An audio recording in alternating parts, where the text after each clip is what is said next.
ਸਤਿ ਸ੍ਰੀ ਅਕਾਲ। ਯੂਨਾਨ ਦੀ ਸੱਭਿਅਤਾ ਦਾ ਸਾਡੇ ਰਾਜਨੀਤਿਕ, ਦਾਰਸ਼ਨਿਕ, ਕਲਾ ਅਤੇ ਵਿੱਦਿਅਕ ਖੇਤਰ 'ਤੇ ਡੂੰਘਾ ਪ੍ਰਭਾਵ ਹੈ ਅਤੇ ਅਸੀਂ ਇਹ ਅਮੀਰ ਵਿਰਾਸਤ ਸਦੀਆਂ ਤੋਂ ਹੰਢਾ ਰਹੇ ਹਾਂ। ਇਸ ਸੱਭਿਅਤਾ ਨੇ ਪੱਛਮ ਦੀ ਸੱਭਿਅਤਾ ਨੂੰ ਦੂਰ ਅੰਦਰ ਤੱਕ ਪ੍ਰਭਾਵਿਤ ਕੀਤਾ। ਦਰਸ਼ਨ ਸ਼ਾਸਤਰ, ਗਣਿਤ, ਖਗੋਲ ਵਿੱਦਿਆ, ਸਾਹਿਤ ਅਤੇ ਥੀਏਟਰ ਨੂੰ ਯੂਨਾਨੀਆਂ ਦੀ ਦੇਣ ਦਾ ਕੋਈ ਸਾਨੀ ਨਹੀਂ ਹੈ। ਇਸ ਦਾ ਪ੍ਰਭਾਵ ਅਸੀਂ ਪੂਰੀ ਤਰ੍ਹਾਂ ਕਬੂਲ ਕਰਦੇ ਹਾਂ ਅਤੇ ਮਹਿਸੂਸ ਕਰਦੇ ਹਾਂ। ਇੱਥੋਂ ਤੱਕ ਕਿ ਉਹਨਾਂ ਦੀ ਸ਼ਿਲਪ ਕਲਾ ਅਤੇ ਭਵਨ ਨਿਰਮਾਣ ਕਲਾ ਵੀ ਉੱਚ ਪਾਏ ਦੀ ਅਤੇ ਸੁਹਜ ਭਰਪੂਰ ਸੀ। ਗੱਲ ਅਸੀਂ 8ਵੀਂ ਸਦੀ ਤੋਂ ਸ਼ੁਰੂ ਕਰਦੇ ਹਾਂ, ਜਦੋਂ ਡਾਰਕ ਏਜਿਸ ਅਤੇ ਮਾਈਸੀਨੀਅਨ ਸੱਭਿਅਤਾ ਦੇ ਅਲੋਪ ਹੋ ਜਾਣ ਪਿੱਛੋਂ ਯੂਨਾਨ ਹੋਂਦ ਵਿੱਚ ਆਇਆ। ਭਾਸ਼ਾ, ਲਿਪੀ ਦੇ ਅਲੋਪ ਹੋ ਜਾਣ ਦੇ ਬਾਵਜੂਦ ਵੀ ਯੂਨਾਨੀਆਂ ਨੇ ਨਵੇਂ ਸਿਰਿਓਂ ਅੱਖਰਾਂ ਦੀ ਘਾੜਤ ਘੜੀ, ਜਿਨ੍ਹਾਂ ਨੂੰ ਅਸੀਂ ਇਤਿਹਾਸਿਕ ਦਸਤਾਵੇਜ਼ਾਂ ਦੀ ਕੋਖ ਪੜਤਾਲ ਤੋਂ ਬਾਅਦ ਲੱਭ ਸਕਦੇ ਹਾਂ। ਲਗਭਗ 40,000 ਸਾਲ ਤੋਂ ਲੋਕ ਯੂਨਾਨ ਵਿੱਚ ਰਹਿ ਰਹੇ ਹਨ ਅਤੇ ਹੁਣ ਤੱਕ ਦੀ ਸਭ ਤੋਂ ਮਹਾਨ ਅਤੇ ਪ੍ਰਾਚੀਨ ਸੱਭਿਅਤਾ ਹੈ। ਭਾਵੇਂ ਯੂਨਾਨੀਆਂ ਦਾ ਮੁੱਖ ਪੇਸ਼ਾ ਖੇਤੀਬਾੜੀ, ਮੱਛੀ ਪਾਲਣਾ ਅਤੇ ਵਪਾਰ ਕਰਨਾ ਸੀ, ਫਿਰ ਵੀ ਇਹਨਾਂ ਨੇ ਬਹੁਤ ਸਾਰੇ ਸਿਪਾਹੀ, ਵਿਦਵਾਨ, ਵਿਗਿਆਨੀ ਅਤੇ ਕਲਾਕਾਰ ਪੈਦਾ ਕੀਤੇ, ਜਿਨ੍ਹਾਂ ਦੀ ਜੀਵਨ ਸ਼ੈਲੀ ਅਤੇ ਉਹਨਾਂ ਦੀਆਂ ਕਾਰਗੁਜ਼ਾਰੀਆਂ ਅਤੇ ਪ੍ਰਾਪਤੀਆਂ ਅੱਜ ਵੀ ਸੰਸਾਰ ਦੀਆਂ ਮਸ਼ਹੂਰ ਭਾਸ਼ਾਵਾਂ ਵਿੱਚ ਅਨੁਵਾਦ ਕਰਕੇ ਪੜ੍ਹੀਆਂ ਸੁਣੀਆਂ ਜਾਂਦੀਆਂ ਹਨ। ਅੱਜ ਮੈਂ ਤੁਹਾਡੇ ਨਾਲ ਇੱਕ ਬਹੁਤ ਹੀ ਬਹਾਦਰ ਯੂਨਾਨੀ ਸਿਪਾਹੀ, ਵਧੀਆ ਲੇਖਕ ਅਤੇ ਵਿਚਾਰਵਾਨ ਦਾਰਸ਼ਨਿਕ ਜ਼ੈਨੋਫੋਨ ਬਾਰੇ ਜਾਣਕਾਰੀ ਸਾਂਝੀ ਕਰਾਂਗੀ। ਜ਼ੈਨੋਫੋਨ ਬਾਰੇ ਗੱਲ ਸ਼ੁਰੂ ਕਰਨ ਤੋਂ ਪਹਿਲਾਂ ਆਓ ਅਸੀਂ ਉਸਦੇ ਜੀਵਨ ਬਾਰੇ ਮੁੱਢਲੀ ਅਤੇ ਲੋੜੀਂਦੀ ਜਾਣਕਾਰੀ ਹਾਸਿਲ ਕਰੀਏ।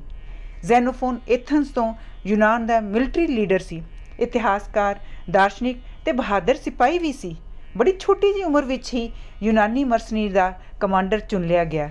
ਲੇਖਕ ਵਜੋਂ ਇਸ ਨੇ ਕਈ ਮਹੱਤਵਪੂਰਨ ਵਿਸ਼ੇ, ਘੋੜਸਵਾਰੀ ਤੋਂ ਟੈਕਸਾਂ ਆਦਿ ਕਲਮ ਅਜ਼ਮਾਈ ਕੀਤੀ। ਫਿਰ ਇਸ ਨੂੰ ਦੇਸ਼ ਧਰੋਹ ਦੇ ਦੋਸ਼ ਵਿੱਚ ਦੇਸ਼ ਨਿਕਾਲਾ ਦੇ ਦਿੱਤਾ ਗਿਆ। ਉਸ ਦੀਆਂ ਸੈਨਿਕ ਸੇਵਾਵਾਂ ਦੇ ਬਦਲੇ ਉਸ ਨੂੰ ਸਿਸਿਲਸ ਦੀ ਐਸਟੇਟ ਦਿੱਤੀ ਗਈ।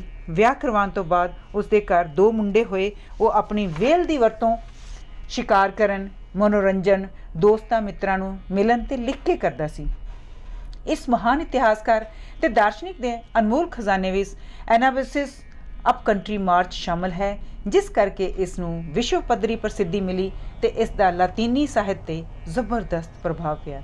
ਉਸ ਦਾ ਮੁੱਖ ਆਸ਼ਾ ਸੁਕਰਾਤ ਦੀ ਤਰਫਦਾਰੀ ਕਰਦਿਆਂ ਆਪਣੇ ਆਪ ਨੂੰ ਹੋਣਹਾਰ ਵਿਦਵਾਨ ਵਜੋਂ ਉਭਾਰਨਾ ਸੀ ਅਤੇ ਉਹਦੇ ਵਰਗਾ ਹੋਣ ਲਈ ਦੂਜੇ ਨੌਜਵਾਨਾਂ ਨੂੰ ਪ੍ਰੇਰਿਤ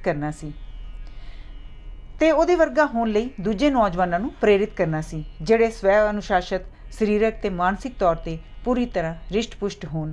ਤੁਹਾਡੀ ਹੈਰਾਨੀ ਨੂੰ ਮਹਿਸੂਸ ਕਰਦਿਆਂ ਦੱਸ ਦੇਵਾਂ ਕਿ ਉਸ ਨੂੰ ਸੁਕਰਾਤ ਦੇ ਮਿੱਤਰ ਵਜੋਂ ਪਹਿਚਾਣ ਮਿਲੀ। 350 BCE ਵਿੱਚ ਰੱਬ ਨੂੰ ਪਿਆਰਾ ਹੋ ਗਿਆ। ਆਓ ਅਸੀਂ ਜ਼ੈਨੋਫੋਨ ਬਾਰੇ ਜਾਣਕਾਰੀ ਹਾਸਲ ਕਰੀਏ, ਪੜ੍ਹੀਏ ਅਤੇ ਵਿਚਾਰੀਏ। ਸ਼ੁਭ ਇਛਾਵਾਂ ਸਹਿਤ। ਧੰਨਵਾਦ। ਹਰਜੀਤ ਬਮਰਾ। ਯੂਨਾਨੀ ਸੈਨਾ ਦੀ ਵਾਪਸੀ, ਤਿਆਰੀ ਤੇ ਕੂਚ। ਪ੍ਰਾਚੀਨ ਈਰਾਨ ਦੇ ਸ਼ਹਿਨਸ਼ਾਹ ਡੇਰੀਅਸ ਦੇ 2 ਲੜਕੇ ਸਨ, ਜਰਕਸੀਜ਼ ਤੇ ਸਾਇਰਸ। ਸ਼ਹਿਨਸ਼ਾਹ ਦੀ ਮੌਤ ਪਿੱਛੋਂ ਪਰੰਪਰਾ ਅਨੁਸਾਰ ਉਸਦਾ ਵੱਡਾ ਲੜਕਾ ਜਰਕਸੀਜ਼ ਤਖ਼ਤ 'ਤੇ ਬੈਠਾ। ਉਸੇ ਦਿਨ ਤੋਂ ਹੀ ਤਿਸ਼ਾਰਫਰਨਿਸ ਨਾਮੀ ਇੱਕ ਈਰਾਨੀ ਸਰਦਾਰ ਨੇ ਸਾਇਰਸ ਦੇ ਵਿਰੁੱਧ ਨਵੇਂ ਸ਼ਹਿਨਸ਼ਾਹ ਦੇ ਕੰਨ ਭਰਨੇ ਸ਼ੁਰੂ ਕਰ ਦਿੱਤੇ। ਉਹਨੇ ਕਿਹਾ ਕਿ ਸਾਇਰਸ ਸ਼ਹਿਨਸ਼ਾਹ ਨੂੰ ਮਾਰ ਕੇ ਆਪ ਤਖ਼ਤ 'ਤੇ ਬੈਠਣਾ ਚਾਹੁੰਦਾ ਹੈ। ਇਸ 'ਤੇ ਸ਼ਹਿਨਸ਼ਾਹ ਨੇ ਸਾਇਰਸ ਨੂੰ ਕਿਸੇ ਬਹਾਨੇ ਆਪਣੇ ਪਾਸ ਸੱਦ ਕੇ ਕੈਦ ਕਰ ਲਿਆ। ਸ਼ਹਿਨਸ਼ਾਹ ਚਾਹੁੰਦਾ ਸੀ ਕਿ ਸਾਇਰਸ ਨੂੰ ਜਾਨੋਂ ਮਰਵਾ ਕੇ ਉਹ ਸਦਾ ਲਈ ਆਪਣਾ ਰਾਹ ਸਾਫ਼ ਕਰ ਲਵੇ, ਪਰ ਉਹਦੀ ਮਾਤਾ ਨੇ ਵਿੱਚ ਪੈ ਕੇ ਦੋਹਾਂ ਵਿੱਚ ਮਨ ਮਨਾਵਾ ਕਰਵਾ ਦਿੱਤਾ। ਪਰ ਸਾਇਰਸ ਨੇ ਮਨ ਵਿੱਚ ਇਹ ਗੱਲ ਧਾਰ ਲਈ ਕਿ ਉਹ ਮੁੜ ਕਦੀ ਸ਼ਹਿਨਸ਼ਾਹ ਦੇ ਅੜਿੱਕੇ ਨਹੀਂ ਚੜ੍ਹੇਗਾ ਅਤੇ ਉਦੋਂ ਤੱਕ ਸਾਹ ਨਹੀਂ ਲਵੇਗਾ ਜਦੋਂ ਤੱਕ ਉਹ ਸ਼ਹਿਨਸ਼ਾਹ ਨੂੰ ਗੱਦੀਓਂ ਥੱਲੇ ਲਾ ਕੇ ਆਪ ਉਹਦੀ ਥਾਂ ਸ਼ਹਿਨਸ਼ਾਹ ਨਹੀਂ ਬਣ ਜਾਂਦਾ। ਆਪਣੇ ਪਿਤਾ ਦੇ ਰਾਜਕਾਲ ਤੋਂ ਹੀ ਸਾਇਰਸ ਆਪਣੇ ਪਿਤਾ ਦੇ ਸਾਮਰਾਜ ਦੇ ਏਸ਼ੀਆ ਮਾਈਨਰ ਨਾਮੀ ਸੂਬੇ ਦਾ ਗਵਰਨਰ ਸੀ ਅਤੇ ਉਹ ਆਪਣੇ ਭਰਾ ਦੇ ਹੱਥੋਂ ਬਚ ਨਿਕਲਣ ਪਿੱਛੋਂ ਸਿੱਧਾ ਉੱਥੋਂ ਹੀ ਚਲਾ ਗਿਆ ਅਤੇ ਚੁੱਪ-ਚਪੀਤੇ ਉਸ ਦੇ ਵਿਰੁੱਧ ਇੱਕ ਤਕੜੀ ਫੌਜ ਇਕੱਠੀ ਕਰਨ ਵਿੱਚ ਰੁੱਝ ਗਿਆ। ਇਸ ਇਕੱਠੀ ਕੀਤੀ ਫੌਜ ਦਾ ਵੱਡਾ ਹਿੱਸਾ ਸਥਾਨਕ ਸਿਪਾਹੀਆਂ ਦਾ ਸੀ ਅਤੇ ਬਾਕੀ ਦਾ ਹਿੱਸਾ ਕਲੀਅਰਕਸ ਨਾਮੀ ਇੱਕ ਯੂਨਾਨੀ ਜਰਨੈਲ ਦੀ ਕਮਾਨ ਹੇਠ ਪਹਾੜੇ ਦੇ ਯੂਨਾਨੀ ਸਿਪਾਹੀਆਂ ਦਾ ਸੀ, ਜਿਸ ਦੀ ਗਿਣਤੀ ਲਗਭਗ 10,000 ਸੀ। ਸਾਇਰਸ ਨੇ ਉਹਨਾਂ ਨੂੰ ਲਾਲਚ ਦਿੱਤਾ ਸੀ ਕਿ ਲੜਾਈ ਵਿੱਚ ਹੱਥ ਲੱਗਾ ਲੁੱਟ-ਮਾਰ ਦੇ ਸਮਾਨ ਦਾ ਵੱਡਾ ਹਿੱਸਾ ਉਹ ਉਹਨਾਂ ਵਿੱਚ ਵੰਡ ਦੇਵੇਗਾ। ਸ਼ਹਿਨਸ਼ਾਹ ਨੂੰ ਆਪਣੀ ਚੜ੍ਹਾਈ ਦੀ ਤਿਆਰੀ ਵਜੋਂ ਬੇਖਬਰ ਰੱਖਣ ਲਈ ਸਾਇਰਸ ਨੇ ਉੱਪਰੋਂ ਇਹ ਦੱਸਣ ਦੀ ਕੋਸ਼ਿਸ਼ ਕੀਤੀ ਕਿ ਉਹਨੇ ਇਹ ਫੌਜ ਸਾਮਰਾਜ ਦੇ ਦੂਰ ਦਰਾਡੇ ਇਲਾਕਿਆਂ ਵਿੱਚ ਵਸਦੇ ਲੜਾਕੇ ਕਬੀਲਿਆਂ 'ਤੇ ਕਾਬੂ ਪਾਉਣ ਲਈ ਤਿਆਰ ਕੀਤੀ ਹੈ। ਪਰ ਉਹਦੇ ਵੈਰੀ ਤਿਸ਼ਾਰਫਨੇਸ ਫੌਜ ਦੀ ਅਸਾਧਾਰਨ ਗਿਣਤੀ ਵੇਖ ਕੇ ਸਾਰੀ ਗੱਲ ਤਾੜ ਗਿਆ ਤੇ ਸ਼ਹਿਨਸ਼ਾਹ ਨੂੰ ਜਾ ਚੁਕੰਨਿਆ ਕੀਤਾ। ਸ਼ਹਿਨਸ਼ਾਹ ਨੇ ਵੀ ਸਾਇਰਸ ਦੀ ਚਾਲ ਨੂੰ ਨਿਸਫਲ ਕਰਨ ਲਈ ਵੱਡੇ ਪੈਮਾਨੇ 'ਤੇ ਤਿਆਰੀ ਸ਼ੁਰੂ ਕਰ ਦਿੱਤੀ। ਜਦ ਸਾਇਰਸ ਦੀ ਸਭ ਤਿਆਰੀ ਮੁਕੰਮਲ ਹੋ ਗਈ ਤਾਂ ਉਹਨੇ ਆਪਣੀ ਰਾਜਧਾਨੀ ਸਾਰਡਿਸ ਤੋਂ ਕੂਚ ਕਰ ਦਿੱਤਾ। ਮਿਆਂਡਰ ਨਦੀ ਪਾਰ ਕਰਕੇ ਉਹ ਕੁਝ ਦਿਨਾਂ ਦੇ ਸਫ਼ਰ ਮਗਰੋਂ ਸੈਲੀਨੀ ਨਾਂ ਦੇ ਨਗਰ ਵਿੱਚ ਪਹੁੰਚਿਆ ਤੇ ਉੱਥੇ ਮਹੀਨਾ ਕੁ ਆਰਾਮ ਕੀਤਾ। ਉੱਥੇ ਉਸ ਨਾਲ ਪਹਾੜੀ ਦੇ ਯੂਨਾਨੀ ਫੌਜਾਂ ਆ ਰਲੀਆਂ ਤੇ ਇੱਥੋਂ ਕੂਚ ਕਰਕੇ ਉਹ ਸਿਲੀਸੀਆ ਦੇ ਇਲਾਕੇ ਵਿੱਚ ਪਹੁੰਚਿਆ। ਇੱਥੇ ਇੱਕ ਮਲਕਾ ਰਾਜ ਕਰਦੀ ਸੀ। ਉਹ ਸਾਇਰਸ ਪਾਸ ਪੇਂਟ ਵਜੋਂ ਬੜਾ ਧਨ ਦੌਲਤ ਲੈ ਕੇ ਹਾਜ਼ਰ ਹੋਈ। ਫੌਜਾਂ ਵੀ ਪਿਛਲੇ 3 ਮਹੀਨਿਆਂ ਦੀ ਤਨਖਾਹ ਮੰਗ ਰਹੀਆਂ ਸਨ, ਸੋ ਇਹ ਰਕਮ ਫੌਜ ਵਿੱਚ ਵੰਡ ਦਿੱਤੀ ਗਈ। ਉੱਥੋਂ ਵੱਡੇ ਵੱਡੇ ਪਹਾੜੀ ਦਰਿਆ ਨੂੰ ਪਾਰ ਕਰਦਾ ਹੋਇਆ ਟਾਰਸਸ ਨਾਮੀ ਸ਼ਹਿਰ ਵਿੱਚ ਪਹੁੰਚਿਆ ਤੇ ਉੱਥੋਂ ਫਿਰ ਸ਼ਾਮ ਦੇਸ਼ ਦੀ ਸਰਹੱਦ ਅੰਦਰ ਦਾਖਲ ਹੋਇਆ ਤੇ ਮਿਰੀਏਡਸ ਨਾਮੀ ਬੰਦਰਗਾਹ 'ਤੇ ਪਹੁੰਚਿਆ। ਇੱਥੋਂ 2 ਯੂਨਾਨੀ ਜਰਨੈਲ ਜਿਨੀਅਸ ਤੇ ਪੈਸੀਆਨ ਚੋਰੀ ਇੱਕ ਸਮੁੰਦਰੀ ਜਹਾਜ਼ ਨੂੰ ਕਾਬੂ ਕਰਕੇ ਤੇ ਉਸ ਵਿੱਚ ਬਹੁਤ ਸਾਰੀ ਦੌਲਤ ਲੱਦ ਕੇ ਰਫੂ ਚੱਕਰ ਹੋ ਗਏ। ਸਾਇਰਸ ਨੇ ਆਪਣੇ ਬਾਕੀ ਸਭ ਜਰਨੈਲਾਂ ਦੀ ਇੱਕ ਮੀਟਿੰਗ ਬੁਲਾਈ ਤੇ ਕਿਹਾ, ਜੀਨੀਅਸ ਤੇ ਪੈਸੀਆਨ ਸਾਡੇ ਨਾਲ ਧੋਖਾ ਕਰਕੇ ਸਾਡਾ ਸਾਥ ਛੱਡ ਗਏ ਨੇ। ਜੇ ਮੈਂ ਚਾਹਾਂ ਤਾਂ ਉਹਨਾਂ ਨੂੰ ਕਾਬੂ ਕਰ ਸਕਦਾ ਵਾਂ, ਕਿਉਂਕਿ ਮੇਰੇ ਪਾਸ ਉਹਨਾਂ ਨਾਲੋਂ ਬਹੁਤ ਤੇਜ਼ ਰਫ਼ਤਾਰ ਜਹਾਜ਼ ਨੇ, ਪਰ ਮੈਂ ਉਹਨਾਂ ਦਾ ਪਿੱਛਾ ਕਰਨ ਵਿੱਚ ਕੋਈ ਲਾਭ ਨਹੀਂ ਸਮਝਦਾ। ਮੈਂ ਚਾਹੁੰਦਾ ਹਾਂ ਕਿ ਮੇਰੇ 'ਤੇ ਕੋਈ ਇਹ ਤੋਹਮਤ ਨਾ ਲਾ ਸਕੇ ਕਿ ਜਦ ਤੱਕ ਕੋਈ ਮੇਰੀ ਵਫ਼ਾਦਾਰੀ ਦਾ ਦਮ ਭਰਦਾ ਹੈ ਮੈਂ ਉਸ ਤੋਂ ਲਾਭ ਉਠਾਉਂਦਾ ਰਹਿੰਦਾ ਹਾਂ, ਪਰ ਜਦੋਂ ਮੇਰਾ ਸਾਥ ਛੱਡਣਾ ਚਾਹੇ ਤਾਂ ਮੈਂ ਉਸ ਨਾਲ ਬਦਸਲੂਕੀ ਨਾਲ ਪੇਸ਼ ਆਉਂਦਾ ਹਾਂ। ਉਹਨਾਂ ਦੀ ਬੇਵਫਾਈ ਤੇ ਉਹਨਾਂ ਦੀ ਆਪਣੀ ਆਤਮਾ ਹੀ ਉਹਨਾਂ ਨੂੰ ਕੋਸਦੀ ਰਹੇਗੀ ਕਿ ਉਹਨਾਂ ਨੇ ਮਾਮੂਲੀ ਜਿਹੇ ਧਨ ਬਦਲੇ ਇੱਕ ਅਸੂਲ ਨੂੰ ਤਿਆਗਿਆ ਹੈ। ਉਹਨਾਂ ਲਈ ਇਹੀ ਸਜ਼ਾ ਕਾਫੀ ਹੈ। ਸਾਇਰਸ ਦੀ ਇਸ ਉਦਾਰਤਾ ਤੇ ਬੇਪਰਵਾਹੀ ਦਾ ਫੌਜ 'ਤੇ ਬੜਾ ਪ੍ਰਭਾਵ ਪਿਆ। ਉਹ ਸਿਪਾਹੀ ਜੋ ਉਸ ਨਾਲ ਅਗਾਂਹ ਮੁਹਿੰਮ 'ਤੇ ਜਾਣ ਤੋਂ ਝਿਜਕ ਰਹੇ ਸਨ, ਉਹਨਾਂ ਸਾਥ ਦੇਣ 'ਤੇ ਦ੍ਰਿੜ ਹੋ ਗਏ। ਇੱਥੋਂ ਟੇਵਸ ਤੇ ਡਾਰਡਿਸ ਨਦੀਆਂ ਪਾਰ ਕਰਦੇ ਹੋਏ ਕਈ ਦਿਨਾਂ ਦੇ ਸਫ਼ਰ ਪਿੱਛੋਂ ਇਰਾਕ ਦੀ ਪ੍ਰਸਿੱਧ ਨਦੀ ਦਜਲਾ ਦੇ ਕਿਨਾਰੇ 'ਤੇ ਜਾ ਪਹੁੰਚੇ। ਇਸ ਦੇ ਕੰਢੇ 'ਤੇ ਥਪੈਕਸ ਨਾਮੀ ਸ਼ਹਿਰ ਵਿੱਚ ਉਹਨਾਂ ਨੇ ਜਾ ਕੇ ਉਤਾਰਾ ਕੀਤਾ। ਇੱਥੇ ਸਾਇਰਸ ਨੇ ਯੂਨਾਨੀ ਜਰਨੈਲ ਨੂੰ ਬੁਲਾ ਕੇ ਇਸ ਮੁਹਿੰਮ ਦਾ ਅਸਲੀ ਮੰਤਵ, ਜੋ ਪਹਿਲਾਂ ਉਹਨੇ ਛੁਪਾ ਕੇ ਰੱਖਿਆ ਹੋਇਆ ਸੀ, ਦੱਸ ਦਿੱਤਾ ਤੇ ਕਿਹਾ ਕਿ ਮੁਹਿੰਮ ਅਸਲ ਵਿੱਚ ਸ਼ਹਿਨਸ਼ਾਹ ਦੇ ਵਿਰੁੱਧ ਹੈ ਤੇ ਹੁਣ ਉਹਨਾਂ ਨੇ ਸ਼ਹਿਨਸ਼ਾਹ ਦੀ ਰਾਜਧਾਨੀ ਬਾਬਲ ਵੱਲ ਕੂਚ ਕਰਨਾ ਹੈ। ਉਹਨੇ ਯੂਨਾਨੀ ਜਰਨੈਲਾਂ ਨੂੰ ਕਿਹਾ ਕਿ ਉਹ ਆਪਣੀ ਸੈਨਾ ਨੂੰ ਸਾਰੀ ਗੱਲ ਸਮਝਾ ਦੇਣ ਤਾਂ ਜੋ ਆਪਣੇ ਕਿਸੇ ਕਿਸਮ ਦੇ ਭੁਲੇਖੇ ਵਿੱਚ ਨਾ ਰਹਿਣ ਤੇ ਪੂਰੀ ਵਫ਼ਾਦਾਰੀ ਨਾਲ ਉਹਦਾ ਸਾਥ ਨਿਭਾਉਣ। ਯੂਨਾਨੀ ਜਰਨੈਲਾਂ ਨੇ ਆਪਣੀ ਸੈਨਾ ਨੂੰ ਇਕੱਠਿਆਂ ਕਰਕੇ ਉਹਨੂੰ ਸਾਇਰਸ ਦਾ ਸੁਨੇਹਾ ਦਿੱਤਾ। ਸਿਪਾਹੀਆਂ ਨੂੰ ਇਸ ਗੱਲ 'ਤੇ ਬੜਾ ਕ੍ਰੋਧ ਆਇਆ ਕਿ ਸਾਇਰਸ ਨੇ ਉਹਨਾਂ ਨੂੰ ਇੰਨਾ ਚਿਰ ਗਲਤਫਹਿਮੀ ਵਿੱਚ ਰੱਖਿਆ ਹੈ। ਉਹਨਾਂ ਨੇ ਹੋਰ ਅਗਾਂਹ ਇਸ ਸ਼ਰਤ 'ਤੇ ਜਾਣਾ ਮਨਜ਼ੂਰ ਕੀਤਾ ਕਿ ਉਹਨਾਂ ਨੂੰ ਨਿਯਤ ਕੀਤੀ ਤਨਖਾਹ ਤੋਂ ਵੱਧ ਪੈਸੇ ਦਿੱਤੇ ਜਾਣ। ਸਾਇਰਸ ਨੇ ਉਹਨਾਂ ਨੂੰ ਯਕੀਨ ਦਿਵਾਇਆ ਕਿ ਬਾਬਲ ਪਹੁੰਚਣ 'ਤੇ ਉਹ ਹਰ ਸਿਪਾਹੀ ਨੂੰ ਨਿਯਤ ਕੀਤੀ ਤਨਖਾਹ ਤੋਂ ਇਲਾਵਾ 20 ਦਿਨਾਰ ਵੱਧ ਦੇਵੇਗਾ। ਇਹ ਫੈਸਲਾ ਸੁਣ ਕੇ ਯੂਨਾਨੀ ਸੈਨਾ ਦੀ ਤਸੱਲੀ ਹੋ ਗਈ। ਫੈਸਲਾ ਹੋਣ ਤੋਂ ਪਹਿਲਾਂ ਮੈਨਨ ਨਾਮੀ ਇੱਕ ਯੂਨਾਨੀ ਜਰਨੈਲ ਆਪਣੇ ਸਿਪਾਹੀਆਂ ਨੂੰ ਅਲੱਗ ਇਕੱਠੇ ਕਰਕੇ ਕਹਿਣ ਲੱਗਾ, ਸਿਪਾਹੀਓ, ਮੈਂ ਤੁਹਾਨੂੰ ਇੱਕ ਸਲਾਹ ਦਿੰਦਾ ਹਾਂ ਜਿਸ ਨਾਲ ਸਾਇਰਸ ਦੇ ਮਨ ਵਿੱਚ ਸਾਡੀ ਕਦਰ ਹੋਰਨਾਂ ਯੂਨਾਨੀ ਸਿਪਾਹੀਆਂ ਨਾਲੋਂ ਵੱਧ ਜਾਏਗੀ। ਸਾਇਰਸ ਇਸ ਸਮੇਂ ਖਿੜਕੀ ਵਿੱਚ ਉਹ ਯੂਨਾਨੀ ਫੌਜਾਂ ਦੇ ਤਰਲੇ ਕਰ ਰਿਹਾ ਹੈ ਕਿ ਉਹ ਉਸ ਦਾ ਸਾਥ ਨਾ ਛੱਡਣ। ਜੇ ਮੇਰੀ ਮੰਨੋ ਤਾਂ ਫੈਸਲਾ ਹੋਣ ਤੋਂ ਪਹਿਲਾਂ ਹੀ ਅਸੀਂ ਨਦੀ ਪਾਰ ਕਰ ਲਈਏ।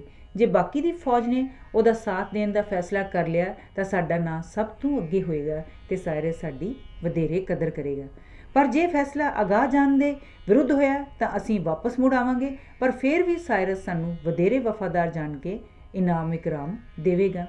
ਮੈਨਨ ਦੇ ਸਿਪਾਹੀਆਂ ਨੂੰ ਇਹ ਸਲਾਹ ਪਸੰਦ ਆਈ ਤੇ ਉਹ ਰਾਤੋਂ ਰਾਤ ਨਦੀ ਪਾਰ ਕਰ ਗਏ। ਇਹ ਖਬਰ ਸੁਣ ਕੇ ਸਾਇਰਸ ਸੱਚਮੁੱਚ ਬੜਾ ਖੁਸ਼ ਹੋਇਆ ਤੇ ਉਹਨੇ ਮੈਨਨ ਤੇ ਉਹਦੇ ਸਿਪਾਹੀਆਂ ਨੂੰ ਕੀਮਤੀ ਤੋਹਫੇ ਦਿੱਤੇ। ਉਹਨਾਂ ਦੇ ਨਦੀ ਪਾਰ ਕਰ ਜਾਣ ਪਿੱਛੋਂ ਬਾਕੀ ਦੀ ਸੈਨਾ ਵੀ ਨਦੀ ਪਾਰ ਕਰ ਗਈ। ਇਸ ਥਾਂ ਤੋਂ 9 ਦਿਨ ਦੀ ਕੂਚ ਪਿੱਛੋਂ ਅਰੈਕਸਨੀਜ਼ ਨਾਂ ਦੇ ਸ਼ਹਿਰ ਵਿੱਚ ਪਹੁੰਚੇ, ਜਿੱਥੇ ਉਹਨਾਂ ਨੂੰ ਖਾਣ ਪੀਣ ਲਈ ਬਥੇਰਾ ਕੁਝ ਮਿਲ ਗਿਆ। ਸਾਜ਼ਿਸ਼। ਇੱਥੋਂ ਗਾ ਅਰਥ ਦਾ ਅਰਬ ਦਾ ਮਾਰੂਥਲ ਸ਼ੁਰੂ ਹੁੰਦਾ ਹੈ, ਜਿਸ ਦਾ 105 ਮੀਲ ਲੰਮਾ ਪੈਂਡਾ ਤੈਅ ਕਰਨ ਵਿੱਚ ਉਹਨਾਂ ਨੂੰ 5 ਦਿਨ ਲੱਗੇ। ਕਿਤੇ ਵੀ ਰੁੱਖਾਂ ਦਾ ਨਾਂ ਨਿਸ਼ਾਨ ਨਹੀਂ ਸੀ। ਟਾਵੀਆਂ ਜੰਗਲੀ ਬੂਟੀਆਂ ਜ਼ਰੂਰ ਉੱਗੀਆਂ ਹੋਈਆਂ ਸਨ। ਇੱਥੇ ਜੰਗਲੀ ਜਾਨਵਰਾਂ ਦੀ ਵੀ ਭਰਮਾਰ ਸੀ, ਖਾਸ ਕਰਕੇ ਜੰਗਲੀ ਖੋਤੇ, ਸ਼ੁਤਰਮੁਰਗ, ਹਿਰਨ ਤਾਂ ਬਹੁਤ ਜ਼ਿਆਦਾ ਸਨ। ਘੋੜਸਵਾਰ ਸਿਪਾਹੀਆਂ ਨੇ ਕੇਵਲ ਹਿਰਨਾਂ ਦਾ ਹੀ ਸ਼ਿਕਾਰ ਕੀਤਾ। ਜੰਗਲੀ ਖੋਤੇ ਦਾ ਸ਼ਿਕਾਰ ਕਰਨਾ ਬੜਾ ਕਠਿਨ ਸੀ, ਕਿਉਂਕਿ ਉਹ ਘੋੜਿਆਂ ਕੋਲੋਂ ਵੀ ਤੇਜ਼ ਭੱਜਦਾ ਸੀ, ਪਰ ਸ਼ੁਤਰਮੁਰਗ ਤਾਂ ਇੱਕ ਵੀ ਉਹਨਾਂ ਦੇ ਕਾਬੂ ਨਾ ਆ ਸਕਿਆ। ਇੱਥੋਂ 13 ਦਿਨਾਂ ਦੇ ਸਫ਼ਰ ਪਿੱਛੋਂ ਉਹ ਇੱਕ ਸਥਾਨ 'ਤੇ ਪਹੁੰਚੇ ਜਿਸ ਨੂੰ ਦਰਾ ਕਹਿੰਦੇ ਸਨ। ਰਾਹ ਵਿੱਚ ਚਾਰਾ ਨਾ ਮਿਲਣ ਕਰਕੇ ਭਾਰ ਢੋਣ ਵਾਲੇ ਬਹੁਤ ਸਾਰੇ ਪਸ਼ੂ ਮਰ ਗਏ। ਜਦੋਂ ਚਾਰਮਨ ਨਾਮੀ ਸ਼ਹਿਰ ਤੋਂ ਅਗਾਂਹ ਤੁਰੇ, ਉਹਨਾਂ ਨੂੰ ਰਾਹ ਵਿੱਚ ਘੋੜਿਆਂ ਦੇ ਖੁਰਾਂ ਦੇ ਨਿਸ਼ਾਨ ਦਿਸੇ। ਔਰੈਂਟਸ ਨਾਮੀ ਇੱਕ ਇਰਾਨੀ ਸਰਦਾਰ ਨੇ ਪੇਸ਼ਕਸ਼ ਕੀਤੀ ਕਿ ਜੇ ਸਾਇਰਸ 1000 ਘੋੜਸਵਾਰ ਉਹਦੇ ਸਪੁਰਦ ਕਰ ਦੇਵੇ ਤਾਂ ਉਹ ਇਸ ਬਾਰੇ ਪੂਰੀ ਤਰ੍ਹਾਂ ਸੂਹ ਕੱਢ ਲਿਆਏਗਾ। ਇਹ ਸਰਦਾਰ ਸ਼ਹਿਨਸ਼ਾਹ ਦਾ ਨਜ਼ਦੀਕੀ ਰਿਸ਼ਤੇਦਾਰ ਸੀ, ਪਰ ਇਸ ਸਮੇਂ ਉਹ ਸਾਇਰਸ ਦਾ ਸਾਥ ਦੇ ਰਿਹਾ ਸੀ। ਸਾਇਰਸ ਨੇ ਔਰੈਂਟਸ ਦੀ ਪੇਸ਼ਕਸ਼ ਮੰਨ ਲਈ, ਪਰ ਦੂਜੇ ਪਾਸੇ ਔਰੈਂਟਸ ਨੇ ਚੋਰੀ ਸ਼ਹਿਨਸ਼ਾਹ ਨੂੰ ਖਤ ਲਿਖ ਭੇਜਿਆ ਕਿ ਉਹ ਸਾਇਰਸ ਦੇ ਵੱਧ ਤੋਂ ਵੱਧ ਘੋੜਸਵਾਰ ਲੈ ਕੇ ਉਹਦੇ ਨਾਲ ਆ ਰਲੇਗਾ। ਪਰ ਇਸ ਤਰ੍ਹਾਂ ਹੋਈ ਕਿ ਉਹ ਖਤ ਕਿਸੇ ਤਰ੍ਹਾਂ ਸਾਇਰਸ ਦੇ ਹੱਥ ਆ ਲੱਗਾ। ਸਾਇਰਸ ਨੇ ਖਤ ਪੜ੍ਹਦਿਆਂ ਹੀ ਔਰੈਂਟਸ ਨੂੰ ਗ੍ਰਿਫਤਾਰ ਕਰ ਲਿਆ ਤੇ ਸਭ ਯੂਨਾਨੀ ਜਰਨੈਲਾਂ ਦੀ ਇੱਕ ਮੀਟਿੰਗ ਬੁਲਾਈ। ਸਾਇਰਸ ਨੇ ਉਹਨਾਂ ਨੂੰ ਸਾਰੀ ਗੱਲ ਦੱਸਦਿਆਂ ਕਿਹਾ, ਮੇਰੇ ਪਿਤਾ ਨੇ ਇਹਨੂੰ ਮੇਰਾ ਨਾਇਬ ਬਣਾ ਕੇ ਮੇਰੇ ਨਾਲ ਭੇਜਿਆ ਸੀ, ਪਰ ਇਸਨੇ ਮੇਰੇ ਭਰਾ ਦੇ ਚੁੱਕੇ ਚੁਕਾਏ ਸਾਰਡਿਸ ਦੇ ਸ਼ਹਿਰ ਨੂੰ ਕਾਬੂ ਕਰਕੇ ਮੇਰੇ ਵਿਰੁੱਧ ਬਗਾਵਤ ਖੜੀ ਕਰ ਦਿੱਤੀ। ਲੜਾਈ ਵਿੱਚ ਇਹਨੂੰ ਹਾਰ ਹੋਈ, ਪਰ ਫਿਰ ਵੀ ਮੈਂ ਇਹਨੂੰ ਖਿਮਾ ਕਰ ਦਿੱਤਾ ਤੇ ਇਹਦੇ ਵੱਲ ਮਿੱਤਰਤਾ ਦਾ ਹੱਥ ਵਧਾਇਆ। ਇਸ ਪਿੱਛੋਂ ਸਾਇਰਸ ਦੀ ਔਰੈਂਟਸ ਨਾਲ ਹੇਠ ਲਿਖੇ ਅਨੁਸਾਰ ਗੱਲਬਾਤ ਹੋਈ। ਸਾਇਰਸ, ਔਰੈਂਟਸ ਸੱਚਮੁੱਚ ਦੱਸ, ਉਸ ਬਗਾਵਤ ਪਿੱਛੋਂ ਕੀ ਮੈਂ ਤੈਨੂੰ ਕਦੇ ਵੀ ਕਿਸੇ ਕਿਸਮ ਦਾ ਨੁਕਸਾਨ ਪਹੁੰਚਾਉਣ ਦਾ ਯਤਨ ਕੀਤਾ ਹੈ? ਔਰੈਂਟਸ, ਨਹੀਂ। ਸਾਇਰਸ, ਕੀ ਇਹ ਠੀਕ ਨਹੀਂ ਕਿ ਫਿਰ ਵੀ ਤੂੰ ਮਿਸੀਅਨਸ ਨਾਲ ਗੱਠਜੋੜ ਕਰਕੇ ਗਾਹੇ ਬਗਾਏ ਮੈਨੂੰ ਨੁਕਸਾਨ ਪਹੁੰਚਾਉਂਦਾ ਰਿਹਾ ਹੈ? ਔਰੈਂਟਸ, ਹਾਂ ਬਿਲਕੁਲ ਠੀਕ ਹੈ। ਸਾਇਰਸ, ਕੀ ਇਹ ਠੀਕ ਨਹੀਂ ਕਿ ਤੇਰੇ ਪਛਤਾਵਾ ਕਰਨ ਤੇ ਮੁਆਫੀ ਮੰਗਣ ਤੇ ਮੈਂ ਤੈਨੂੰ ਛੱਡ ਦਿੱਤਾ ਸੀ? ਕਹਿੰਦਾ, ਹਾਂ ਇਹ ਵੀ ਠੀਕ ਹੈ। ਕੀ ਤੂੰ ਦੱਸ ਸਕਦਾ ਹੈ ਕਿ ਮੇਰੇ ਵੱਲੋਂ ਕਿਸੇ ਅਪਰਾਧ ਕਾਰਨ ਤੂੰ ਮੇਰੇ ਨਾਲ ਧਰੋਹ ਕਮਾਉਂਦਾ ਰਿਹਾ ਹੈ? ਔਰੈਂਟਸ, ਤੁਸੀਂ ਮੈਨੂੰ ਕਦੇ ਕੋਈ ਨੁਕਸਾਨ ਨਹੀਂ ਪਹੁੰਚਾਇਆ। ਸਾਇਰਸ, ਕੀ ਤੂੰ ਮੰਨਦਾ ਹੈ ਕਿ ਮੇਰੇ ਪ੍ਰਤੀ ਤੇਰਾ ਵਤੀਰਾ ਸਦਾ ਗਲਤ ਰਿਹਾ ਹੈ? ਔਰੈਂਟਸ, ਹਾਂ ਮੈਂ ਮੰਨਦਾ ਹਾਂ। ਸਾਇਰਸ, ਕੀ ਤੂੰ ਹਾਲੇ ਵੀ ਮੇਰਾ ਮਿੱਤਰ ਬਣ ਸਕਦਾ ਹੈ? ਔਰੈਂਟਸ, ਪਰ ਤੁਸੀਂ ਮੇਰੇ 'ਤੇ ਯਕੀਨ ਕਿਵੇਂ ਕਰੋਗੇ? ਇਸ ਪਿੱਛੋਂ ਸਾਇਰਸ ਨੇ ਉੱਥੇ ਇਕੱਤਰ ਹੋਏ ਯੂਨਾਨੀ ਜਰਨੈਲਾਂ ਨੂੰ ਕਿਹਾ, ਇਸ ਆਦਮੀ ਦੀਆਂ ਸਭ ਕਰਤੂਤਾਂ ਤੁਹਾਡੇ ਸਾਹਮਣੇ ਨੇ, ਤੁਸੀਂ ਦੱਸੋ ਇਸ ਨਾਲ ਕੀ ਸਲੂਕ ਕੀਤਾ ਜਾਏ?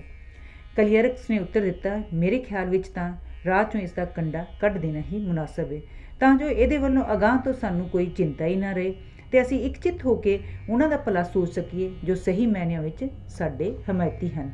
ਬਾਕੀ ਜਰਨੈਲ ਵੀ ਕਲੀਅਰਕਸ ਦੇ ਵਿਚਾਰਾਂ ਨਾਲ ਸਹਿਮਤ ਸਨ। ਇਸ ਪਿੱਛੋਂ ਔਰੈਂਟਸ ਦੀ ਜਿਉਂਦਿਆਂ ਜਾਂ ਮਰਿਆਂ ਦੀ ਕਿਸੇ ਨੇ ਖਬਰ ਤੱਕ ਨਹੀਂ ਸੁਣੀ। ਲੜਾਈ ਦੀ ਤਿਆਰੀ। ਉੱਥੋਂ ਸਾਇਰਸ ਕੂਚ ਕਰਦਾ ਹੋਇਆ ਬੇਬੀਲੋਨੀਆ ਵਿੱਚ ਪਹੁੰਚਿਆ। ਉਹਨੂੰ ਪਤਾ ਲੱਗਾ ਕਿ ਸ਼ਹਿਨਸ਼ਾਹ ਅਗਲੇ ਦਿਨ ਉਹਦੇ ਨਾਲ 2 ਹੱਥ ਕਰਨ ਨੂੰ ਤਿਆਰ ਬੈਠਾ ਹੈ। ਇਸ ਲਈ ਸਾਇਰਸ ਨੇ ਉਸੇ ਵੇਲੇ ਯੂਨਾਨੀ ਜਰਨੈਲਾਂ ਦੀ ਇੱਕ ਮੀਟਿੰਗ ਸੱਦੀ ਤੇ ਕਿਹਾ, ਮੈਂ ਤੁਹਾਨੂੰ ਇਸ ਵਾਸਤੇ ਆਪਣੇ ਨਾਲ ਨਹੀਂ ਸੀ ਲਿਆਇਆ ਕਿ ਮੇਰੇ ਪਾਸ ਆਪਣੇ ਸਿਪਾਹੀਆਂ ਦਾ ਘੱਟ ਆਏ, ਬਲਕਿ ਇਸ ਲਈ ਕਿ ਤੁਸੀਂ ਕਬਾਇਲੀਆਂ ਨਾਲੋਂ ਜ਼ਿਆਦਾ ਜਾਨ ਨਿਸਾਰ, ਤਜਰਬੇਕਾਰ ਤੇ ਲੜਾਕੇ ਸਿਪਾਹੀ ਹੋ। ਜਿਸ ਕਿਸਮ ਦੀ ਲੜਾਈ ਸਾਨੂੰ ਹੁਣ ਲੜਨੀ ਪੈਣੀ ਹੈ, ਮੈਂ ਤੁਹਾਨੂੰ ਉਸ ਬਾਰੇ ਆਪਣੇ ਨਿੱਜੀ ਤਜਰਬੇ ਤੋਂ ਕੁਝ ਦੱਸਣਾ ਚਾਹੁੰਦਾ ਹਾਂ। ਵੈਰੀ ਦੀ ਗਿਣਤੀ ਸਾਡੇ ਨਾਲੋਂ ਕਈ ਗੁਣਾ ਵੱਧ ਹੈ। ਉਹ ਹੱਲੇ ਸਮੇਂ ਵਿਰੋਧੀਆਂ ਵਿੱਚ ਘਬਰਾਹਟ ਪਾਉਣ ਲਈ ਬੜਾ ਸ਼ੋਰ ਸ਼ਰਾਬਾ ਪਾਉਂਦੇ ਨੇ, ਪਰ ਜੇ ਇਸ ਦੀ ਪਰਵਾਹ ਨਾ ਕਰਦਿਆਂ ਤੁਸੀਂ ਆਪਣੀ ਥਾਂ 'ਤੇ ਡਟੇ ਰਹੋ ਤਾਂ ਉਹ ਦਿਲ ਛੱਡ ਕੇ ਨੱਸ ਜਾਂਦੇ ਨੇ। ਜੇ ਜਿੱਤ ਸਾਡੀ ਹੋਈ ਤਾਂ ਮੈਂ ਤੁਹਾਨੂੰ ਮਾਲਾ ਮਾਲ ਕਰ ਦਿਆਂਗਾ। ਗਲਾਈਟਸ ਨਾਮੀ ਜਰਨੈਲ ਕਹਿਣ ਲੱਗਾ, ਸਾਇਰਸ, ਕਈਆਂ ਦਾ ਵਿਚਾਰ ਹੈ ਕਿ ਤੁਸੀਂ ਇਸ ਵੇਲੇ ਇਸ ਲਈ ਹਰੇ ਬਾਗ ਦਿਖਾ ਰਹੇ ਹੋ ਕਿਉਂਕਿ ਤੁਸੀਂ ਕੁੜਕੀ ਵਿੱਚ ਫਸੇ ਹੋਏ ਹੋ, ਪਰ ਜਦ ਖਤਰਾ ਟਲ ਗਿਆ ਤਾਂ ਤੁਸੀਂ ਸਭ ਕੁਝ ਭੁੱਲ ਭੁਲਾ ਜਾਓਗੇ। ਸਾਇਰਸ ਨੇ ਉੱਤਰ ਦਿੱਤਾ, ਮੇਰੇ ਪਿਤਾ ਦਾ ਰਾਜ ਇਤਨਾ ਵਿਸ਼ਾਲ ਹੈ ਕਿ ਮੇਰੇ ਭਰਾ ਨੇ ਆਪਣੇ ਯਾਰ ਦੋਸਤਾਂ ਨੂੰ ਇਸ ਦੇ ਪ੍ਰਬੰਧ ਲਈ ਥਾਪਿਆ ਹੋਇਆ ਹੈ। ਜੇ ਜਿੱਤ ਸਾਡੀ ਹੋਈ ਤਾਂ ਮੈਂ ਉਹ ਸਭ ਇਲਾਕੇ ਆਪਣੇ ਮਿੱਤਰਾਂ ਵਿੱਚ ਵੰਡ ਦਿਆਂਗਾ। ਮੈਨੂੰ ਸਗੋਂ ਡਰ ਇਹ ਕਿ ਵੰਡ ਸਮੇਂ ਕਿਤੇ ਮੇਰੇ ਮਿੱਤਰ ਥੁੜ ਨਾ ਜਾਣ। ਜਦ ਯੂਨਾਨੀਆਂ ਨੇ ਇਹ ਸ਼ਬਦ ਸੁਣੇ ਤਾਂ ਉਹਨਾਂ ਵਿੱਚ ਬੜਾ ਜੋਸ਼ ਭਰ ਗਿਆ। ਅਗਲੇ ਦਿਨ ਪੈਂਟੀਗਿਆਨ, ਜੋ ਕਿ ਸਾਇਰਸ ਦਾ ਮਿੱਤਰ ਸੀ, ਬੜੀ ਤੇਜ਼ੀ ਨਾਲ ਘੋੜਾ ਦੌੜਾਉਂਦਾ ਹੋਇਆ ਆਇਆ ਤੇ ਦੱਸਣ ਲੱਗਾ ਕਿ ਸ਼ਹਿਨਸ਼ਾਹ ਇੱਕ ਬੜਾ ਭਾਰੀ ਲਸ਼ਕਰ ਲੈ ਕੇ ਵਧਿਆ ਆ ਰਿਹਾ ਹੈ। ਇਹ ਖਬਰ ਸੁਣਦਿਆਂ ਹੀ ਸਾਇਰਸ ਨੇ ਆਪਣੇ ਸਿਪਾਹੀਆਂ ਨੂੰ ਹੁਕਮ ਜਾਰੀ ਕੀਤਾ ਕਿ ਲੜਾਈ ਲਈ ਤਿਆਰ ਹੋ ਕੇ ਆਪੋ ਆਪਣੀ ਨਿਯਤ ਕੀਤੀਆਂ ਥਾਵਾਂ 'ਤੇ ਡਟ ਜਾਣ। ਇਸ 'ਤੇ ਕਲੀਅਰਕਸ ਨੇ ਸੱਜਾ ਪਾਸਾ, ਇਰਾਨੀ ਜਰਨੈਲ ਇਰਾਇਸ ਨੇ ਖੱਬਾ ਪਾਸਾ ਸੰਭਾਲਿਆ ਤੇ ਸਾਇਰਸ ਵਿਚਕਾਰ ਡਟ ਗਿਆ। ਸਾਰੀ ਸਵੇਰ ਵੈਰੀ ਦੀ ਉਡੀਕ ਵਿੱਚ ਲੰਘ ਗਈ। ਆਖਰ ਦੂਰੋਂ ਕੱਟੇ ਦੇ ਬੱਦਲ ਉਮੜ ਰਹੇ ਸਨ, ਨਜ਼ਰੀ ਪਏ ਜੋ ਪਲ ਪਲ ਨੇੜੇ ਆ ਰਹੇ ਜਾਪਦੇ ਸਨ। ਇਹ ਸ਼ਹਿਨਸ਼ਾਹ ਜਰਕਸੀਜ਼ ਦਾ ਲਸ਼ਕਰ ਸੀ ਜੋ ਟਾਕਰੇ ਲਈ ਅਗਾਂਹ ਵੱਧ ਰਿਹਾ ਸੀ। ਉਹਦੀ ਘੋੜਸਵਾਰ ਸੈਨਾ ਟਿਸ਼ਾਫਰਨੇਸ ਦੀ ਕਮਾਨ ਵਿੱਚ ਸੀ, ਜਿਸਨੇ ਸ਼ਾਹੀ ਸੈਨਾ ਦਾ ਸੱਜਾ ਪਾਸਾ ਸੰਭਾਲਿਆ ਹੋਇਆ ਸੀ। ਫਿਰ ਬੈਂਤ ਦੀਆਂ ਢਾਲਾਂ ਵਾਲੇ ਦੇ ਦਸਤੇ ਤੇ ਉਹਨਾਂ ਤੋਂ ਅਗਾਂਹ ਮਿਸਰੀ ਪੈਦਲ ਫੌਜ ਸੀ, ਜਿਸ ਦੀਆਂ ਢਾਲਾਂ ਧਰਤੀ ਨੂੰ ਛੂੰਹਦੀਆਂ ਸਨ। ਉਹ ਹੋਰ ਅਗਾਂਹ ਹੋਰ ਘੋੜਸਵਾਰ ਤੇ ਤੀਰ ਕਮਾਨਾਂ ਨਾਲ ਲੈਸ ਦਸਤੇ ਸਨ। ਉਹਨਾਂ ਦੇ ਸਾਹਮਣੇ ਦਾਤਰੀਕਾਰ ਰੱਥ ਸਨ, ਜੋ ਵੈਰੀ ਦੀ ਸੈਨਾ ਵਿੱਚੋਂ ਲੰਘਣ ਸਮੇਂ ਹਰ ਚੀਜ਼ ਨੂੰ ਕੱਟ ਕੇ ਰੱਖੀ ਜਾਂਦੇ ਸਨ। ਜਦ ਫੌਜ ਕਾਫੀ ਨੇੜੇ ਆ ਗਈ ਤਾਂ ਸਾਇਰਸ ਆਪਣੀ ਸਹਾਇਕ ਯੂਨਾਨੀ ਸੈਨਾ ਵਿੱਚ ਆਪ ਹੋ ਕੇ ਕਲੀਅਰਕਸ ਨੂੰ ਕਹਿਣ ਲੱਗਾ ਕਿ ਉਹ ਵੈਰੀ ਦੀ ਸੈਨਾ ਦੇ ਵਿਚਕਾਰਲੇ ਹਿੱਸੇ 'ਤੇ, ਜਿੱਥੇ ਸ਼ਹਿਨਸ਼ਾਹ ਹੈ, ਹਮਲਾ ਕਰੇ, ਕਿਉਂਕਿ ਜੇਕਰ ਇੱਥੇ ਜਿੱਤ ਪ੍ਰਾਪਤ ਕਰ ਲਈ ਜਾਏ ਤਾਂ ਬਾਕੀ ਸੈਨਾ ਦਾ ਸਹਿਲ ਹੀ ਸਫਾਇਆ ਹੋ ਸਕਦਾ ਹੈ। ਇਹ ਕਹਿ ਕੇ ਸਾਇਰਸ ਨੇ ਆਪਣੀ ਸੈਨਾ ਤੋਂ ਕੁਝ ਅਦਾਮ ਵਧ ਕੇ ਅਤੇ ਵਿਰੋਧੀ ਸੈਨਾਵਾਂ ਦਾ ਜਾਇਜ਼ਾ ਲਾਇਆ। ਜਦ ਦੋਹਾਂ ਵਿਚਕਾਰ 5-6 ਗਜ਼ ਦਾ ਫੈਸਲਾ ਰਹਿ ਗਿਆ ਤਾਂ ਯੂਨਾਨੀ ਦਸਤਿਆਂ ਨੇ ਜੰਗੀ ਤਰਾਨੇ ਵਜਾਉਂਦਿਆਂ ਹੋਇਆਂ ਹੌਲੀ ਹੌਲੀ ਅਗਾਂਹ ਵਧਣਾ ਸ਼ੁਰੂ ਕਰ ਦਿੱਤਾ। ਈਰਾਨੀ ਭਾਵੇਂ ਹਾਲੀ ਯੂਨਾਨੀ ਤੀਰਾਂ ਦੀ ਮਾਰ ਵਿੱਚ ਨਹੀਂ ਸਨ, ਪਰ ਉਹਨਾਂ ਨੂੰ ਬੜੀ ਤੇਜ਼ੀ ਨਾਲ ਅਗਾਂਹ ਵਧਦਿਆਂ ਵੇਖ ਕੇ ਪਿਛਾਂਹ ਵੱਲ ਸਰਕਣਾ ਸ਼ੁਰੂ ਕਰ ਦਿੱਤਾ। ਯੂਨਾਨੀਆਂ ਨੇ ਵੀ ਬਾਕਾਇਦਗੀ ਵਿੱਚ ਉਹਨਾਂ ਦਾ ਪਿੱਛਾ ਕੀਤਾ। ਯੂਨਾਨੀ ਸੈਨਾ ਨੂੰ ਤਿੱਤਰ ਬਿੱਤਰ ਕਰਨ ਲਈ ਈਰਾਨੀਆਂ ਨੇ ਦਾਤਰੀ ਦਾ ਰੱਥ ਅਗਾਂਹ ਲੈ ਆਂਦੇ। ਇਹ ਵੇਖ ਕੇ ਯੂਨਾਨੀ ਦਸਤੇ ਬਾਕਾਇਦਗੀ ਨਾਲ ਦੂਰ ਦੂਰ ਖਿੱਲਰ ਗਏ। ਇਸ ਤਰ੍ਹਾਂ ਉਹ ਰੱਥਾਂ ਦੀ ਮਾਰ ਤੋਂ ਬਚ ਗਏ। ਸਾਇਰਸ ਆਪਣੇ ਸਾਹਮਣੇ ਵਾਲੇ ਈਰਾਨੀ ਦਸਤਿਆਂ ਨੂੰ ਪਸਪਾ ਹੁੰਦਾ ਵੇਖ ਕੇ ਬੜਾ ਖੁਸ਼ ਹੋਇਆ। ਕਈ ਤਾਂ ਉਹਨੂੰ ਜਿੱਤ ਦੀ ਵਧਾਈ ਵੀ ਦੇਣ ਲੱਗ ਪਏ, ਪਰ ਸਾਇਰਸ ਨੇ ਪਸਪਾ ਹੋ ਰਹੀ ਫੌਜ ਦਾ ਪਿੱਛਾ ਕਰਨਾ ਪਸੰਦ ਨਾ ਕੀਤਾ ਤੇ ਆਪਣੇ 600 ਅੰਗ ਰੱਖਿਅਕਾਂ ਸਮੇਤ ਇੱਕ ਥਾਂ ਖੜਾ ਵੇਖਣ ਲੱਗਾ ਕਿ ਸ਼ਹਿਨਸ਼ਾਹ ਅਗਲੀ ਚਾਲ ਕੀ ਚੱਲਦਾ ਹੈ। ਉਹਨੂੰ ਪਤਾ ਸੀ ਕਿ ਲੜਾਈ ਸਮੇਂ ਸ਼ਹਿਨਸ਼ਾਹ ਆਮ ਈਰਾਨੀ ਸੈਨਾਪਤੀਆਂ ਵਾਂਗ ਫੌਜ ਦੇ ਕੇਂਦਰੀ ਭਾਗ ਵਿੱਚ ਹੁੰਦਾ ਹੈ। ਸੈਨਾਪਤੀ ਦੇ ਇਸ ਸਥਿਤੀ ਵਿੱਚ ਰਹਿਣ ਦੇ ਦੋ ਲਾਭ ਸਨ। ਇੱਕ ਤਾਂ ਇਸ ਤਰ੍ਹਾਂ ਨਾਲ ਉਹ ਚਾਰੋਂ ਪਾਸੇ ਆਪਣੀ ਫੌਜ ਨਾਲ ਘਿਰਿਆ ਹੋਣ ਕਰਕੇ ਸੁਰੱਖਿਅਤ ਹੁੰਦਾ ਸੀ, ਦੂਜੇ ਉੱਥੋਂ ਹਰ ਪਾਸੇ ਆਸਾਨੀ ਨਾਲ ਹੁਕਮ ਭੇਜ ਸਕਦਾ ਸੀ। ਸਾਇਰਸ ਨੇ ਆਪਣੇ ਅੰਗ ਰੱਖਿਅਕਾਂ ਨਾਲ ਉਸ ਥਾਂ ਹਮਲਾ ਕਰ ਦਿੱਤਾ ਜਿੱਥੇ ਸ਼ਹਿਨਸ਼ਾਹ ਸੀ ਤੇ ਉਹਦੇ 6000 ਸਿਪਾਹੀਆਂ ਨੂੰ ਤਿੱਤਰ ਬਿੱਤਰ ਕਰ ਦਿੱਤਾ। ਵੈਰੀ ਦੀ ਇਸ ਭਾਜੜ ਸਮੇਂ ਸਾਇਰਸ ਤੇ ਪਿੱਛਾ ਕਰ ਰਹੇ ਅੰਗ ਰੱਖਿਅਕ ਇੱਕ ਦੂਜੇ ਕੋਲੋਂ ਨਿਖੜ ਗਏ ਤੇ ਸਾਇਰਸ ਲਾਗੇ ਬਹੁਤ ਥੋੜੇ ਜਿਹੇ ਸਿਪਾਹੀ ਹੀ ਰਹਿ ਗਏ।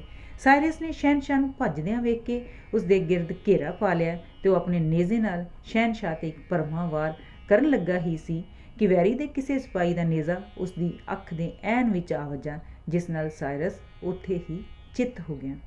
ਜਦ ਉਸ ਦੇ ਇੱਕ ਇਤਬਾਰੀ ਦੋਸਤ ਆਰਟੇਬਰਸ ਨੇ ਸਾਇਰਸ ਨੂੰ ਦਮ ਤੋੜਦਿਆਂ ਵੇਖਿਆ ਤਾਂ ਉਹ ਵੀ ਆਪਣੇ ਤੇ ਖੰਜਰ ਦਾ ਵਾਰ ਕਰਕੇ ਸਾਇਰਸ ਦੀ ਲੋਥ ਤੇ ਡਿੱਗ ਪਿਆ। ਸਾਇਰਸ ਦੀ ਮੌਤ ਨਾਲ ਹੀ ਉਹਦੀ ਸੈਨਾ ਵਿੱਚ ਭਾਜੜ ਪੈ ਗਈ ਤੇ ਉਹਨੇ ਆਪਣੇ ਪਿਛਲੇ ਪੜਾਅ ਤੇ ਪਹੁੰਚ ਕੇ ਹੀ ਸਾਹ ਲਿਆ। ਸ਼ਹਿਨਸ਼ਾਹ ਨੇ ਸਾਇਰਸ ਦਾ ਸਿਰ ਤੇ ਬਾਹਾਂ ਕੱਟ ਦਿੱਤੀਆਂ ਤੇ ਉਹਦੇ ਕੈਂਪ ਤੇ ਹੱਲਾ ਬੋਲ ਕੇ ਖੂਬ ਲੁੱਟਮਾਰ ਕੀਤੀ। ਇਸ ਸਮੇਂ ਸ਼ਹਿਨਸ਼ਾਹ ਅਤੇ ਯੂਨਾਨੀ ਫੌਜ ਵਿਚਕਾਰ 3 ਮੀਲ ਦੀ ਵਿੱਥ ਸੀ। ਯੂਨਾਨੀ ਸਾਇਰਸ ਦੀ ਮੌਤ ਬਾਰੇ ਬਿਲਕੁਲ ਬੇਖਬਰ ਸਨ। ਉਹ ਉਹਨਾਂ ਈਰਾਨੀ ਸੈਨਿਕਾਂ ਦਾ ਪਿੱਛਾ ਕਰ ਰਹੇ ਸਨ ਜੋ ਅੱਗੇ ਹਾਰ ਖਾ ਕੇ ਨੱਸ ਰਹੇ ਸਨ। ਜਦ ਸ਼ਹਿਨਸ਼ਾਹ ਨੂੰ ਇਸ ਗੱਲ ਦਾ ਪਤਾ ਲੱਗਾ ਤਾਂ ਉਹ ਆਪਣੀਆਂ ਫੌਜਾਂ ਦੀ ਨਵੇਂ ਸਿਰਿਓਂ ਤਰਤੀਬ ਬਣਾ ਕੇ ਯੂਨਾਨੀਆਂ ਨਾਲ 2 ਹੱਥ ਕਰਨ ਲਈ ਉਹਨਾਂ ਵੱਲ ਵਧਿਆ, ਪਰ ਯੂਨਾਨੀਆਂ ਦੇ ਜਵਾਬੀ ਹਮਲੇ ਦੀ ਤਾਬ ਨਾ ਲਿਆਉਂਦੇ ਹੋਏ ਇੱਕ ਪਹਾੜੀ ਦੀ ਆੜ ਵਿੱਚ ਪਸਪਾ ਹੋ ਗਿਆ। ਇਤਨੇ ਨੂੰ ਸੂਰਜ ਡੁੱਬ ਚੁੱਕਾ ਸੀ, ਇਸ ਲਈ ਯੂਨਾਨੀ ਫੌਜ ਆਰਾਮ ਕਰਨ ਲਈ ਆਪਣੇ ਕੈਂਪ ਵੱਲ ਮੁੜ ਗਈ ਤੇ ਜਿੱਥੇ ਪਹੁੰਚ ਕੇ ਉਹਨਾਂ ਨੂੰ ਪਤਾ ਲੱਗਾ ਕਿ ਸਾਰਾ ਕੈਂਪ ਲੁੱਟਿਆ ਪੁੱਟਿਆ ਗਿਆ ਹੈ। ਯੂਨਾਨੀ ਸਾਰੇ ਦਿਨ ਦੇ ਭੁੱਖੇ ਸਨ, ਰਾਤ ਵੇਲੇ ਵੀ ਉਹਨਾਂ ਨੂੰ ਖਾਣਾ ਨਸੀਬ ਨਾ ਹੋਇਆ। ਯੂਨਾਨੀ ਹੈਰਾਨ ਸਨ ਕਿ ਹੁਣ ਤੱਕ ਨਾ ਹੀ ਸਾਇਰਸ ਕੈਂਪ ਵਿੱਚ ਪਹੁੰਚਿਆ ਹੈ ਤੇ ਨਾ ਹੀ ਉਸ ਵੱਲੋਂ ਕੋਈ ਖਬਰ ਆਈ ਹੈ। ਉਹ ਅਗਲੇ ਪਲਕ ਸਵੇਰੇ ਸਵੇਰੇ ਉੱਠ ਕੇ ਅਗਾਂਹ ਵਧਣ ਦੀ ਤਿਆਰੀ ਕਰ ਹੀ ਰਹੇ ਸਨ ਕਿ ਪ੍ਰੋਕਲੀਸ ਤੇ ਗੋਲਸ 2 ਯੂਨਾਨੀ ਇਹ ਖਬਰ ਲਿਆਏ ਕਿ ਸਾਇਰਸ ਲੜਾਈ ਵਿੱਚ ਮਾਰਿਆ ਗਿਆ ਹੈ ਤੇ ਉਹਦੇ ਸਭ ਸਿਪਾਹੀ ਹੌਸਲਾ ਹਾਰ ਕੇ ਤਿੱਤਰ ਬਿੱਤਰ ਹੋ ਗਏ ਹਨ। ਇਹ ਖਬਰ ਸੁਣਦਿਆਂ ਹੀ ਯੂਨਾਨੀ ਸੈਨਾ ਵਿੱਚ ਨਿਰਾਸ਼ਤਾ ਛਾ ਗਈ। ਸੂਰਜ ਚੜ੍ਹਦਿਆਂ ਹੀ ਟਿਸਾਫਰਨੇਸ ਵੱਲੋਂ ਕੁਝ ਹਰਕਾਰੇ ਯੂਨਾਨੀ ਕੈਂਪ ਵਿੱਚ ਆਏ। ਇਹਨਾਂ ਵਿੱਚ ਫੈਲੀਨਸ ਨਾਮੀ ਯੂਨਾਨੀ ਜੋ ਸਿਵਾ ਸਭ ਕਬਾਇਲੀ ਸਰਦਾਰ ਸਨ, ਉਹਨਾਂ ਨੇ ਸ਼ਹਿਨਸ਼ਾਹ ਵੱਲੋਂ ਸੁਨੇਹਾ ਲਿਆਂਦਾ ਕਿ ਸਾਇਰਸ ਦੀ ਮੌਤ ਕਾਰਨ ਪੈਦਾ ਹੋਈ ਸਥਿਤੀ ਵਿੱਚ ਯੂਨਾਨੀਆਂ ਲਈ ਇਹੀ ਹੀ ਮੁਨਾਸਬ ਹੈ ਤੇ ਉਹ ਹਥਿਆਰ ਸੁੱਟ ਕੇ ਸ਼ਹਿਨਸ਼ਾਹ ਨਾਲ ਸੁਲ੍ਹਾ ਦੀ ਗੱਲ ਕਰਨ। ਇਹ ਗੱਲ ਸੁਣ ਕੇ ਯੂਨਾਨੀਆਂ ਨੂੰ ਬੜਾ ਰੋਹ ਚੜਿਆ, ਪਰ ਉਹਨਾਂ ਦੇ ਜਰਨੈਲ ਕਲੀਅਰਕਸ ਨੇ ਕੇਵਲ ਇੰਨਾ ਹੀ ਉੱਤਰ ਦਿੱਤਾ ਕਿ ਅਸੀਂ ਜੇਤੂ ਹਾਂ ਤੇ ਇਹ ਅਣਹੋਣੀ ਗੱਲ ਹੈ ਕਿ ਜਿੱਤੀ ਹੋਈ ਫੌਜ ਹਥਿਆਰ ਸੁੱਟੇ। ਇਹ ਕਹਿ ਕੇ ਕਲੀਅਰਕਸ ਤਾਂ ਉੱਥੋਂ ਕਿਸੇ ਜ਼ਰੂਰੀ ਕੰਮ ਚਲਾ ਗਿਆ, ਪਰ ਉਹ ਬਾਕੀ ਜਰਨੈਲਾਂ ਨੂੰ ਕਹਿ ਗਿਆ ਕਿ ਸੋਚ ਵਿਚਾਰ ਤੇ ਯੋਗ ਉੱਤਰ ਭੇਜਣ। ਸੋ ਕਲੀਅਨੋਰ ਜੋ ਕਲੀਅਰਕਸ ਤੋਂ ਪਿੱਛੋਂ ਸਭ ਤੋਂ ਮੋਹਤਬਰ ਜਰਨੈਲ ਸੀ, ਕਹਿਣ ਲੱਗਾ, ਅਸੀਂ ਹਥਿਆਰ ਸੁੱਟਣ ਨਾਲੋਂ ਲੜ ਕੇ ਮਰਨਾ ਜ਼ਿਆਦਾ ਚੰਗਾ ਸਮਝਦੇ ਹਾਂ। ਥੀਬਸ ਦੇ ਰਹਿਣ ਵਾਲੇ ਪ੍ਰੋਕਨਸੀਨਸ ਨੇ ਕਿਹਾ, ਫੈਲਿਨਸ ਕੀ ਸ਼ਹਿਨशाह ਮਿੱਤਰਤਾ ਦੇ ਤੌਰ 'ਤੇ ਹਥਿਆਰ ਮੰਗ ਰਿਹਾ ਹੈ ਜਾਂ ਆਪਣੇ ਆਪ ਨੂੰ ਜੇਤੂ ਸਮਝ ਕੇ ਸਾਨੂੰ ਹਥਿਆਰ ਸੁੱਟਣ ਲਈ ਕਹਿ ਰਿਹਾ ਹੈ? ਜੇ ਉਹ ਜੇਤੂ ਦੇ ਤੌਰ 'ਤੇ ਸਾਥੋਂ ਹਥਿਆਰ ਛੁਟਾਉਣਾ ਚਾਹੁੰਦਾ ਹੈ ਤਾਂ ਆਪ ਇੱਥੇ ਕਿਉਂ ਨਹੀਂ ਆਇਆ? ਪਰ ਜੇ ਉਹ ਮਿੱਤਰਾਂ ਵਾਂਗ ਸਮਝੌਤਾ ਕਰਨਾ ਚਾਹੁੰਦਾ ਹੈ ਤਾਂ ਉਹ ਪਹਿਲਾਂ ਦੱਸੇ ਕਿ ਉਹ ਇਸ ਮਿੱਤਰਤਾ ਦੇ ਸਿਲੇ ਵਿੱਚ ਸਾਨੂੰ ਕੀ ਦੇਵੇਗਾ। ਫੈਲਿਨਸ ਨੇ ਉੱਤਰ ਦਿੱਤਾ, ਸ਼ਹਿਨशाह ਸਮਝਦਾ ਹੈ ਕਿ ਜਿੱਤ ਉਸਦੀ ਹੋਈ ਹੈ। ਉਸ ਨਾਲ ਰਾਜ ਭਾਗ ਵੰਡਾਉਣ ਵਾਲਾ ਹੁਣ ਕੋਈ ਨਹੀਂ ਰਿਹਾ। ਨਾਲੇ ਤੁਸੀਂ ਚਾਰੇ ਪਾਸਿਓਂ ਉਹਦੇ ਰਾਜ ਵਿੱਚ ਘਿਰੇ ਹੋਏ ਹੋ ਅਤੇ ਉਹਦੇ ਸਹਿਯੋਗ ਬਿਨਾਂ ਤੁਸੀਂ ਜਿਉਂਦੇ ਜੀ ਆਪਣੇ ਦੇਸ਼ ਨਹੀਂ ਪਹੁੰਚ ਸਕਦੇ। ਇਸ ਦੇ ਐਥਨਸ ਨਿਵਾਸੀ ਯੂਨਾਨੀ ਜਰਨੈਲ ਥਿਓਪੇਪਸ ਨੇ ਉੱਤਰ ਦਿੱਤਾ, ਫੈਲਿਨਸ, ਇਸ ਔਕੜ ਵਿੱਚ ਦੋ ਹੀ ਚੀਜ਼ਾਂ ਸਾਨੂੰ ਬਚਾ ਸਕਦੀਆਂ ਨੇ, ਸਾਡੇ ਹਥਿਆਰ ਅਤੇ ਸਾਡੀ ਹਿੰਮਤ। ਜਿੰਨਾ ਚਿਰ ਸਾਡੇ ਹਥਿਆਰ ਸਾਡੇ ਪਾਸ ਨੇ, ਸਾਡੀ ਹਿੰਮਤ ਵੀ ਸਾਡਾ ਸਾਥ ਦੇਵੇਗੀ। ਇੱਕ ਸਿਪਾਹੀ ਦਾ ਆਪਣੇ ਹਥਿਆਰ ਵੈਰੀ ਦੇ ਹਵਾਲੇ ਕਰਦੇ ਨੇ ਮੌਤ ਦੇ ਮੂੰਹ ਵਿੱਚ ਛਾਲ ਮਾਰਨ ਦੇ ਬਰਾਬਰ ਹੈ। ਇਸ ਲਈ ਅਸੀਂ ਹਥਿਆਰ ਸੁੱਟਣ ਨੂੰ ਬਿਲਕੁਲ ਤਿਆਰ ਨਹੀਂ। ਇਹਨਾਂ ਦੀ ਸਹਾਇਤਾ ਦੇ ਨਾਲ ਹੀ ਅਸੀਂ ਆਪਣੇ ਮੰਤਵ ਦੀ ਪ੍ਰਾਪਤੀ ਕਰ ਸਕਦੇ ਹਾਂ। ਇਹ ਸੁਣ ਕੇ ਫੈਲਿਨਸ ਮੁਸਕਰਾਇਆ ਅਤੇ ਕਹਿਣ ਲੱਗਾ, ਥਿਓਪੇਪਸ, ਮੈਂ ਤੇਰੀ ਸਿਆਣਪ ਦੀ ਦਾਤ ਦੇਣੋਂ ਨਹੀਂ ਰਹਿ ਸਕਦਾ, ਪਰ ਇਹ ਤੇਰੀ ਸਰਾਸਰ ਗਲਤੀ ਹੈ ਜੇ ਤੂੰ ਸਮਝੇ ਕਿ ਸ਼ਹਿਨशाह ਦੀ ਸ਼ਕਤੀ ਸਾਹਮਣੇ ਤੇਰੀ ਹਿੰਮਤ ਕਾਰਗਰ ਸਾਬਤ ਹੋ ਸਕੇਗੀ। ਇਹ ਸੁਣ ਕੇ ਉੱਥੇ ਬੈਠੇ ਸਭ ਜਰਨੈਲਾਂ ਦੇ ਹੌਸਲੇ ਪਸਤ ਹੋ ਗਏ। ਉਹ ਸੋਚਣ ਲੱਗੇ ਕਿ ਜਿਸ ਵਫਾਦਾਰੀ ਨਾਲ ਉਹਨਾਂ ਨੇ ਸਾਇਰਸ ਦਾ ਸਾਥ ਦਿੱਤਾ ਹੈ, ਜੇ ਉਸ ਨਾਲ ਸ਼ਹਿਨशाह ਦਾ ਸਾਥ ਦਿੱਤਾ ਜਾਏ ਤਾਂ ਹੋ ਸਕਦਾ ਹੈ ਕਿ ਉਹ ਖੁਸ਼ ਹੋ ਕੇ ਮਿਸਰ ਦੀ ਮੁਹਿੰਮ ਲਈ ਉਹਨੂੰ ਆਪਣੀ ਫੌਜ ਵਿੱਚ ਭਰਤੀ ਕਰ ਲਵੇ। ਹਾਲੀ ਇੰਜ ਸੋਚ ਵਿਚਾਰ ਹੋ ਹੀ ਰਹੀ ਸੀ ਕਿ ਕਲੀਰੇਕਸ ਉੱਥੇ ਆ ਪਹੁੰਚਿਆ ਅਤੇ ਪੁੱਛਣ ਲੱਗਾ ਕਿ ਉਹਨਾਂ ਸ਼ਹਿਨशाह ਨੂੰ ਕੀ ਉੱਤਰ ਭੇਜਿਆ ਹੈ। ਫੈਲਿਨਸ ਨੇ ਕਿਹਾ, ਸਾਨੂੰ ਤਾਂ ਕੁਝ ਸਮਝ ਨਹੀਂ ਲੱਗਦੀ, ਕੀ ਕਰੀਏ, ਤੂੰ ਹੀ ਆਪਣੀ ਰਾਏ ਦੱਸ। ਕਲੀਰੇਕਸ ਨੇ ਉੱਤਰ ਦਿੱਤਾ, ਫੈਲਿਨਸ, ਮੈਂ ਤੈਨੂੰ ਇੱਥੇ ਆਇਆ ਵੇਖ ਕੇ ਬਹੁਤ ਖੁਸ਼ ਹੋਇਆ ਸਾਂ, ਕਿਉਂਕਿ ਤੂੰ ਸਾਡਾ ਆਪਣਾ ਦੇਸ਼ਵਾਸੀ ਹੈ। ਤੂੰ ਸਾਨੂੰ ਨੇਕ ਸਲਾਹ ਦੇ ਸਕਦਾ ਹੈ। ਤੂੰ ਹੀ ਕੋਈ ਐਸਾ ਹੱਲ ਦੱਸ ਜਿਸ ਨਾਲ ਤੇਰੀ ਇੱਜ਼ਤ ਵੀ ਬਣੀ ਰਹੇ ਅਤੇ ਸਾਡਾ ਵੀ ਬਚਾਅ ਹੋ ਜਾਏ ਅਤੇ ਬਾਅਦ ਵਿੱਚ ਲੋਕ ਤੇਰੀ ਦੇਸ਼ ਭਗਤੀ ਅਤੇ ਸਾਡੀ ਸਿਆਣਪ ਦੀ ਤਾਰੀਫ ਕਰ ਸਕਣ, ਕਿਉਂਕਿ ਜੋ ਵੀ ਸਲਾਹ ਤੂੰ ਦੇਵੇਂਗਾ ਉਸ ਬਾਰੇ ਝੱਟ ਹੀ ਯੂਨਾਨ ਵਿੱਚ ਖਬਰ ਪਹੁੰਚ ਜਾਣੀ ਹੈ। ਕਲੀਰੇਕਸ ਨੇ ਇੰਜ ਕਹਿ ਕੇ ਉਹਦੇ ਦੇਸ਼ ਪਿਆਰ ਦੇ ਜਜ਼ਬੇ ਨੂੰ ਟੁੰਬਣ ਦਾ ਯਤਨ ਕੀਤਾ, ਪਰ ਫੈਲਿਨਸ ਬੜਾ ਚਤਰ ਅਤੇ ਚਲਾਕ ਮਨੁੱਖ ਸੀ।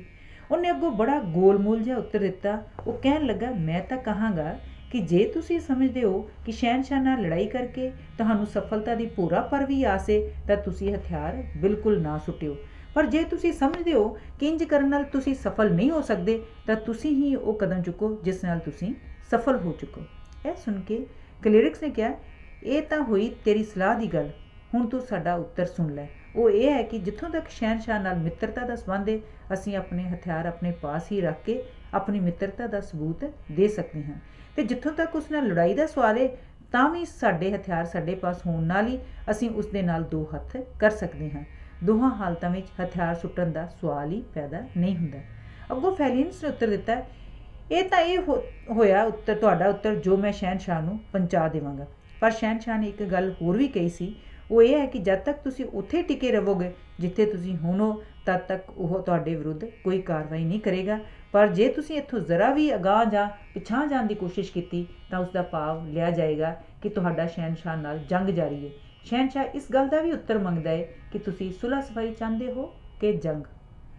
ਕਲੀਰੇਕਸ ਨੇ ਵੀ ਅੱਗੋਂ ਗੋਲਮੋਲ ਹੀ ਉੱਤਰ ਦਿੱਤਾ, ਇਸ ਬਾਰੇ ਸਾਡੇ ਉਹ ਹੀ ਵਿਚਾਰ ਨੇ ਜੋ ਸ਼ਹਿਨशाह ਦੇ ਨੇ। ਫੈਲਿਨਸ ਨੇ ਪੁੱਛਿਆ, ਇਸ ਤੋਂ ਤੁਹਾਡਾ ਕੀ ਮਤਲਬ? ਕਲੀਰੇਕਸ ਨੇ ਕਿਹਾ ਕਿ ਜੇ ਇੱਥੇ ਟਿਕੇ ਰਹੇ ਤਾਂ ਸੁਲਹ, ਪਰ ਜੇ ਅਗਾਂਹ ਜਾਂ ਪਿਛਾਂਹ ਗਏ ਤਾਂ ਜੰਗ। ਕਲੀਰੇਕਸ ਨੇ ਇਸ ਗੱਲ ਦੀ ਜ਼ਰਾ ਵੀ ਭਿਣਕ ਨਾ ਪੈਣ ਦਿੱਤੀ ਕਿ ਉਸ ਦਾ ਅੰਤਮ ਫੈਸਲਾ ਕੀ ਹੈ। ਵਾਪਸੀ। ਇਸ ਘਟਨਾ ਦਾ ਪਿੱਛੋਂ ਐਰਾਈਸਿਸ ਨਾਮੀ ਇੱਕ ਈਰਾਨੀ ਜਰਨੈਲ ਨੇ, ਜੋ ਸ਼ਹਿਨशाह ਦੀ ਜਿੱਤ 'ਤੇ ਖੁਸ਼ ਨਹੀਂ ਸੀ, ਯੂਨਾਨੀਆਂ ਨੂੰ ਇਹ ਪੇਸ਼ਕਸ਼ ਕੀਤੀ ਕਿ ਜੇ ਉਹ ਦੇਸ਼ ਨੂੰ ਵਾਪਸ ਮੁੜਨਾ ਚਾਹੁੰਦੇ ਨੇ ਤਾਂ ਉਹ ਉੱਥੇ ਰਾਤ ਉਸ ਨਾਲ ਆ ਮਿਲਣ। ਯੂਨਾਨੀਆਂ ਨੂੰ ਇਹ ਸਲਾਹ ਪਸੰਦ ਆਈ ਅਤੇ ਉਹ ਰਾਤ ਇੱਕ ਐਰਾਈਸਿਸ ਨਾਲ ਜਾ ਰਲੇ। ਦੋਹਾਂ ਧਿਰਾਂ ਨੇ ਇੱਕ ਦੂਜੇ ਨੂੰ ਪੂਰਨ ਵਫਾਦਾਰੀ ਦਾ ਪ੍ਰਣ ਦਿੱਤਾ। ਐਰਾਈਸ ਨੇ ਸਲਾਹ ਦਿੱਤੀ, ਵਾਪਸੀ ਸਮੇਂ ਸਾਨੂੰ ਦੂਜੇ ਰਸਤਿਓਂ ਜਾਣਾ ਚਾਹੀਦਾ ਹੈ।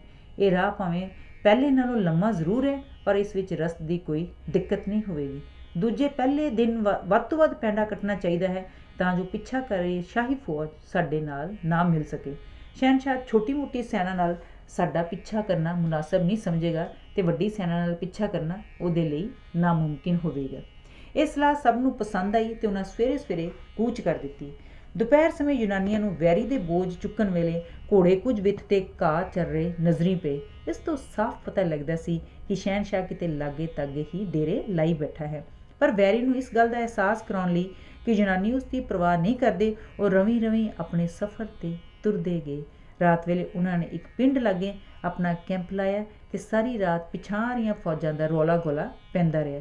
ਇਸ ਗੱਲ ਦਾ ਸ਼ਾਹੀ ਫੌਜ 'ਤੇ ਬੜਾ ਪ੍ਰਭਾਵ ਪਿਆ ਤੇ ਉਹ ਸਵੇਰ ਹੋਣ ਤੋਂ ਪਹਿਲਾਂ ਹੀ ਉਹ ਭਾਰ ਚੁੱਕਣ ਵਾਲੇ ਪਸ਼ੂਆਂ ਸਮੇਤ ਉੱਥੋਂ ਗਾਇਬ ਹੋ ਗਈ। ਸ਼ਾਹੀ ਸੈਨਾ ਦੇ ਲਾਗੇ ਤਾਗੇ ਹੋਣ ਦਾ ਸਬੂਤ ਜਲਦੀ ਹੀ ਮਿਲ ਗਿਆ, ਕਿਉਂਕਿ ਸਵੇਰੇ ਸਵੇਰੇ ਜਦ ਕਲੀਅਰਿਕਸ ਆਪਣੀ ਸੈਨਾ ਦਾ ਮੁਆਇਨਾ ਕਰ ਰਿਹਾ ਸੀ ਤਾਂ ਸ਼ਹਿਨਸ਼ਾਹ ਵੱਲੋਂ ਕੁਝ ਇਲਚੀ ਆਏ ਤੇ ਕਹਿਣ ਲੱਗੇ ਕਿ ਉਹ ਕਲੀਅਰਿਕਸ ਨਾਲ ਮੁਲਾਕਾਤ ਕਰਨਾ ਚਾਹੁੰਦੇ ਨੇ। ਕਲੀਅਰਿਕਸ ਨੇ ਉੱਤਰ ਦਿੱਤਾ ਕਿ ਉਹ ਆਪਣੀ ਸੈਨਾ ਦੇ ਮੁਆਇਨੇ ਤੋਂ ਵਿਹਲਿਆ ਹੋ ਕੇ ਹੀ ਉਹਨਾਂ ਨਾਲ ਗੱਲ ਕਰੇਗਾ।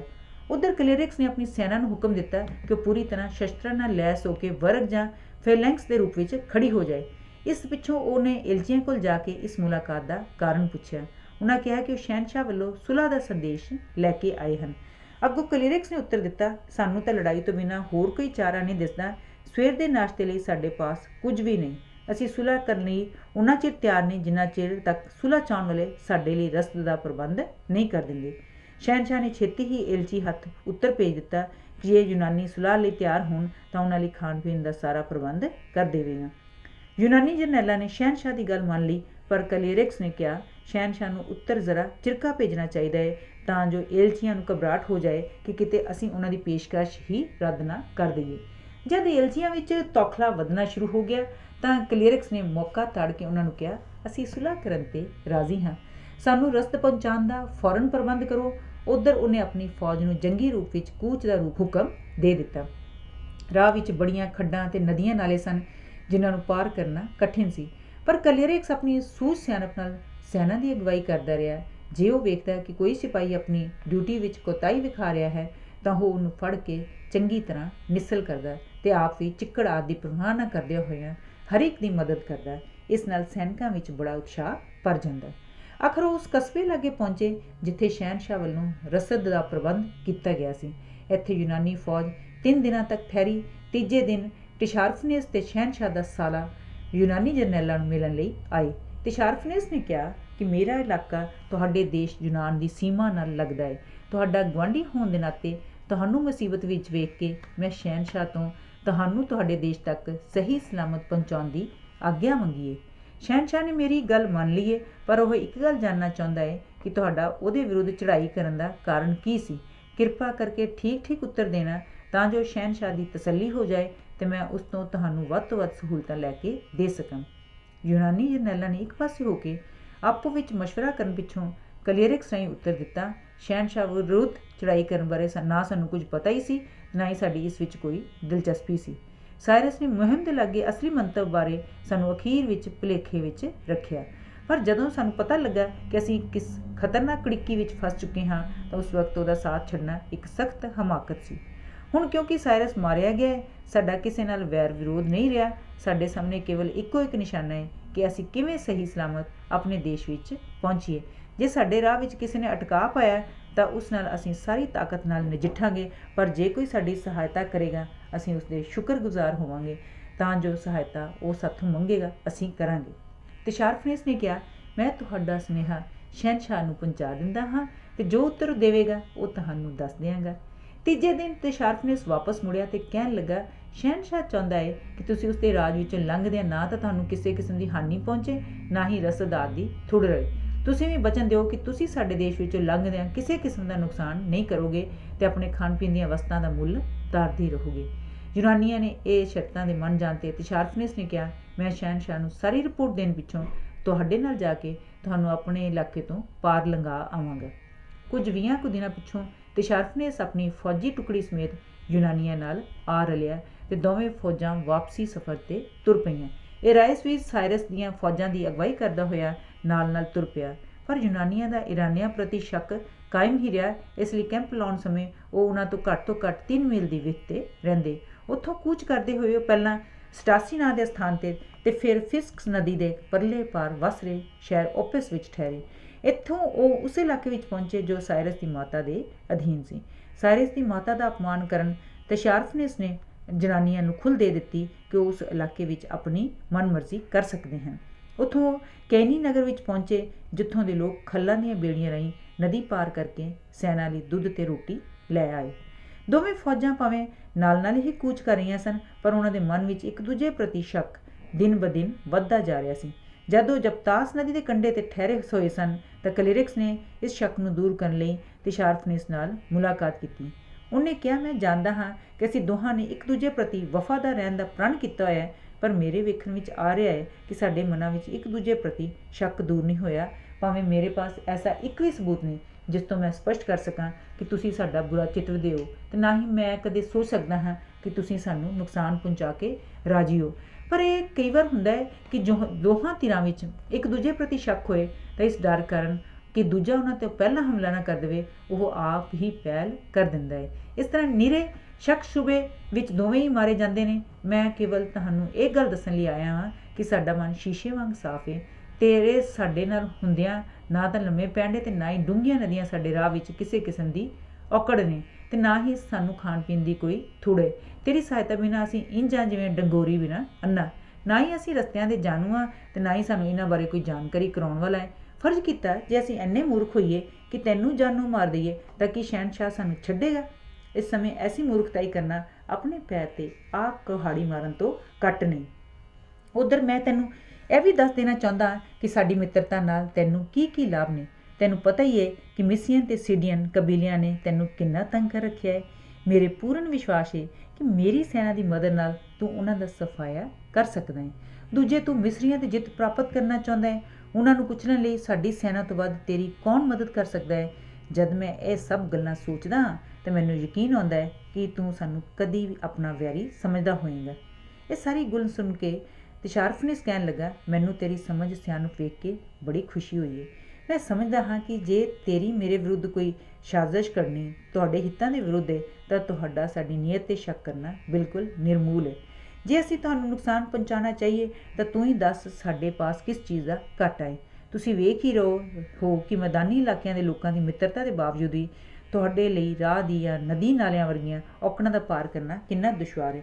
ਫਿਰ ਰਾਹ ਵਿੱਚ ਉੱਚੇ ਪਹਾੜੀ ਦਰਿਆਂ ਦਾ ਰੱਤਾ ਖਿਆਲ ਕਰੋ ਜੋ ਅਗਾਂਹ ਤੁਹਾਡਾ ਰਾਹ ਰੋਕੀ ਖੜੇ ਨੇ, ਅਤੇ ਤੁਹਾਡੇ ਉੱਥੇ ਪਹੁੰਚਣ ਤੋਂ ਪਹਿਲਾਂ ਹੀ ਅਸੀਂ ਉਹਨਾਂ ਨੂੰ ਜਾ ਮੱਲੀਏ ਤਾਂ ਤੁਹਾਡਾ ਉਹਨਾਂ ਰਾਹੀਂ ਲੰਘਣਾ ਮੁਸ਼ਕਿਲ ਹੀ ਨਹੀਂ ਬਲਕਿ ਅਸੰਭਵ ਹੋ ਜਾਏਗਾ। ਅਤੇ ਫਰਜ਼ ਕਰੋ ਤੁਸੀਂ ਸਾਨੂੰ ਪਛਾੜ ਕੇ ਇਹਨਾਂ ਔਕੜਾਂ 'ਤੇ ਕਾਬੂ ਪਾ ਵੀ ਲੈਂਦੇ ਹੋ, ਪਰ ਜੇ ਅਸੀਂ ਰਾਹ ਵਿੱਚ ਫਸਲਾਂ ਨੂੰ ਸਾੜ ਫੂਕ ਛੱਡੀਏ ਤਾਂ ਤੁਸੀਂ ਭੁੱਖੇ ਭਾਣੇ ਅਗਾਂਹ ਕਿਵੇਂ ਜਾਓਗੇ? ਭਾਵੇਂ ਕਿੰਨੀ ਵੀ ਹਿੰਮਤ ਦੇ ਤੁਸੀਂ ਮਾਲਕ ਕਿਉਂ ਨਾ ਹੋਵੇ, ਤੁਹਾਨੂੰ ਨੁਕਸਾਨ ਪਹੁੰਚਾਉਣ ਦੇ ਇੰਨੇ ਸਾਧਨ ਹੁੰਦਿਆਂ ਵੀ ਅਸੀਂ ਇਹ ਰਾਹ ਨਹੀਂ ਅਪਣਾ ਰਹੇ ਕਿਉਂਕਿ ਸਾਡੀ ਜ਼ਮੀਰ ਸਾਨੂੰ ਆਗਿਆ ਨਹੀਂ ਦਿੰਦੀ। ਜੇ ਜੋ ਲਾਭ ਤੁਹਾਨੂੰ ਸਾਡੀ ਮਿੱਤਰਤਾ ਤੋਂ ਪਹੁੰਚ ਸਕਦੇ ਨੇ ਉਹ ਤੂੰ ਆਪ ਹੀ ਗਿਣ ਦਿੱਤੇ ਨੇ, ਫਿਰ ਤੂੰ ਹੀ ਦੱਸ ਕਿ ਸਾਡੇ 'ਤੇ ਇਸ ਸ਼ੱਕ ਦਾ ਹੋਰ ਕਾਰਨ ਕੀ ਹੋ ਸਕਦਾ ਹੈ। ਕਲੀਰਿਕਸ ਦੇ ਮਨ 'ਤੇ ਇਹਨਾਂ ਮਿੱਤਰਤਾਪੂਰਨ ਸ਼ਬਦਾਂ ਦਾ ਬੜਾ ਅਸਰ ਹੋਇਆ। ਉਹ ਕਹਿਣ ਲੱਗਾ, ਜਿਹੜੇ ਲੋਕ ਗਲਤ ਅਫਵਾਹਾਂ ਫੈਲਾ ਕੇ ਸਾਡੇ ਵਿੱਚ ਪਾੜ ਪਾਉਣਾ ਚਾਹੁੰਦੇ ਨੇ ਕਿ ਉਹ ਸਜ਼ਾ ਦੇ ਹੱਕਦਾਰ ਨਹੀਂ? ਤਿਸ਼ਾਰਫਨਿਸ ਨੇ ਉੱਤਰ ਦਿੱਤਾ, ਜੇ ਤੇਰੇ ਸਮੇਤ ਸਭ ਜਰਨੈਲ ਮੇਰੇ ਕੈਂਪ ਵਿੱਚ ਆਉਣ ਤਾਂ ਮੈਂ ਉੱਥੇ ਤੁਹਾਨੂੰ ਸਾਫ਼-ਸਾਫ਼ ਦੱਸ ਸਕਦਾ ਹਾਂ ਕਿ ਇਹ ਸ਼ਰਾਰਤੀ ਅਨਸਰ ਕਿਹੜਾ ਹੈ। ਕਲੀਰਿਕਸ ਨੇ ਕਿਹਾ, ਹਾਂ, ਮੈਂ ਆਪਣੇ ਸਾਰੇ ਜਰਨੈਲਾਂ ਨੂੰ ਨਾਲ ਲੈ ਕੇ ਤੇਰੇ ਕੈਂਪ ਵਿੱਚ ਆਵਾਂਗਾ ਅਤੇ ਮੈਂ ਵੀ ਤੈਨੂੰ ਦੱਸਾਂਗਾ ਕਿ ਕਿਹੜੇ ਲੋਕ ਨੇ ਜੋ ਗਲਤ ਖਬਰਾਂ ਉਡਾਉਂਦੇ ਨੇ। ਇਸ ਗੱਲਬਾਤ ਪਿੱਛੋਂ ਤਿਸ਼ਾਰਫਨਿਸ ਨੇ ਕਲੀਰਿਕਸ ਨਾਲ ਬੜਾ ਸਨੇਹਪੂਰਨ ਸਲੂਕ ਕੀਤਾ ਅਤੇ ਸ਼ਾਮ ਦੇ ਖਾਣੇ ਲਈ ਵੀ ਉਹਨਾਂ ਨੂੰ ਆਪਣੇ ਪਾਸ ਹੀ ਰੱਖਿਆ। ਕਲੀਰਿਕਸ ਸਮਝਿਆ ਕਿ ਹੁਣ ਉਸਦੇ ਤਿਸ਼ਾਰਫਨਿਸ ਨਾਲ ਗੂੜੇ ਸੰਬੰਧ ਕਾਇਮ ਹੋ ਗਏ ਹਨ ਅਤੇ ਜਿਹੜੇ ਯੂਨਾਨੀ ਉਸਦੇ ਵਿਰੁੱਧ ਗਲਤ ਅਫਵਾਹਾਂ ਉਠਾਉਂਦੇ ਹਨ ਉਹ ਵਿਸ਼ਵਾਸਘਾਤੀਆਂ ਵਾਲੀ ਸਜ਼ਾ ਦੇ ਯੋਗ ਹਨ। ਕਈ ਸਿਪਾਹੀਆਂ ਨੇ ਇਸ ਗੱਲ ਦਾ ਵਿਰੋਧ ਕੀਤਾ ਕਿ ਸਭ ਜਰਨੈਲ ਇਕੱਠਿਆਂ ਤਿਸ਼ਾਰਫਨਿਸ ਵੱਲ ਜਾਣ ਕਿਉਂਕਿ ਉਹ ਬੇਇਤਬਾਰਾ ਹੈ, ਪਰ ਕਲੀਰਿਕਸ ਦੇ ਜ਼ੋਰ ਦੇਣ 'ਤੇ ਆਖਰ 5 ਜਰਨੈਲ ਅਤੇ 20 ਕਪਤਾਨ ਉਹਦੇ ਨਾਲ ਜਾਣ ਲਈ ਤਿਆਰ ਹੋ ਗਏ। ਇਹਨਾਂ ਤੋਂ ਇਲਾਵਾ 200 ਸਿਪਾਹੀ ਵੀ ਰਸਦ ਖਰੀਦਣ ਦੇ ਬਹਾਨੇ ਉਹਨਾਂ ਨਾਲ ਹੀ ਗਏ। ਤਿਸ਼ਾਰਫਨਿਸ ਜਰਨੈਲਾਂ ਨੂੰ ਆਪਣੇ ਤੰਬੂ ਅੰਦਰ ਲੈ ਗਿਆ। ਕਪਤਾਨ ਬਾਹਰ ਬੂਹੇ ਲਾਗੇ ਹੀ ਖੜੇ ਰਹੇ। ਮੁੱਖ ਜਰਨੈਲਾਂ ਦੇ ਨਾਂ ਸਨ ਪ੍ਰੋਕਨੀਸ, ਮੈਨਨ, ਈਜੀਅਸ, ਕਲੀਰਿਕਸ ਅਤੇ ਸੋਕਰੇਟਿਸ। ਤਿਸ਼ਾਰਫਨਿਸ ਵੱਲੋਂ ਇਸ਼ਾਰਾ ਮਿਲਦਿਆਂ ਹੀ ਉਹਦੇ ਆਦਮੀਆਂ ਨੇ ਜਰਨੈਲਾਂ ਨੂੰ ਕਾਬੂ ਕਰ ਲਿਆ, ਕਪਤਾਨਾਂ ਨੂੰ ਕਤਲ ਕਰ ਦਿੱਤਾ ਅਤੇ ਰਸਦ ਖਰੀਦਣ ਆਏ ਸਿਪਾਹੀਆਂ ਵਿੱਚੋਂ ਜੋ ਵੀ ਹੱਥ ਲੱਗਾ ਉਸਦਾ ਸਫਾਇਆ ਕਰ ਦਿੱਤਾ। ਦੂਰ ਬੈਠੀ ਯੂਨਾਨੀ ਸੈਨਾ ਨੇ ਇਸ ਹਫੜਾ ਦਫੜੀ ਤੋਂ ਭਾਂਪ ਲਿਆ ਕਿ ਦਾਲ ਵਿੱਚ ਜ਼ਰੂਰ ਕੁਝ ਕਾਲਾ ਹੈ। ਜਲਦੀ ਹੀ ਨਿਕਾਰਕਸ ਨਾਮੀ ਇੱਕ ਬੁਰੀ ਤਰ੍ਹਾਂ ਫੱਟੜ ਹੋਇਆ ਸਿਪਾਹੀ ਡਿੱਗਦਾ ਢਹਿੰਦਾ ਆਪਣੇ ਕੈਂਪ ਵਿੱਚ ਪਹੁੰਚਿਆ ਅਤੇ ਉਹਨੇ ਯੂਨਾਨੀਆਂ ਨੂੰ ਸਾਰੀ ਹਾਲਤ ਤੋਂ ਜਾਣੂ ਕੀਤਾ। ਯੂਨਾਨੀਆਂ ਨੇ ਫੌਰਨ ਹਥਿਆਰ ਸੰਭਾਲੇ। ਇਤਨੇ ਨੂੰ ਕੁਝ ਇਰਾਨੀ ਜਰਨੈਲ ਜੋ ਸਾਇਰਸ ਦੇ ਹਮਾਇਤੀ ਸਨ ਯੂਨਾਨੀ ਕੈਂਪ ਵਿੱਚ ਆਏ ਅਤੇ ਕਹਿਣ ਲੱਗੇ ਕਿ ਉਹ ਸ਼ਹਿਨਸ਼ਾਹ ਵੱਲੋਂ ਇੱਕ ਵਿਸ਼ੇਸ਼ ਸੁਨੇਹਾ ਲੈ ਕੇ ਆਏ ਹਨ। ਯੂਨਾਨੀਆਂ ਵੱਲੋਂ 3 ਆਗੂ ਜਿਨ੍ਹਾਂ ਵਿੱਚ ਜ਼ੈਨੋਫੋਨ ਵੀ ਸੀ ਇਰਾਨੀ ਜਰਨੈਲਾਂ ਵੱਲ ਗਏ। ਰਾਇਸ ਨੇ ਉੱਚੀ ਸਾਰੀ ਆਵਾਜ਼ ਵਿੱਚ ਦੂਰੋਂ ਹੀ ਕਿਹਾ, ਕੈਲਰਿਕਸ ਨੂੰ ਸੁਲਾਹ ਦੀਆਂ ਸ਼ਰਤਾਂ ਭੰਗ ਕਰਨ ਕਰਕੇ ਜਾਨੋਂ ਮਾਰ ਦਿੱਤਾ ਗਿਆ ਹੈ। ਉਹਨੂੰ ਆਪਣੇ ਕੀਤੇ ਦੀ ਸਜ਼ਾ ਮਿਲ ਗਈ ਹੈ। ਬਾਕੀ ਰਹੀ ਤੁਹਾਡੀ ਗੱਲ, ਸ਼ਹਿਨਸ਼ਾਹ ਨੇ ਕਿਹਾ ਹੈ ਕਿ ਤੁਸੀਂ ਹਥਿਆਰ ਸੁੱਟ ਦਿਓ। ਤੁਹਾਡੇ ਹਥਿਆਰ ਸਾਇਰਸ ਦੀ ਮਲਕੀਅਤ ਸਨ ਅਤੇ ਉਹਦੇ ਮਾਰੇ ਜਾਣ ਨਾਲ ਉਹ ਸ਼ਹਿਨਸ਼ਾਹ ਦੀ ਮਲਕੀਅਤ ਬਣ ਗਏ ਨੇ। ਯੂਨਾਨੀਆਂ ਵੱਲੋਂ ਕਲੀਏਨਰ ਨੇ ਉੱਤਰ ਦਿੱਤਾ, ਨਿਮਕ ਹਰਾਮ ਐਰਾਇਸਸ ਤੇ ਇਹਦੇ ਸਾਥੀਓ, ਆਪਣੇ ਮਾਲਕ ਨਾਲ ਧਰੋਹ ਕਮਾਉਣ ਵਾਲੇ ਬੁਜ਼ਦਿਲੋ, ਤੁਸੀਂ ਦੇਵਤਿਆਂ ਤੇ ਮਨੁੱਖਾਂ ਸਾਹਮਣੇ ਕੀ ਮੂੰਹ ਦਿਓਗੇ? ਤੁਸੀਂ ਪ੍ਰਣ ਕੀਤਾ ਸੀ ਕਿ ਤੁਸੀਂ ਅਖੀਰ ਤੱਕ ਸਾਡਾ ਸਾਥ ਦਿਓਗੇ, ਪਰ ਸਾਇਰਸ ਦੇ ਮਰਦਿਆਂ ਹੀ ਤੁਸੀਂ ਉਸ ਕਮੀਨੇ ਦੀ ਫਰੇਬੀ ਤੇ ਤਸ਼ਾਦਫਨਿਸ ਨਾਲ ਜਾ ਰਲੇ। ਤੁਸੀਂ ਉਹਨਾਂ ਮਿੱਤਰਾਂ ਦੇ ਖੂਨ ਦੇ ਪਿਆਸੇ ਬਣ ਗਏ ਹੋ ਜਿਨ੍ਹਾਂ ਨਾਲ ਤੁਸੀਂ ਵਫਾ ਦਾ ਦਮ ਭਰਿਆ ਸੀ। ਸਾਡਾ ਸਾਥ ਛੱਡਣਾ ਤਾਂ ਇੱਕ ਪਾਸੇ ਰਿਹਾ, ਤੁਸੀਂ ਸਾਨੂੰ ਜੰਮ ਬਣ ਕੇ ਟੱਕਰੇ ਹੋ। ਐਰਾਇਸਸ ਨੇ ਸਾਰੀ ਗੱਲ ਸੁਣੀ ਅਣਸੁਣੀ ਕਰਦਿਆਂ ਕਿਹਾ, ਇਹ ਸਾਬਤ ਹੋ ਗਿਆ ਹੈ ਕਿ ਕੈਲਰਿਕ ਸਾਡੇ ਵਿਰੁੱਧ ਸਾਜ਼ਿਸ਼ ਕਰ ਰਿਹਾ ਸੀ। ਜ਼ੈਨੋਫੋਨ ਨੇ ਉੱਤਰ ਦਿੱਤਾ, ਚਲੋ ਜੇ ਕੈਲਰਿਕਸ ਨੇ ਸਾਜ਼ਿਸ਼ ਕਰੀ ਸੀ ਤਾਂ ਤੁਹਾਡੇ ਕਥਨ ਅਨੁਸਾਰ ਉਸ ਦਾ ਸਿਲਾ ਉਸ ਨੂੰ ਮਿਲ ਗਿਆ ਹੈ। ਪਰ ਹੁਣ ਬਾਕੀ ਦੇ ਜਰਨੈਲਾਂ ਨੂੰ ਜੋ ਸਾਡਾ ਸਾਂਝਾ ਭਲਾ ਲੋਚਦੇ ਸਨ ਸਾਡੇ ਹਵਾਲੇ ਕਰ ਦਿਓ ਤਾਂ ਜੋ ਸਾਡੀ ਠੀਕ ਅਗਵਾਈ ਕਰ ਸਕਣ। ਯੂਨਾਨੀਆਂ ਦੇ ਸਿਰ ਕਰਦਾ ਜਰਨੈਲਾਂ ਦੇ ਮਾਰੇ ਜਾਣ ਨਾਲ ਉਹਨਾਂ ਵਿੱਚ ਮਾਤਮ ਛਾ ਗਿਆ। ਉਹ ਵੈਰੀਆਂ ਨਾਲ ਚਾਰੇ ਪਾਸਿਓਂ ਘਿਰੇ ਹੋਏ ਸਨ ਤੇ ਘਰੋਂ 1000 ਮੀਲ ਦੂਰ ਸਨ। ਉਹਨਾਂ ਪਾਸ ਨਾ ਰਸਦ ਦਾ ਇੰਤਜ਼ਾਮ ਸੀ, ਨਾ ਕੋਈ ਰਾਹ ਦੱਸਣ ਵਾਲਾ ਗਾਈਡ। ਉਸ ਰਾਤ ਉਹ ਵਿਚਾਰੇ ਆਪਣੀ ਇਸ ਤਰਸਯੋਗ ਹਾਲਤ 'ਤੇ ਵਿਚਾਰ ਕਰਦੇ ਹੋਏ ਅਤਿਅੰਤ ਦੁਖੀ ਹਾਲਤ ਵਿੱਚ ਹੀ ਸੁੱਤੇ। ਜ਼ੈਨੋਫੋਨ ਦੀ ਕਮਾਨ ਹੇਠ। ਯੂਨਾਨੀ ਸੈਨਾ ਵਿੱਚ ਜ਼ੈਨੋਫੋਨ ਦਾ ਨਾਂ ਦਾ ਇੱਕ ਵਿਅਕਤੀ ਸੀ ਜੋ ਆਪਣੇ ਮਿੱਤਰ ਪ੍ਰੋਕਸੀਨਸ ਦੇ ਕਹਿਣ 'ਤੇ ਮੁਹਿੰਮ ਨਾਲ ਆਇਆ ਸੀ। ਪ੍ਰੋਕਸੀਨਸ ਨੇ ਉਹਨੂੰ ਯਕੀਨ ਦਿਵਾਇਆ ਸੀ ਕਿ ਸਾਇਰਸ ਦਾ ਗੂੜਾ ਮਿੱਤਰ ਹੋਣ ਦੇ ਨਾਤੇ ਉਹ ਜ਼ੈਨੋਫੋਨ ਦੀ ਵੀ ਉਸ ਨਾਲ ਮਿੱਤਰਤਾ ਕਰਵਾ ਦੇਵੇਗਾ। ਅਗਲੇ ਪਲਕ ਸਵੇਰ ਜਦ ਜ਼ੈਨੋਫੋਨ ਨੂੰ ਜਾਗ ਆਈ ਤਾਂ ਉਹ ਸੋਚਣ ਲੱਗਾ, ਸਵੇਰ ਹੁੰਦਿਆਂ ਹੀ ਵੈਰੀ ਨੇ ਸਾਨੂੰ ਆ ਦਬੋਚਣਾ ਹੈ। ਜੇ ਕਿਤੇ ਅਸੀਂ ਉਸ 'ਤੇ ਕਾਬੂ ਆ ਗਏ ਤਾਂ ਸਾਡਾ ਬੁਰਾ ਹਾਲ ਹੋਏਗਾ। ਸਾਨੂੰ ਚਾਹੀਦਾ ਏ ਕਿ ਵੇਲੇ ਸਿਰ ਆਪਣਾ ਬਚਾਅ ਕਰ ਲਈਏ। ਇਸ ਤਰ੍ਹਾਂ ਮਨ ਬਣਾ ਕੇ ਉਹ ਤੁਰੰਤ ਉੱਠਿਆ ਤੇ ਸਭ ਯੂਨਾਨੀ ਆਗੂਆਂ ਨੂੰ ਇਕੱਠਿਆਂ ਕਰਕੇ ਕਹਿਣ ਲੱਗਾ, ਦੋਸਤੋ, ਤੁਹਾਨੂੰ ਸ਼ਾਇਦ ਪਤਾ ਨਹੀਂ ਕਿ ਅਸੀਂ ਕਿਸ ਘੜੀਕੀ ਵਿੱਚ ਆ ਫਸੇ ਹਾਂ। ਮੈਨੂੰ ਤਾਂ ਸਾਰੀ ਰਾਤ ਨੀਂਦ ਨਹੀਂ ਆਈ। ਵੈਰੀ ਸਾਡੇ ਸਿਰ 'ਤੇ ਖੜਾ ਹੈ ਤੇ ਅਸੀਂ ਸੋਚ ਹੀ ਨਹੀਂ ਰਹੇ ਕਿ ਉਸ ਤੋਂ ਅਸੀਂ ਕਿਵੇਂ ਬਚ ਸਕਦੇ ਹਾਂ। ਸ਼ਹਿਨਸ਼ਾਹ ਨੇ ਆਪਣੇ ਮਾਰੇ ਗਏ ਭਰਾ ਸਾਇਰਸ ਦਾ ਸਿਰ ਤੇ ਹੱਥ ਪੈਰ ਵੱਢ ਕੇ ਨੇਜ਼ੇ 'ਤੇ ਟੰਗ ਦਿੱਤੇ ਸਨ ਤੇ ਜੇ ਅਸੀਂ ਕਿਤੇ ਉਹਦੇ ਹੱਥ ਆ ਗਏ ਤਾਂ ਜੋ ਸਾਡਾ ਹਸ਼ਰ ਹੋਏਗਾ ਉਹਦਾ ਤੁਸੀਂ ਆਪੇ ਅੰਦਾਜ਼ਾ ਲਾ ਲਓ। ਇਸ ਲਈ ਹੁਣ ਸਾਨੂੰ ਜ਼ਰਾ ਜਿੰਨੀ ਵੀ ਢਿੱਲ-ਮੱਠ ਨਹੀਂ ਕਰਨੀ ਚਾਹੀਦੀ ਤੇ ਫੌਜ ਦੀ ਸਹੀ ਅਗਵਾਈ ਕਰਕੇ ਇਹਨਾਂ ਮੁਸੀਬਤਾਂ ਵਿੱਚੋਂ ਨਿਕਲਣ ਦੀ ਕੋਸ਼ਿਸ਼ ਕਰਨੀ ਚਾਹੀਦੀ ਹੈ। ਜੇ ਤੁਹਾਡੇ ਵਿੱਚੋਂ ਕੋਈ ਜਣਾ ਫੌਜ ਦੀ ਕਮਾਨ ਸੰਭਾਲ ਸਕਦਾ ਹੈ ਤਾਂ ਮੈਂ ਉਹਦੇ ਮਗਰ ਲੱਗਣ ਨੂੰ ਤਿਆਰ ਹਾਂ ਤੇ ਜੇ ਮਾਨ ਤੁਸੀਂ ਮੈਨੂੰ ਬਖਸ਼ਣਾ ਚਾਹੋ ਤਾਂ ਮੈਂ ਵੀ ਇਸ ਨੂੰ ਜ਼ਿੰਮੇਵਾਰੀ ਤੋਂ ਪਿੱਛੇ ਨਹੀਂ ਹਟਾਂਗਾ। ਇਸ ਪਿੱਛੋਂ ਸਾਰੀ ਯੂਨਾਨੀ ਫੌਜ ਇਕੱਤਰ ਕੀਤੀ ਗਈ ਜਿਸ ਵਿੱਚ ਸਰਬਸੰਮਤੀ ਨਾਲ ਉਹਨੂੰ ਨੇਤਾ ਚੁਣ ਲਿਆ ਗਿਆ। ਨੇਤਾ ਚੁਣੇ ਜਾਣ ਬਾਅਦ ਜ਼ੈਨੋਫੋਨ ਨੇ ਸਭਾ ਨੂੰ ਕਿਹਾ, ਸ਼ਹਿਨਸ਼ਾਹ ਆਪਣੀ ਕੁਟਲਨੀਤੀ ਨਾਲ ਸਾਨੂੰ ਖਤਮ ਕਰਨਾ ਚਾਹੁੰਦਾ ਹੈ। ਜੇ ਅਸੀਂ ਹਿੰਮਤ ਤੇ ਸੂਝ ਤੋਂ ਕੰਮ ਲਈਏ ਤਾਂ ਹੀ ਅਸੀਂ ਉਸਦੇ ਹੱਥ ਕੰਡਿਆਂ ਤੋਂ ਬਚ ਸਕਦੇ ਹਾਂ। ਹੁਣ ਸਾਨੂੰ ਆਪਣੇ ਮਾਰੇ ਗਏ ਜਰਨੈਲਾਂ ਦੀ ਥਾਂ ਤੁਰੰਤ ਆਪੋ ਆਪਣੇ ਦਸਤਿਆਂ ਦੇ ਜਰਨੈਲ ਚੁਣ ਲੈਣੇ ਚਾਹੀਦੇ ਹਨ ਤੇ ਪੂਰੇ ਜ਼ਬਤ ਤੋਂ ਕੰਮ ਲੈਣਾ ਚਾਹੀਦਾ ਹੈ। ਜ਼ਬਤ ਤੋਂ ਬਿਨਾਂ ਜੀਵਨ ਦੇ ਕਿਸੇ ਵੀ ਖੇਤਰ ਵਿੱਚ ਸਫਲਤਾ ਨਹੀਂ ਮਿਲ ਸਕਦੀ। ਇਸ ਚੋਣ ਪਿੱਛੋਂ ਤੁਸੀਂ ਆਪਣੇ ਸਿਪਾਹੀਆਂ ਨੂੰ ਹੌਸਲਾ ਦਿਓ ਕਿਉਂਕਿ ਪਿੱਛੇ ਜੇ ਵਾਪਰੀਆਂ ਘਟਨਾਵਾਂ ਕਰਕੇ ਸਾਰੇ ਢੇਰੀ ਢਾਈ ਬੈਠੇ ਨੇ। ਉਹਨਾਂ ਨੂੰ ਅਗਲਾ ਪ੍ਰੋਗਰਾਮ ਦਿਓ ਤਾਂ ਜੋ ਉਹਨਾਂ ਨੂੰ ਕੁਝ ਹੌਸਲਾ ਹੋਵੇ ਤੇ ਉਸ ਦਾ ਧਿਆਨ ਕਿਸੇ ਦੂਜੇ ਪਾਸੇ ਹੋਵੇ। ਇਹ ਤੁਹਾਨੂੰ ਪਤਾ ਹੀ ਹੈ ਕਿ ਗਿਣਤੀ ਵਿੱਚ ਨਹੀਂ ਬਲਕਿ ਹੌਸਲਾ ਤੇ ਸਿੱਧਕ ਦਿਲੀ ਹੀ ਸਫਲਤਾ ਦੇ ਰਾਜ਼ ਨੇ। ਡਰਪੋਕ ਮਨੁੱਖ ਜੋ ਮੌਤ ਤੋਂ ਬਚਣਾ ਚਾਹੁੰਦੇ ਨੇ ਉਹ ਹੀ ਪਹਿਲਾਂ ਮੌਤ ਦਾ ਸ਼ਿਕਾਰ ਹੁੰਦੇ ਨੇ ਤੇ ਜੋ ਹਿੰਮਤ ਤੇ ਨਿਡਰਤਾ ਨਾਲ ਮੌਤ ਨਾਲ ਦੋ ਹੱਥ ਕਰਨ ਨੂੰ ਤਿਆਰ ਹੁੰਦੇ ਨੇ ਉਹ ਸਗੋਂ ਲੰਮੀ ਉਮਰ ਭੋਗਦੇ ਨੇ। ਇਹ ਸੁਣ ਕੇ ਚਿਰੀਸੋਪਸ ਨੇ ਕਿਹਾ, ਜ਼ੈਨੋਫੋਨ, ਮੈਂ ਹਾਲੀ ਤੱਕ ਤੈਨੂੰ ਇੱਕ ਸਧਾਰਨ ਜਿਹਾ ਐਥਨਸ ਨਿਵਾਸੀ ਸਮਝਦਾ ਰਿਹਾ ਹਾਂ, ਪਰ ਹੁਣ ਮੈਂ ਤੈਨੂੰ ਤੇਰੀ ਅਸਧਾਰਨ ਸੂਝ ਸਿਆਣਪ ਦੀ ਵਧਾਈ ਦਿੰਦਾ ਹਾਂ। ਜੇ ਸੈਨਾ ਵਿੱਚ ਤੇਰੇ ਵਰਗੇ 2-4 ਹੋਰ ਸਮਝਦਾਰ ਤੇ ਜੋਸ਼ੀਲੇ ਜਰਨੈਲ ਹੋਣ ਤਾਂ ਸਾਡਾ ਕੋਈ ਵਾਲ ਵੀ ਵਿੰਗਾ ਨਹੀਂ ਕਰ ਸਕਦਾ। ਇਸ ਪਿੱਛੋਂ ਉਹਨਾਂ ਨੇ ਸਾਰੀ ਯੂਨਾਨੀ ਸੈਨਾ ਨੂੰ ਕੈਂਪ ਦੇ ਵਿਚਕਾਰ ਇਕੱਠਿਆਂ ਕੀਤਾ ਤੇ ਚਿਰੀਸੋਪਸ ਨੇ ਕਿਹਾ, ਸਿਪਾਹੀਓ, ਅਸੀਂ ਭਾਰੀ ਮੁਸ਼ਕਿਲ ਵਿੱਚ ਆ ਫਸੇ ਹਾਂ। ਸਾਡੇ ਸਭ ਜਰਨੈਲ ਮੁਖੀ ਮਾਰੇ ਗਏ ਨੇ ਤੇ ਸਾਇਰਸ ਦੇ ਸੈਨਿਕ ਜਿਨ੍ਹਾਂ ਦੀ ਮਦਦ ਲਈ ਅਸੀਂ ਆਏ ਸਾਂ ਸ਼ਹਿਨਸ਼ਾਹ ਨਾਲ ਜਾ ਰਲੇ ਨੇ। ਪਰ ਕੋਈ ਗੱਲ ਨਹੀਂ, ਔਕੜਾਂ ਵੀ ਤਾਂ ਬਹਾਦਰਾਂ ਨੂੰ ਹੀ ਆਉਂਦੀਆਂ ਨੇ। ਸਾਨੂੰ ਔਕੜਾਂ ਦਾ ਡਟ ਕੇ ਮੁਕਾਬਲਾ ਕਰਕੇ ਜਿੱਤ ਪ੍ਰਾਪਤ ਕਰਨ ਦੀ ਕੋਸ਼ਿਸ਼ ਕਰਨੀ ਚਾਹੀਦੀ ਹੈ। ਫਰਜ਼ ਕਰੋ ਜੇ ਅਸੀਂ ਆਪਣੇ ਨਿਸ਼ਾਨੇ ਵਿੱਚ ਸਫਲ ਨਹੀਂ ਵੀ ਹੁੰਦੇ ਤਾਂ ਘੱਟੋ ਘੱਟ ਅਸੀਂ ਅਣਖ ਦੀ ਮੌਤ ਤਾਂ ਮਰਾਂਗੇ। ਜਿੰਨਾ ਚਿਰ ਤੱਕ ਸਾਡੇ ਵਿੱਚ ਜਾਨ ਹੈ ਅਸੀਂ ਵੈਰੀ ਦੀ ਈਨ ਬਿਲਕੁਲ ਨਹੀਂ ਮੰਨਾਂਗੇ ਕਿਉਂਕਿ ਉਸ ਹਾਲਤ ਵਿੱਚ ਸਾਡੇ ਨਾਲ ਉਹ ਸਲੂਕ ਕਰੇਗਾ ਜੋ ਅਸੀਂ ਆਪਣੇ ਵੈਰੀਆਂ ਨਾਲ ਕਰਨ ਤੋਂ ਵੀ ਝਿਜਕਦੇ ਹਾਂ। ਇਸ ਪਿੱਛੋਂ ਕਲੀਨਰ ਉੱਠਿਆ ਤੇ ਕਹਿਣ ਲੱਗਾ, ਸਿਪਾਹੀਓ, ਤੁਸੀਂ ਆਪ ਹੀ ਵੇਖ ਸਕਦੇ ਹੋ ਕਿ ਸ਼ਹਿਨਸ਼ਾਹ ਤੇ ਤਿਸ਼ਾਰਫਨਿਸ ਕਿੰਨੇ ਦਗੇਬਾਜ਼ ਨੇ। ਤੁਸੀਂ ਵੇਖਿਆ ਨਹੀਂ ਕਿ ਤਿਸ਼ਾਰਫਨਿਸ ਕਿਵੇਂ ਮਿੱਤਰਤਾ ਦੇ ਦਾਅਵੇ ਕਰਦਾ ਸੀ ਤੇ ਉਹਨੇ ਹੁਣ ਕਾਲੀ ਕਰਤੂਤ ਕੀ ਕੀਤੀ ਹੈ। ਐਰੈਸਸ ਨੇ ਵੀ ਸਾਡੇ ਨਾਲੋਂ ਕੋਈ ਘੱਟ ਨਹੀਂ ਗੁਜ਼ਾਰੀ। ਹੁਣ ਸਾਨੂੰ ਉਹਨਾਂ ਦੀਆਂ ਚੀਕਣੀਆਂ ਚੋਪੜੀਆਂ ਗੱਲਾਂ ਵਿੱਚ ਨਹੀਂ ਆਉਣਾ ਚਾਹੀਦਾ, ਬਲਕਿ ਸਾਨੂੰ ਉਹਨਾਂ ਦਾ ਡਟ ਕੇ ਟਾਕਰਾ ਕਰਨਾ ਚਾਹੀਦਾ ਹੈ। ਕਲੀਨਰ ਨੇ ਗੱਲ ਖਤਮ ਹੋਣ ਤੋਂ ਪਿੱਛੋਂ ਜ਼ੈਨੋਫੋਨ ਉੱਠਿਆ। ਇਸ ਸਮੇਂ ਉਹਨੇ ਆਪਣੀ ਸਭ ਤੋਂ ਸ਼ਾਨਦਾਰ ਵਰਦੀ ਪਹਿਨੀ ਹੋਈ ਸੀ। ਇਸ ਬਾਰੇ ਉਹਦਾ ਵਿਚਾਰ ਇਹ ਸੀ ਕਿ ਜੇ ਪ੍ਰਮਾਤਮਾ ਨੇ ਜਿੱਤ ਦਿੱਤੀ ਤਾਂ ਸੁੰਦਰ ਵਰਦੀ ਜਿੱਤ ਦੀ ਖੁਸ਼ੀ ਨੂੰ ਦੁਬਾਲਾ ਕਰੇਗੀ, ਤੇ ਜੇ ਵੈਰੀ ਨੇ ਦੇ ਮੁਸੀਬਾਂ ਵਿੱਚ ਮੌਤ ਹੋਈ ਤਾਂ ਮੌਤ ਵੀ ਉਸ 'ਤੇ ਫਖਰ ਕਰੇਗੀ। ਉਸਨੇ ਕਿਹਾ, ਕਲੀਨਰ ਨੇ ਬਿਲਕੁਲ ਠੀਕ ਕਿਹਾ ਹੈ ਕਿ ਵੈਰੀ ਬਿਲਕੁਲ ਬੇਇਤਬਾਰਾ ਹੈ। ਜਿੱਥੇ ਇਤਬਾਰ ਨਹੀਂ ਉੱਥੇ ਕਦੀ ਮਿੱਤਰਤਾ ਦੀ ਨੀਂਹ ਨਹੀਂ ਵੱਜ ਸਕਦੀ। ਦੂਜੇ ਪਾਸੇ ਜੇ ਅਸੀਂ ਉਹਦੇ ਹੱਥ ਖੰਡਿਆਂ ਤੋਂ ਬਚਣਾ ਚਾਹੁੰਦੇ ਹਾਂ ਤਾਂ ਸਾਨੂੰ ਪੂਰੀ ਤਨਦੇਹੀ ਨਾਲ ਉਹਦਾ ਟੱਕਰਾ ਕਰਨਾ ਪਵੇਗਾ। ਜੋ ਵੀ ਵਧੀਕੀ ਹੋਈ ਏ ਉਹ ਸਾਡੇ ਵੱਲੋਂ ਨਹੀਂ ਬਲਕਿ ਸਾਡੇ ਵੈਰੀਆਂ ਵੱਲੋਂ ਹੀ ਹੋਈ ਏ। ਅਸੀਂ ਸਭ ਤੋਂ ਆਪਣੇ ਵਾਅਦੇ ਤੋੜ ਨਿਭਾਉਂਦੇ ਆਏ ਹਾਂ ਤੇ ਉਹ ਸਦਾ ਤੋੜਦੇ ਰਹੇ ਨੇ। ਉਹ ਜੰਗਬੰਦੀ ਦੀ ਉਲੰਘਣਾ ਕਰਨ ਤੋਂ ਵੀ ਬਾਜ਼ ਨਹੀਂ ਆਏ। ਅਸੀਂ ਸੱਚਾਈ 'ਤੇ ਹਾਂ, ਇਸ ਲਈ ਇਸ ਦੇਵਤੇ ਸਾਡੇ ਵੱਲ ਨੇ। ਹਿੰਮਤ ਅੱਗੇ ਸਭ ਔਕੜਾਂ ਦੂਰ ਹੋ ਜਾਂਦੀਆਂ ਨੇ। ਤੁਸੀਂ ਆਪ ਹੀ ਵੇਖ ਲਿਆ ਸੀ ਕਿ ਤੁਹਾਡੀ ਹਿੰਮਤ ਤੇ ਬਹਾਦਰੀ ਸਾਹਮਣੇ ਵੈਰੀ ਦਾ ਟਿੱਡੀ ਦਲ ਕਿਵੇਂ ਪਲਾਂ ਵਿੱਚ ਤਿੱਤਰ ਬਿੱਤਰ ਹੋ ਗਿਆ ਸੀ। ਸਗੋਂ ਚੰਗਾ ਇਹ ਤਿਸ਼ਾਰਫਨਿਸ ਸਾਡੇ ਨਾਲ ਨਹੀਂ, ਅਸੀਂ ਆਪਣੇ ਆਪ ਹੀ ਤਾਕਤ ਦੇ ਬਲ ਬੂਤੇ ਰਸਦ ਦਾ ਪ੍ਰਬੰਧ ਕਰ ਲਵਾਂਗੇ। ਹੁਣ ਮੈਂ ਤੁਹਾਨੂੰ ਦੱਸਦਾ ਕਿ ਆਪਣੀ ਰੱਖਿਆ ਲਈ ਸਾਨੂੰ ਕੀ ਕੁਝ ਕਰਨਾ ਚਾਹੀਦਾ ਹੈ। ਸਾਨੂੰ ਆਪਣਾ ਸਾਰਾ ਵਾਧੂ ਸਮਾਨ, ਜਿਵੇਂ ਕਿ ਸਮਾਨ ਢੋਣ ਵਾਲੇ ਗੱਡੇ, ਤੰਬੂ ਤੇ ਹੋਰ ਨਿੱਕ ਸੁੱਖ ਜੋ ਕੁਝ ਸਮੇਂ ਸਾਨੂੰ ਮੁਸ਼ਕਿਲਾਂ ਵਿੱਚ ਪਾ ਸਕਦਾ ਹੈ, ਸਾੜ ਫੂਕ ਦੇਣਾ ਚਾਹੀਦਾ ਹੈ। ਸਾਨੂੰ ਆਪਣੇ ਪਾਸ ਕੇਵਲ ਉਹੀ ਚੀਜ਼ਾਂ ਰੱਖਣੀਆਂ ਚਾਹੀਦੀਆਂ ਨੇ ਜੋ ਲੜਾਈ ਤੇ ਰਸਦ ਨਾਲ ਸੰਬੰਧ ਰੱਖਦੀਆਂ ਨੇ, ਤੇ ਸਾਡੇ ਨਾਲ ਵਿੱਚੋਂ ਵੱਧ ਤੋਂ ਵੱਧ ਸਿਪਾਹੀ ਉਹ ਸ਼ਸਤਰ ਚੁੱਕ ਸਕਣ ਜੋ ਸਾਨੂੰ ਲੜਾਈ ਵਿੱਚ ਕੰਮ ਆਉਣੇ ਨੇ।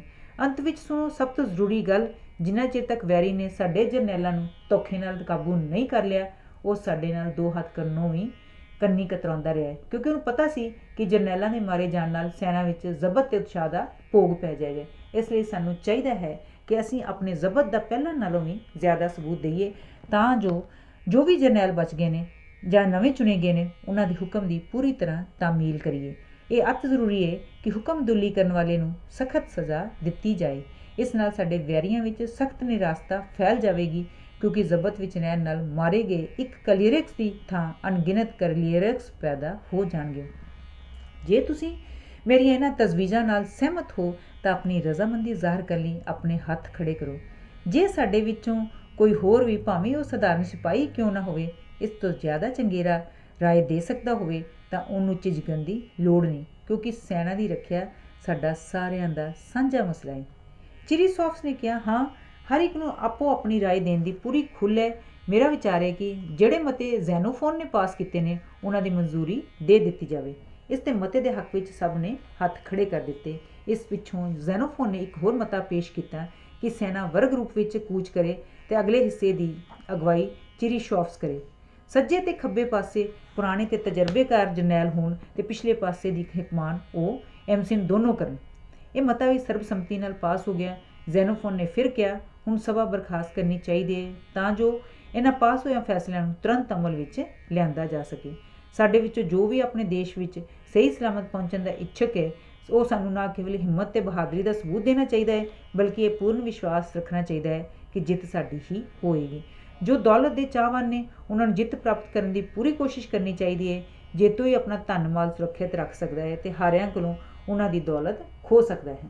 ਇਸ ਤੇ ਸਭ ਨੇ ਆਪੋ ਆਪਣਾ ਵਾਧੂ ਸਮਾਨ ਅੱਗ ਦੀ ਭੇਟ ਕਰ ਦਿੱਤਾ। ਫਿਰ ਸਾਰੇ ਕੂਚ ਦੀ ਤਿਆਰੀ ਵਿੱਚ ਰੁੱਝ ਗਏ। ਜਦ ਸਭ ਜਣੇ ਨਾਸ਼ਤਾ ਕਰ ਰਹੇ ਸਨ ਤਾਂ ਮਿਥਰਾਈਡਸ 30 ਘੋੜ ਸਵਾਰਾਂ ਸਮੇਤ ਕੈਂਪ ਵਿੱਚ ਆ ਪਹੁੰਚਿਆ ਤੇ ਜਰਨੈਲਾਂ ਨੂੰ ਕਹਿਣ ਲੱਗਾ, ਮੈਂ ਤੁਹਾਡੇ ਵਾਂਗ ਸਾਇਰਸ ਨਾਲ ਆਇਆ ਸਾਂ। ਤੁਸੀਂ ਮੇਰੇ ਤੇ ਇਤਬਾਰ ਕਰੋ, ਮੈਂ ਤੁਹਾਡੇ ਨਾਲ ਹਾਂ। ਕੀ ਮੈਂ ਜਾਣ ਸਕਦਾ ਹਾਂ ਕਿ ਤੁਸੀਂ ਹੁਣ ਕੀ ਸਲਾਹ ਬਣਾਈਏ? ਚਿਰੀਸੌਫਸ ਨੇ ਉੱਤਰ ਦਿੱਤਾ, ਅਸੀਂ ਬਿਨਾਂ ਰੋਕ ਟੋਕ ਦੇ ਆਪਣੇ ਦੇਸ਼ ਵਿੱਚ ਪਹੁੰਚਣਾ ਚਾਹੁੰਦੇ ਹਾਂ। ਜੇ ਸਾਨੂੰ ਸੁੱਖ-ਸਾਂਦ ਇੱਥੋਂ ਲੰਘਣ ਦਿੱਤਾ ਗਿਆ ਤਾਂ ਵਾਹ ਭਲਾ, ਪਰ ਜੇ ਕੋਈ ਵੀ ਸਾਡੇ ਰਾਹ ਵਿੱਚ ਰੋੜਾ ਬਣਿਆ ਤਾਂ ਅਸੀਂ ਹੁੰਜਾ ਮਾਰ ਕੇ ਉਹਨੂੰ ਰਾਹ ਵਿੱਚੋਂ ਪਰੇ ਕਰ ਦਿਆਂਗੇ। ਮਿਥਰਾਈਡਸ ਕਹਿਣ ਲੱਗਾ, ਸ਼ਹਿਨਸ਼ਾਹ ਦੀ ਮਰਜ਼ੀ ਬਿਨਾਂ ਤੁਹਾਡਾ ਸਹੀ ਸਲਾਮਤ ਵਾਪਸ ਪਹੁੰਚਣਾ ਕਠਿਨ ਹੈ, ਬਲਕਿ ਨਾਮੁਮਕਿਨ ਹੈ। ਮਿਥਰਾਈਡਸ ਨੇ ਇਹਨਾਂ ਸ਼ਬਦਾਂ ਨੂੰ ਭਾਂਪ ਲਿਆ ਕਿ ਸ਼ਹਿਨਸ਼ਾਹ ਵੱਲੋਂ ਪਹਿਲਾਂ ਵਾਂਗ ਉਹਨੂੰ ਚਕਮਾ ਦੇਣ ਆਇਆ ਹੈ।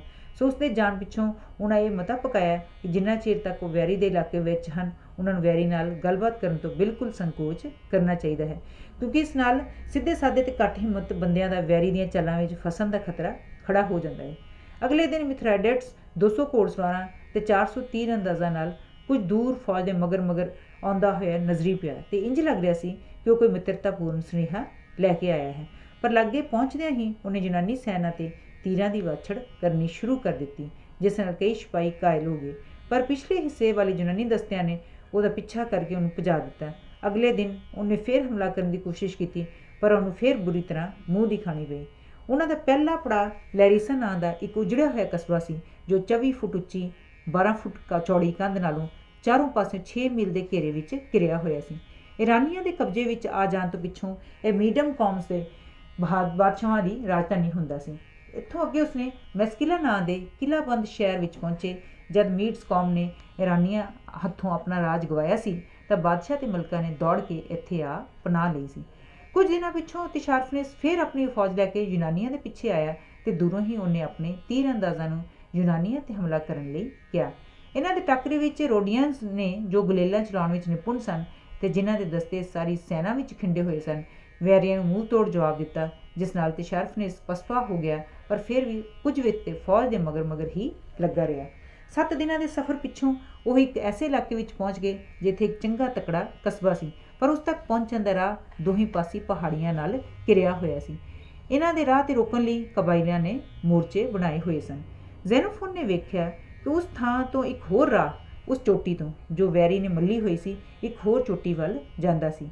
ਉਹਨਾਂ ਤਜਵੀਜ਼ ਬਣਾਈ ਕਿ ਵੈਰੀ ਨੂੰ ਪਤਾ ਲੱਗਣ ਤੋਂ ਪਹਿਲਾਂ ਹੀ ਰਾਤੋਂ ਰਾਤ ਪੈਦਲ ਫੌਜ ਦੇ ਇੱਕ ਤਕੜੇ ਦਸਤੇ ਨਾਲ ਉਸਨੂੰ ਚੋਟੀ ਵਿੱਚ ਕਾਬੂ ਕਰਕੇ ਵੈਰੀ ਦੇ ਘੇਰੇ ਵਿੱਚ ਲਿਆਂਦਾ ਜਾ ਸਕੇ। ਸੋ ਜ਼ੈਨੋਫੋਨ 300 ਦੇ ਲਗਭਗ 94 ਸੂਰਮੇ ਨਾਲ ਲੈ ਕੇ ਉਸ ਰਸਤੇ ਤੁਰ ਪਿਆ। ਇਸ ਬਾਰੇ ਵੈਰੀ ਨੂੰ ਸੂਹ ਮਿਲ ਗਈ ਤੇ ਚੋਟੀ ਨੂੰ ਕਾਬੂ ਕਰਨ ਲਈ ਦੋਹਾਂ ਧਿਰਾਂ ਨੇ ਸਿਰ ਤੋੜ ਕੋਸ਼ਿਸ਼ ਕੀਤੀ। ਜ਼ੈਨੋਫੋਨ ਆਪਣੇ ਸਿਪਾਹੀਆਂ ਨੂੰ ਵੰਗਾਰਦਿਆਂ ਕਿਹਾ, ਸਿਪਾਹੀਓ, ਇਹ ਕੋਈ ਮਾਮੂਲੀ ਜਿਹੀ ਮੁਹਿੰਮ ਨਹੀਂ। ਤੁਸੀਂ ਆਪਣੇ ਦੇਸ਼ ਦੀ ਸ਼ਾਨ ਕਾਇਮ ਰੱਖਣ ਲਈ ਲੜ ਰਹੇ ਹੋ। ਆਪਣੀ ਬੀਵੀ ਬੱਚਿਆਂ ਤੱਕ ਪਹੁੰਚਣ ਲਈ ਇਹ ਆਖਰੀ ਹਮਲਾ ਹੈ। ਬਸ ਥੋੜ੍ਹੀ ਜਿਹੀ ਹਿੰਮਤ ਦੀ ਲੋੜ ਹੈ। ਮੋਰਚਾ ਫਤਿਹ ਸਮਝੋ। ਸਕਿਊਨ ਦਾ ਰਹਿਣ ਵਾਲਾ ਸਟੈਰੀਡਸ ਬੋਲਿਆ, ਜ਼ੈਨੋਫੋਨ, ਤੂੰ ਘੋੜੇ 'ਤੇ ਸਵਾਰ ਹੈ, ਤਾਂ ਹੀ ਤੈਨੂੰ ਗੱਲਾਂ ਆਉਂਦੀਆਂ ਨੇ। ਜੇ ਸਾਡੇ ਵਾਂਗ ਤੈਨੂੰ ਵੀ ਢਾਲਾਂ ਤੇ ਹੋਰ ਸਮਾਨ ਚੁੱਕ ਕੇ ਪੈਦਲ ਚੜ੍ਹਾਈ ਕਰਨੀ ਪਵੇ ਤਾਂ ਤੈਨੂੰ ਪਤਾ ਲੱਗ ਜਾਵੇ। ਜਦ ਜ਼ੈਨੋਫੋਨ ਨੇ ਸ਼ਬਦ ਸੁਣੇ ਤਾਂ ਫੌਰਨ ਘੋੜੇ ਤੋਂ ਉਤਰਿਆ ਤੇ ਸਟੀਰਡਸ ਦੀ ਢਾਲ ਖੋ ਕੇ ਧੱਕਾ ਮਾਰ ਕੇ ਉਹਨੂੰ ਲਾਈਨ ਵਿੱਚੋਂ ਬਾਹਰ ਕੱਢ ਦਿੱਤਾ ਤੇ ਆਪ ਪੈਦਲ ਹੀ ਸੈਨਾ ਨੂੰ ਹੱਲਾਸ਼ੇਰੀ ਦਿੰਦਾ ਅਗਾਂਹ ਵਧੀ ਗਿਆ। ਉਹਨੇ ਸੰਜੋਗ ਵੀ ਪਹਿਨੀ ਹੋਈ ਸੀ, ਇਸ ਲਈ ਉਹਦਾ ਭਾਰ ਬਾਕੀ ਸਿਪਾਹੀਆਂ ਕੋਲੋਂ ਹੋਰ ਵੀ ਜ਼ਿਆਦਾ ਹੋ ਗਿਆ। ਇਹ ਵੇਖ ਕੇ ਬਾਕੀ ਸੈਨਿਕਾਂ ਨੂੰ ਸਟੈਰੀਡਸ ਦੀ ਕਮੀਨਗੀ ਤੇ ਬੜਾ ਤੈਸ਼ ਆਇਆ ਤੇ ਉਹਨੂੰ ਬੜੀਆਂ ਲਾਹਨਤਾਂ ਪਈਆਂ। ਕਈਆਂ ਨੇ ਇੱਕ ਨੇ ਤਾਂ ਉਹਨੂੰ ਢੀਮਾਂ ਦਾ ਨਿਸ਼ਾਨਾ ਵੀ ਬਣਾਇਆ। ਸ਼ਰਮਿੰਦਾ ਹੋ ਕੇ ਉਹਨੇ ਫਿਰ ਆਪਣੀ ਢਾਲ ਚੁੱਕੀ ਤੇ ਸੈਨਾ ਵਿੱਚ ਆ ਰਲਿਆ ਤੇ ਜ਼ੈਨੋਫੋਨ ਆਪਣੇ ਘੋੜੇ 'ਤੇ ਸਵਾਰ ਹੋ ਗਿਆ। ਜਲਦੀ ਹੀ ਯੂਨਾਨੀਆਂ ਨੇ ਵੈਰੀ ਤੋਂ ਪਹਿਲਾਂ ਹੀ ਚੋਟੀ ਜਾ ਮਿਲੀ। ਇਹ ਵੇਖ ਕੇ ਵੈਰੀ ਉੱਥੋਂ ਪਸਪਾ ਹੋ ਗਿਆ ਤੇ ਯੂਨਾਨੀ ਫੌਜ ਬੜੀ ਬੇਫਿਕਰੀ ਨਾਲ ਸੜਕ ਪਾਰ ਕਰਕੇ ਅਗਲੇ ਪੜਾਅ 'ਤੇ ਪਹੁੰਚ ਗਈ, ਜਿੱਥੇ ਰਸਦ ਕਾਫੀ ਮਿਕਦਾਰ ਵਿੱਚ ਉਹਨਾਂ ਦੇ ਹੱਥ ਲੱਗੀ। ਦੁਪਹਿਰ ਪਿੱਛੋਂ ਉਹਨਾਂ ਦਾ ਪਿੱਛਾ ਕਰ ਰਹੀ ਇਰਾਨੀ ਸੈਨਾ ਵੀ ਉੱਥੇ ਅੱਪੜ ਗਈ ਤੇ ਉਸਨੇ ਬਹੁਤ ਸਾਰੇ ਯੂਨਾਨੀ ਸਿਪਾਹੀਆਂ ਨੂੰ ਆ ਦਬੋਚਿਆ, ਜੋ ਆਲੇ ਦੁਆਲੇ ਲੁੱਟਮਾਰ ਕਰਕੇ ਭੇਡਾਂ ਬੱਕਰੀਆਂ ਤੇ ਹੋਰ ਰਸਦ ਦਾ ਸਮਾਨ ਇਕੱਠਾ ਕਰ ਰਹੇ ਸਨ। ਰਸਦ ਯੂਨਾਨੀਆਂ ਦੇ ਹੱਥਾਂ ਨੂੰ ਰੋਕਣ ਲਈ ਤਿਸ਼ਾਰਫਨੇਸ ਦੇ ਸੈਨਿਕ ਇਕੱਠੇ ਕੀਤੇ ਜ਼ਖੀਰੇ ਤੇ ਖੇਤਾਂ ਨੂੰ ਸਾੜਨ ਫੂਕਣ ਲੱਗ ਪਏ। ਇਸ 'ਤੇ ਕਈ ਯੂਨਾਨੀ ਬਹੁਤ ਘਬਰਾਏ, ਪਰ ਉਹਨਾਂ ਨੂੰ ਢਾਰਸ ਦੇਣ ਲਈ ਜ਼ੈਨੋਫੋਨ ਨੇ ਕਿਹਾ, ਉਹਨਾਂ ਦੀ ਸਾੜ ਫੂਕ ਦੀ ਕਾਰਵਾਈ ਤੋਂ ਪਤਾ ਲੱਗਦਾ ਹੈ ਕਿ ਦੇਸ਼ ਦੇ ਮਾਲਕ ਉਹ ਨਹੀਂ ਬਲਕਿ ਅਸੀਂ ਹਾਂ। ਕਿਉਂਕਿ ਜਦ ਸੁਲ੍ਹਾ ਸਫਾਈ ਦੀਆਂ ਗੱਲਾਂ ਹੋ ਰਹੀਆਂ ਸਨ ਤਾਂ ਉਹਨਾਂ ਨੇ ਇਸ ਗੱਲ 'ਤੇ ਜ਼ੋਰ ਦਿੱਤਾ ਸੀ ਕਿ ਅਸੀਂ ਉਹਨਾਂ ਦੇ ਇਲਾਕੇ ਨੂੰ ਕਿਸੇ ਕਿਸਮ ਦਾ ਨੁਕਸਾਨ ਨਹੀਂ ਪਹੁੰਚਾਈਏ। ਪਰ ਉਹ ਕੰਮ ਜਿਸ ਤੋਂ ਉਹ ਸਾਨੂੰ ਵਰਜਦੇ ਸਨ ਹੁਣ ਆਪ ਹੀ ਕਰ ਰਹੇ ਹਨ, ਜਿਵੇਂ ਕਿ ਇਹ ਥਾਂ ਉਹਨਾਂ ਦੇ ਵੈਰੀਆਂ ਦੀ ਹੁੰਦੀ ਹੈ। ਪਰ ਉਹਨਾਂ ਨੇ ਆਪਣੇ ਲਈ ਜ਼ਰੂਰ ਰਸਦ ਇਕੱਠੀ ਕਰਕੇ ਰੱਖੀ ਹੋਣੀ ਹੈ। ਫਿਕਰ ਨਾ ਕਰੋ, ਅਸੀਂ ਉਸ ਰਸਦ ਨੂੰ ਲੁੱਟ ਕੇ ਆਪਣਾ ਕੰਮ ਸਾਰ ਲਵਾਂਗੇ। ਆਪਣੇ ਟਿਕਾਣੇ 'ਤੇ ਪਹੁੰਚ ਕੇ ਉਹਨਾਂ ਨੇ ਸਭ ਅਫਸਰਾਂ ਦੀ ਇੱਕ ਮੀਟਿੰਗ ਬੁਲਾਈ, ਕਿਉਂਕਿ ਹੁਣ ਉਸ ਵਿੱਚ ਉਹ ਥਾਂ ਪਹੁੰਚੇ ਸਨ ਜਿੱਥੋਂ ਅਗਾਂਹ ਰਸਤਾ ਬੜਾ ਕਠਿਨ ਸੀ। ਇੱਕ ਪਾਸੇ ਉੱਚੇ ਉੱਚੇ ਪਹਾੜ ਸਨ ਤੇ ਦੂਜੇ ਪਾਸੇ ਇੱਕ ਤੇਜ਼ ਰਫ਼ਤਾਰ ਤੇ ਡੂੰਘੀ ਨਦੀ। ਹਾਲੀ ਉਹ ਇਸ ਬਾਰੇ ਸੋਚ ਵਿਚਾਰ ਕਰ ਹੀ ਰਹੇ ਸਨ ਕਿ ਯੂਨਾਨੀ ਸੈਨਿਕ ਕੁਝ ਸਥਾਨਕ ਲੋਕਾਂ ਨੂੰ ਪਕੜ ਕੇ ਲੈ ਆਏ। ਜਰਨੈਲਾਂ ਨੇ ਉਹਨਾਂ ਪਾਸੋਂ ਆਸੇ-ਪਾਸੇ ਦੀ ਜਾਣਕਾਰੀ ਪ੍ਰਾਪਤ ਕਰਨ ਦੀ ਪੁੱਛਗਿੱਛ ਕੀਤੀ। ਉਹਨਾਂ ਦੱਸਿਆ ਕਿ ਪੂਰਬ ਵੱਲ ਰਾਜ ਸੂਸਾ ਤੇ ਐਕਟਬਾਨਾ ਨੂੰ ਜਾਂਦਾ ਹੈ, ਜਿੱਥੋਂ ਸ਼ਹਿਨਸ਼ਾਹ ਆ ਕੇ ਗਰਮੀਆਂ ਕੱਟਦਾ ਹੈ। ਨਦੀਆਂ ਪਾਰੇ ਲਿਡੀਆ ਤੇ ਆਇਓਨੀਆ ਵੱਲ ਜਾਂਦਾ ਹੈ ਤੇ ਉੱਤਰ ਵੱਲ ਕਾਰਡੂਈ ਚ ਨਾਮੀ ਕੇ ਜੰਗਜੂ ਕਬੀਲੇ ਦੇ ਇਲਾਕਿਆਂ ਵਿੱਚੋਂ ਲੰਘਦਾ ਹੈ, ਜੋ ਸ਼ਹਿਨਸ਼ਾਹ ਦੀ ਅਧੀਨਗੀ ਨਹੀਂ ਮੰਨਦੇ। ਇਸ ਮੌਕੇ 'ਤੇ ਉਹਨਾਂ ਨੇ ਸਰ ਕਰਨ ਲਈ 1 ਲੱਖ ਫੌਜ ਦੇ ਵਿੱਚੋਂ ਇੱਕ ਵੀ ਸਿਪਾਹੀ ਨਹੀਂ ਬਚ ਕੇ ਆਇਆ ਸੀ। ਪਰ ਜੇ ਇਸ ਇਲਾਕੇ ਨੂੰ ਪਾਰ ਕਰ ਲਿਆ ਜਾਏ ਤਾਂ ਅਗਾਂਹ ਅਰਮੀਨੀਆ ਦੀ ਹਰੀ ਭਰੀ ਧਰਤੀ ਆ ਜਾਂਦੀ ਹੈ, ਜਿੱਥੇ ਰਸਦ ਦੀ ਕੋਈ ਥੁੜ ਨਹੀਂ। ਉੱਥੋਂ ਅਗਾਂਹ ਰਸਤਾ ਬਿਲਕੁਲ ਸਾਫ਼ ਹੈ। ਇਹ ਸਭ ਸੁਣ ਕੇ ਉਹਨਾਂ ਫੈਸਲਾ ਕੀਤਾ ਕਿ ਕਬਾਇਲੀ ਇਲਾਕੇ ਨੂੰ ਪਾਰ ਕਰਨਾ ਹੀ ਸਭ ਤੋਂ ਲਾਭਦਾਇਕ ਸਿੱਧ ਹੋਏਗਾ। ਉਹਨਾਂ ਨੂੰ ਕੇਵਲ ਇੱਕੋ ਗੱਲ ਦਾ ਖਤਰਾ ਸੀ ਕਿ ਵੈਰੀ ਨੂੰ ਉਹਨਾਂ ਦੇ ਇਸ ਫੈਸਲੇ ਬਾਰੇ ਸੂਹ ਲੱਗ ਜਾਣ ਤੇ ਉਹ ਪਹਾੜੀ ਦਰਿਆ ਨੂੰ ਪਹਿਲਾਂ ਹੀ ਕਾਬੂ ਨਾ ਕਰ ਲਵੇ। ਸੋ ਉਹਨਾਂ ਨੇ ਆਪਣੀ ਸਫਲਤਾ ਲਈ ਪ੍ਰਾਰਥਨਾ ਕਰਨ ਪਿੱਛੋਂ ਫੌਜ ਨੂੰ ਹੁਕਮ ਦਿੱਤਾ ਕਿ ਰਾਤ ਦੇ ਰਸਤੇ ਪਿੱਛੋਂ ਸਭ ਆਪੋ ਆਪਣਾ ਸਮਾਨ ਬਣ ਕੇ ਤਿਆਰ ਰਹਿਣ ਤੇ ਅਗਲੇ ਹੁਕਮ ਦੀ ਉਡੀਕ ਕਰਨ। ਕੁਰਦਿਸਤਾਨ ਵਿੱਚ ਦਾਖਲਾ। ਅੱਧੀ ਰਾਤ ਸਮੇਂ ਪਹਾੜ ਵੱਲ ਕੂਚ ਕਰਨ ਦਾ ਹੁਕਮ ਦਿੱਤਾ ਗਿਆ ਤੇ ਸਵੇਰ ਹੁੰਦੇ ਤੱਕ ਵੈਰੀ ਨੂੰ ਜ਼ਰਾ ਜਿੰਨੀ ਵੀ ਭਿਣਕ ਪੈਣ ਤੋਂ ਪਹਿਲਾਂ ਹੀ ਉਹਨਾਂ ਪਹਾੜੀ ਦਰਿਆ ਦੀ ਚੋਟੀਆਂ ਨੂੰ ਜਾ ਮਿਲਿਆ।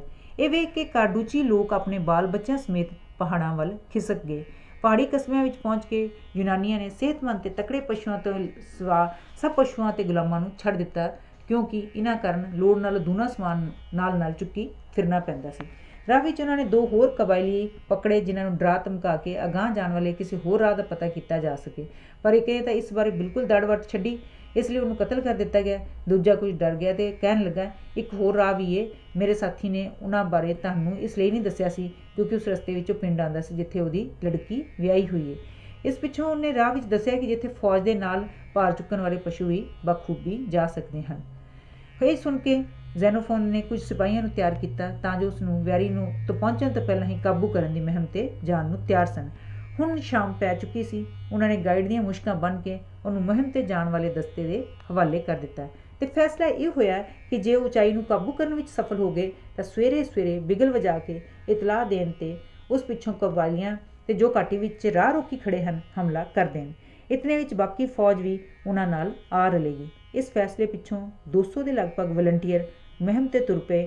ਉਧਰ ਜ਼ੈਨੋਫੋਨ ਸਿੱਧੇ ਰਸਤੇ ਦੁਆਰਾ ਪਿੱਛੇ ਆ ਰਹੇ ਦਸਤਿਆਂ ਦੀ ਅਗਵਾਈ ਕਰਦਾ ਹੋਇਆ ਅਗਾਂਹ ਵਧਿਆ ਤਾਂ ਜੋ ਕਬਾਲੀਆਂ ਦਾ ਧਿਆਨ ਵਲੰਟੀਅਰ ਦੇ ਉਸ ਦਸਤੇ ਵੱਲ ਨਾ ਜਾਵੇ ਜੋ ਉਸ ਨੂੰ ਘੇਰਾ ਕੱਤਣ ਲਈ ਪਿਛਾਂਹ ਵੱਧ ਰਿਹਾ ਸੀ।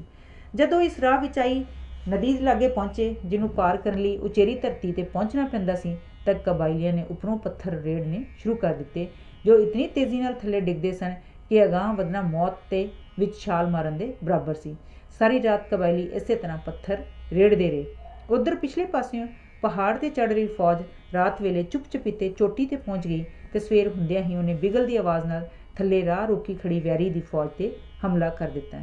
ਇਸ ਤੇ ਰਾਹ ਮੱਲੋ-ਮੱਲੀ ਬੈਠੇ ਕਬਾਇਲੀ ਜਨਾਨੀਆਂ ਨੇ ਆਪਣਨ ਤੋਂ ਪਹਿਲਾਂ ਹੀ ਉੱਥੋਂ ਤਿੱਤਰ ਹੋ ਗਏ। ਜ਼ੈਨੋਫੋਨ ਪਿੱਛੇ ਆ ਰਹੀ ਸੈਨਾ ਦੇ ਨਾਲ ਸੀ ਤੇ ਉਹ ਵੀ ਉਸੇ ਰਸਤੇ ਪੈ ਗਿਆ ਜਿਸ ਤੇ ਵਲੰਟੀਅਰ ਮਾਰੇ ਗਏ ਸਨ। ਉਸ ਰਾਹ ਵੈਰੀ ਨੇ ਇੱਕ ਉੱਚਾ ਟਿੱਬਾ ਮੱਲਿਆ ਹੋਇਆ ਸੀ। ਅਗਾਂਹ ਜਾਣ ਲਈ ਉਹਨੂੰ ਉੱਥੋਂ ਜ਼ਰੂਰ ਲੰਘਣਾ ਪੈਣਾ ਸੀ, ਨਹੀਂ ਤਾਂ ਜ਼ੈਨੋਫੋਨ ਦਾ ਬਾਕੀ ਫੌਜ ਨਾਲੋਂ ਕੱਟੇ ਜਾਣ ਦਾ ਡਰ ਸੀ। ਸੋ ਉਹਨਾਂ ਨੇ ਤਿੰਨਾਂ ਪਾਸਿਆਂ ਤੋਂ ਹਮਲਾ ਬੋਲ ਦਿੱਤਾ ਤੇ ਤਾਂ ਜੋ ਵੈਰੀ ਭੱਜਣਾ ਚਾਹੇ ਤਾਂ ਚੌਥੇ ਪਾਸਿਓਂ ਭੱਜ ਸਕੇ। ਕੁਝ ਚਿਰ ਟੱਕਰਾ ਕਰਨ ਪਿੱਛੋਂ ਕਾਰਡੂਚੀ ਉੱਥੋਂ ਨੱਸ ਗਏ। ਉਹਨਾਂ ਨੇ ਗਾਂਹ 2-3 ਹੋਰ ਥਾਵਾਂ ਤੇ ਇੰਝ ਹੀ ਕੀਤਾ, ਪਰ ਉਹਨਾਂ ਦੀ ਕੋਈ ਪੇਸ਼ ਨਾ ਚੱਲੀ। ਇਸ ਤਰ੍ਹਾਂ ਅੰਤ ਯੂਨਾਨੀ ਉਸ ਘਾਟੀ ਵਿੱਚ ਪਹੁੰਚ ਗਏ ਜਿੱਥੇ ਉਹਨਾਂ ਨੂੰ ਮੂੰਹ ਮੰਗਿਆ ਰਸਦ ਮਿਲ ਸਕਦੀ ਸੀ। ਉਹਨਾਂ ਨੇ ਸੈਂਟਰਾਈਟਿਸ ਨਦੀ ਦੇ ਕੰਢੇ ਤੇ ਜਾ ਡੇਰੇ ਲਾਏ। ਇਹ ਨਦੀ ਕਬਾਇਲੀਆਂ ਤੇ ਅਰਮੀਨੀਆ ਵਾਲਿਆਂ ਦੀ ਸਾਂਝੀ ਸੀਮਾ ਬਣਾਉਂਦੀ ਸੀ। ਸਭ ਦਿਨ ਲਗਾਤਾਰ ਕਬਾਇਲੀਆਂ ਦੇ ਇਲਾਕੇ ਵਿੱਚੋਂ ਨਿਕਲ ਸਮੇਂ ਉਹਨਾਂ ਨੂੰ ਸਖਤ ਮੁਕਾਬਲੇ ਦਾ ਸਾਹਮਣਾ ਕਰਨਾ ਪਿਆ ਸੀ। ਹੁਣ ਉਹ ਮੈਦਾਨੀ ਇਲਾਕੇ ਵਿੱਚ ਪਹੁੰਚ ਕੇ ਬੜੇ ਖੁਸ਼ ਹੋਏ। ਦਰਿਆ ਦੇ ਪਾਰ ਉਹਨਾਂ ਦਾ ਰਾਹ ਰੋਕਣ ਲਈ ਅਰਮੀਨੀਆ ਦੀਆਂ ਸੈਨਾਵਾਂ ਖੜੀਆਂ ਸਨ। ਉਧਰ ਨਦੀ ਬੜੀ ਡੂੰਘੀ ਤੇ ਤੇਜ਼ ਸੀ। ਦੂਜੇ ਪਾਸੇ ਪਿਛਲੇ ਪਾਸੇ ਪਹਾੜਾਂ ਤੇ ਕਾਰਡੂਚੀ ਕਬਾਇਲੀ ਜਮ੍ਹਾਂ ਹੋ ਰਹੇ ਸਨ। ਇਸ ਤਰ੍ਹਾਂ ਘੇਰੇ ਜਾਣ ਤੇ ਯੂਨਾਨੀ ਬੜੇ ਪਰੇਸ਼ਾਨ ਹੋਏ। ਅਗਲੇ ਦਿਨ ਸਵੇਰ ਵੇਲੇ ਜਦ ਜ਼ੈਨੋਫੋਨ ਨਾਸ਼ਤਾ ਕਰ ਰਿਹਾ ਸੀ ਤਾਂ 2 ਯੂਨਾਨੀ ਸਿਪਾਹੀ ਦੌੜਦੇ ਹੋਏ ਉਸ ਪਾਸ ਆਏ। ਉਹਨਾਂ ਦੱਸਿਆ ਕਿ ਜਦ ਉਹ ਬਾਲਣ ਲਈ ਨਦੀ ਦੇ ਨਾਲ ਲੱਕੜੀਆਂ ਇਕੱਠੀਆਂ ਕਰ ਰਹੇ ਸਨ ਤਾਂ ਉਹਨਾਂ ਨੇ ਨਦੀ ਦੇ ਪਰਲੇ ਪਾਰ, ਜਿੱਥੇ ਪਹਾੜੀ ਚਟਾਨਾਂ ਕੰਢੇ ਨਾਲ ਖਹਿੰਦੀਆਂ ਸਨ, ਇੱਕ ਬੁੱਢਾ ਆਦਮੀ, ਉਸ ਦੀ ਇਸਤਰੀ ਤੇ ਬੱਚੇ ਇੱਕ ਕੁੰਦਰ ਵਿੱਚ ਕੱਪੜੇ ਇਕੱਠੇ ਕਰਕੇ ਰੱਖ ਰਹੇ ਦੇਖੇ ਸਨ। ਇਹ ਥਾਂ ਪਾਰ ਕਰਨ ਲਈ ਠੀਕ ਰਹੇਗੀ ਕਿਉਂਕਿ ਇੱਥੇ ਵੈਰੀ ਦੀ ਘੋੜਸਵਾਰ ਸੈਨਾ ਨਹੀਂ ਅੱਪੜ ਸਕਦੀ।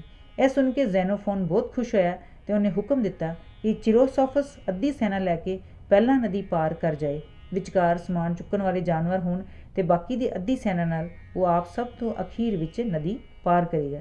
ਸੋ ਇਸੇ ਤਰ੍ਹਾਂ ਹੀ ਕੀਤਾ ਗਿਆ ਤੇ ਸਾਰੀ ਸੈਨਾ ਸਫਲਤਾ ਨਾਲ ਨਦੀ ਪਾਰ ਕਰ ਗਈ। ਪਿੱਛੋਂ ਕਾਰਡੂਚ ਕਬਾਇਲੀਆਂ ਨੇ ਹਮਲਾ ਕਰਨ ਦੀ ਕੋਸ਼ਿਸ਼ ਕੀਤੀ ਪਰ ਉਹਨਾਂ ਦੀ ਕੋਈ ਪੇਸ਼ ਨਾ ਚੱਲੀ। ਹੁਣ ਉਹ ਅਰਮੀਨੀਆ ਦੀ ਧਰਤੀ ਤੇ ਸਨ। 2 ਕੁ ਦਿਨਾਂ ਪਿੱਛੋਂ ਉਹ ਪੱਛਮੀ ਅਰਮੀਨੀਆ ਦੇ ਵਸੋਂ ਵਾਲੇ ਇਲਾਕਿਆਂ ਵਿੱਚ ਪਹੁੰਚੇ। ਇੱਥੋਂ ਦਾ ਗਵਰਨਰ ਟਿਰੀਬੇਜ਼ ਸ਼ਹਿਨਸ਼ਾਹ ਦਾ ਮਿੱਤਰ ਸੀ। ਉਹ ਕੁਝ ਸੈਨਿਕਾਂ ਨੂੰ ਨਾਲ ਲੈ ਕੇ ਯੂਨਾਨੀਆਂ ਨਾਲ ਗੱਲਬਾਤ ਕਰਨ ਲਈ ਆਇਆ। ਜਦੋਂ ਉਹ ਯੂਨਾਨੀਆਂ ਦੀ ਸੁਣਾਈ ਵਿੱਚ ਪਹੁੰਚਿਆ ਤਾਂ ਉਹਨੇ ਕਿਹਾ ਕਿ ਉਹ ਯੂਨਾਨੀਆਂ ਨੂੰ ਆਪਣੇ ਇਲਾਕੇ ਵਿੱਚੋਂ ਸਹੀ ਸਲਾਮਤ ਲੰਘਣ ਦੇਵੇਗਾ ਜੇ ਉਹ ਉੱਥੇ ਕਿਸੇ ਕਿਸਮ ਦਾ ਨੁਕਸਾਨ ਨਾ ਕਰਨ। ਯੂਨਾਨੀ ਇਹ ਗੱਲ ਮੰਨ ਗਏ। ਕੁਝ ਦੂਰ ਜਾ ਕੇ ਉਹ ਇੱਕ ਪਿੰਡ ਵਿੱਚ ਪਹੁੰਚੇ। ਇੱਥੇ ਯੂਨਾਨੀਆਂ ਦੇ ਠਹਿਰਨ ਲਈ ਥਾਂ ਵੀ ਕਾਫੀ ਸੀ ਤੇ ਖਾਣ ਪੀਣ ਲਈ ਰਸਦ ਦਾ ਘਾਟਾ ਵੀ ਨਹੀਂ ਸੀ। ਪਰ ਬਦਕਿਸਮਤੀ ਨਾਲ ਉਸ ਰਾਤ ਬੜੀ ਬਰਫ਼ ਪਈ। ਬਹੁਤ ਸਾਰੇ ਸੈਨਿਕ, ਜਾਨਵਰ ਤੇ ਹਥਿਆਰ ਬਰਫ਼ ਥੱਲੇ ਦੱਬੇ ਗਏ। ਠੰਡ ਨਾਲ ਸਭ ਦਾ ਬੁਰਾ ਹਾਲ ਸੀ, ਪਰ ਜ਼ੈਨੋਫੋਨ ਹਿੰਮਤ ਕਰਕੇ ਉੱਠਿਆ ਤੇ ਉਹਨੇ ਆਸੇ ਪਾਸਿਓਂ ਰੁੱਖ ਕੱਟ ਕੇ ਲੱਕੜੀਆਂ ਪਾੜਨੀਆਂ ਸ਼ੁਰੂ ਕਰ ਦਿੱਤੀਆਂ। ਦੇਖੋ ਦੇਖੀ ਹੋਰਨਾਂ ਨੇ ਵੀ ਇਸੇ ਤਰ੍ਹਾਂ ਹੀ ਕੀਤਾ ਤੇ ਉਹਨਾਂ ਅੱਗ ਬਾਲ ਕੇ ਆਪਣੇ ਆਪ ਨੂੰ ਨਿੱਘਿਆ ਕੀਤਾ। ਉਹਨਾਂ ਨੂੰ ਉੱਥੋਂ ਕਾਫੀ ਮਾਤਰਾ ਵਿੱਚ ਮਲਮ ਵੀ ਲੱਭੀ, ਜੋ ਸੂਰ ਦੀ ਚਰਬੀ, ਸ਼ੀਸ਼ਮ, ਕੌੜੇ ਬਦਾਮਾਂ ਤੇ ਤਾਰਪੀਨ ਦੇ ਤੇਲ ਤੋਂ ਬਣੀ ਹੋਈ ਸੀ। ਇਸ ਨਾਲ ਮਾਲਿਸ਼ ਕਰਨ ਤੇ ਉਹਨਾਂ ਦਾ ਸਰਦੀ ਤੋਂ ਥੋੜ੍ਹਾ ਬਹੁਤ ਬਚਾਅ ਹੋ ਗਿਆ। ਅਗਲੇ ਦਿਨ 2 ਜਾਸੂਸ ਉਹਨਾਂ ਦੇ ਹੱਥ ਲੱਗੇ, ਜਿਨ੍ਹਾਂ ਨੇ ਦੱਸਿਆ ਕਿ ਟਿਰੀਬੇਸ ਨੇ ਇਹ ਸਲਾਹ ਪਾਈ ਹੋਈ ਹੈ ਕਿ ਜਦ ਯੂਨਾਨੀ ਸੜਕ ਦੇ ਉਸ ਹਿੱਸੇ ਵਿੱਚੋਂ ਲੰਘਣਗੇ ਜੋ ਉੱਚੇ ਪਹਾੜਾਂ ਨਾਲ ਘਿਰਿਆ ਹੋਇਆ ਹੈ ਤਾਂ ਯੂਨਾਨੀਆਂ 'ਤੇ ਅਚਨਚੇਤ ਹਮਲਾ ਕਰ ਦੇਵੇਗਾ। ਇਹ ਸੁਣ ਕੇ ਜਰਨੈਲਾਂ ਨੇ ਸੈਨਾ ਨੂੰ ਇੱਕ ਥਾਂ ਇਕੱਠੇ ਹੋਣ ਲਈ ਕਿਹਾ ਤੇ ਉਸ ਕੈਦੀ ਨੂੰ ਰਾਹ ਦਿਖਾਉਣ ਲਈ ਨਾਲ ਲੈ ਕੇ ਅਗਾਂਹ ਵੱਲ ਕੂਚ ਕਰ ਦਿੱਤਾ। ਵੈਰੀ ਦੇ ਸੈਨਿਕ ਦਰੇ ਦੇ ਇੱਕ ਪਾਸੇ ਆਰਾਮ ਕਰ ਰਹੇ ਸਨ। ਯੂਨਾਨੀਆਂ ਨੂੰ ਅਚਾਨਕ ਸਿਰ 'ਤੇ ਆਇਆ ਵੇਖ ਕੇ ਉਹ ਘਬਰਾਹਟ ਤੇ ਹਫੜਾ ਦਫੜੀ ਵਿੱਚ ਉੱਥੋਂ ਨੱਸ ਗਏ। ਟਿਰੀਬੇਸ ਦੇ ਤੰਬੂ ਵਿਚਲਾ ਕੀਮਤੀ ਸਮਾਨ ਤੇ ਹੋਰ ਕਾਫੀ ਮਾਲਾਮਾਲ ਉਹਨਾਂ ਦੇ ਹੱਥ ਲੱਗਾ। ਉੱਥੋਂ ਅਗਲੇ 3 ਦਿਨਾਂ ਵਿੱਚ ਉਹਨਾਂ ਨੇ 6 ਫੁੱਟ ਡੂੰਘੀ ਬਰਫ਼ ਰਾਹੀਂ 45 ਮੀਲ ਦਾ ਫੈਸਲਾ ਤੈਅ ਕੀਤਾ। ਚੌਥੇ ਦਿਨ ਉੱਤਰੀ ਹਵਾ ਦੇ ਚੱਲਣ ਨਾਲ ਉਹਨਾਂ ਨੂੰ ਸਖਤ ਮੁਸੀਬਤਾਂ ਦਾ ਸਾਹਮਣਾ ਕਰਨਾ ਪਿਆ। ਹਵਾ ਇੰਜ ਸੀ ਜਿਵੇਂ ਕਿ ਤੇਜ਼ ਤਲਵਾਰ ਚੱਲ ਰਹੀ ਹੁੰਦੀ ਹੈ। ਇਸ ਕਾਰਨ 30 ਕੁ ਸਿਪਾਹੀ, ਬਹੁਤ ਸਾਰੇ ਗੁਲਾਮ ਤੇ ਭਾਰ ਢੋਣ ਵਾਲੇ ਪਸ਼ੂ ਮਾਰੇ ਗਏ। ਜੋ ਸਿਪਾਹੀ ਬਰਫ਼ ਵਿੱਚ ਲਗਾਤਾਰ ਤੁਰਨ ਪਿੱਛੋਂ ਰਾਤ ਨੂੰ ਸੌਣ ਸਮੇਂ ਬੂਟ ਲਾ ਲੈਂਦੇ ਸਨ, ਉਹ ਤਾਂ ਠੀਕ ਰਹਿੰਦੇ, ਪਰ ਦੂਜਿਆਂ ਦੇ ਪੈਰ ਬੂਟਾਂ ਵਿੱਚ ਪਏ ਬਰਫ਼ ਵਾਂਗ ਸੁੰਨ ਹੋ ਕੇ ਨਕਾਰੇ ਹੋ ਜਾਂਦੇ ਤੇ ਉਹ ਤੁਰਨ ਯੋਗ ਨਹੀਂ ਸਨ ਰਹਿੰਦੇ। ਇਹੋ ਜਿਹੇ ਸਿਪਾਹੀਆਂ ਨੂੰ ਪਿਛਾਂਹ ਛੱਡ ਕੇ ਫੌਜ ਅਗਾਂਹ ਵੱਲ ਕੂਚ ਕਰ ਜਾਂਦੀ ਸੀ। ਇੱਕ ਥਾਂ ਗਰਮ ਚਸ਼ਮਾ ਸੀ। ਉਸ ਦੀ ਗਰਮੀ ਨਾਲ ਆਸ-ਪਾਸ ਦੀ ਬਰਫ਼ ਪਿਘਲ ਚੁੱਕੀ ਸੀ। ਸਭ ਸੈਨਿਕ ਉੱਥੇ ਇਕੱਠੇ ਹੋ ਗਏ ਤੇ ਉਹਨਾਂ ਅਗਾਂਹ ਕੂਚ ਕਰਨੋਂ ਨਾ ਕਰ ਦਿੱਤੀ। ਇਹ ਵੇਖ ਕੇ ਜ਼ੈਨੋਫੋਨ ਨੇ ਉਹਨਾਂ ਨੂੰ ਸਮਝਾਇਆ ਕਿ ਵੈਰੀ ਭਾਰੀ ਤਾਦਾਦ ਵਿੱਚ ਉਹਨਾਂ ਦਾ ਪਿੱਛਾ ਕਰ ਰਿਹਾ ਹੈ ਤੇ ਜੇ ਉਹਨਾਂ ਇਸ ਸਮੇਂ ਜ਼ਰਾ ਜਿੰਨੀ ਵੀ ਕਮਜ਼ੋਰੀ ਵਿਖਾਈ ਤਾਂ ਉਹ ਯੂਨਾਨੀਆਂ ਦਾ ਸਫਾਇਆ ਕਰ ਦੇਵੇਗਾ। ਪਰ ਉਹਨਾਂ ਉੱਤਰ ਦਿੱਤਾ ਕਿ ਸਾਨੂੰ ਬੇਸ਼ੱਕ ਜਾਨੋਂ ਮਾਰ ਦਿਓ, ਪਰ ਸਾਡਾ ਅਗਾਂਹ ਜਾਣਾ ਨਾਮੁਮਕਿਨ ਹੈ। ਇਸ ਹਾਲਤ ਵਿੱਚ ਵੈਰੀ ਤੋਂ ਇੱਕੋ ਵਿਉਂਤ ਨਾਲ ਹੀ ਬਚਾਅ ਹੋ ਸਕਦਾ ਸੀ ਕਿ ਕਿਸੇ ਤਰ੍ਹਾਂ ਵੈਰੀ ਦੀ ਵਿੱਚ ਖਲਬਲੀ ਤੇ ਘਬਰਾਹਟ ਮਚਾ ਦਿੱਤੀ ਜਾਵੇ। ਸੋ ਪਿੱਛੇ ਆ ਰਹੇ ਯੂਨਾਨੀ ਦਸਤਿਆਂ ਨੇ ਬੜੀ ਤੇਜ਼ੀ ਨਾਲ ਵੈਰੀ ਤੇ ਹੱਲਾ ਬੋਲ ਦਿੱਤਾ ਤੇ ਬਿਮਾਰਾਂ ਨੇ ਉੱਥੇ ਬੈਠੇ ਬੈਠੇ ਹੀ ਜੰਗੀ ਨਾਅਰੇ ਮਾਰਨੇ ਸ਼ੁਰੂ ਕਰ ਦਿੱਤੇ। ਇਸ ਨਾਲ ਸੱਚਮੁੱਚ ਵੈਰੀ ਘਬਰਾ ਕੇ ਉੱਥੋਂ ਨੱਸ ਗਿਆ। ਇਸ ਪਿੱਛੋਂ ਜ਼ੈਨੋਫੋਨ ਨੇ ਬਿਮਾਰ ਸੈਨਿਕਾਂ ਨੂੰ ਇਸ ਗੱਲ ਦਾ ਵਿਸ਼ਵਾਸ ਦਿਵਾ ਕੇ ਕਿ ਅਗਲੇ ਪੜਾਅ 'ਤੇ ਪਹੁੰਚ ਕੇ ਉਹ ਉਹਨਾਂ ਦੀ ਮਦਦ ਲਈ ਇੱਕ ਸੈਨਿਕ ਦਸਤਾ ਭੇਜ ਦੇਵੇਗਾ। ਉਹ ਬਾਕੀ ਸੈਨਾ ਨੂੰ ਲੈ ਕੇ ਅਗਾਂਹ ਤੁਰ ਪਿਆ। ਅਗਲੇ ਦਿਨ ਉਹ ਇੱਕ ਪਿੰਡ ਵਿੱਚ ਪਹੁੰਚੇ ਜਿੱਥੇ ਸਾਰੇ ਘਰ ਜ਼ਮੀਨ ਥੱਲੇ ਬਣੇ ਹੋਏ ਸਨ। ਅੰਦਰ ਜਾਣ ਲਈ ਰਸਤਾ ਖੂਹ ਦੇ ਮੂੰਹ ਵਾਂਗ ਸੀ, ਪਰ ਥੱਲੇ ਉਹ ਕਾਫੀ ਖੁੱਲ੍ਹੀ ਥਾਂ ਵਿੱਚ ਜਾ ਨਿਕਲਦਾ ਸੀ। ਪਸ਼ੂਆਂ ਲਈ ਅੰਦਰ ਹੀ ਸੁਰੰਗਾਂ ਬਣੀਆਂ ਹੋਈਆਂ ਸਨ। ਲੋਕ ਪੌੜੀਆਂ ਰਾਹੀਂ ਚੜ੍ਹਦੇ ਉਤਰਦੇ ਸਨ।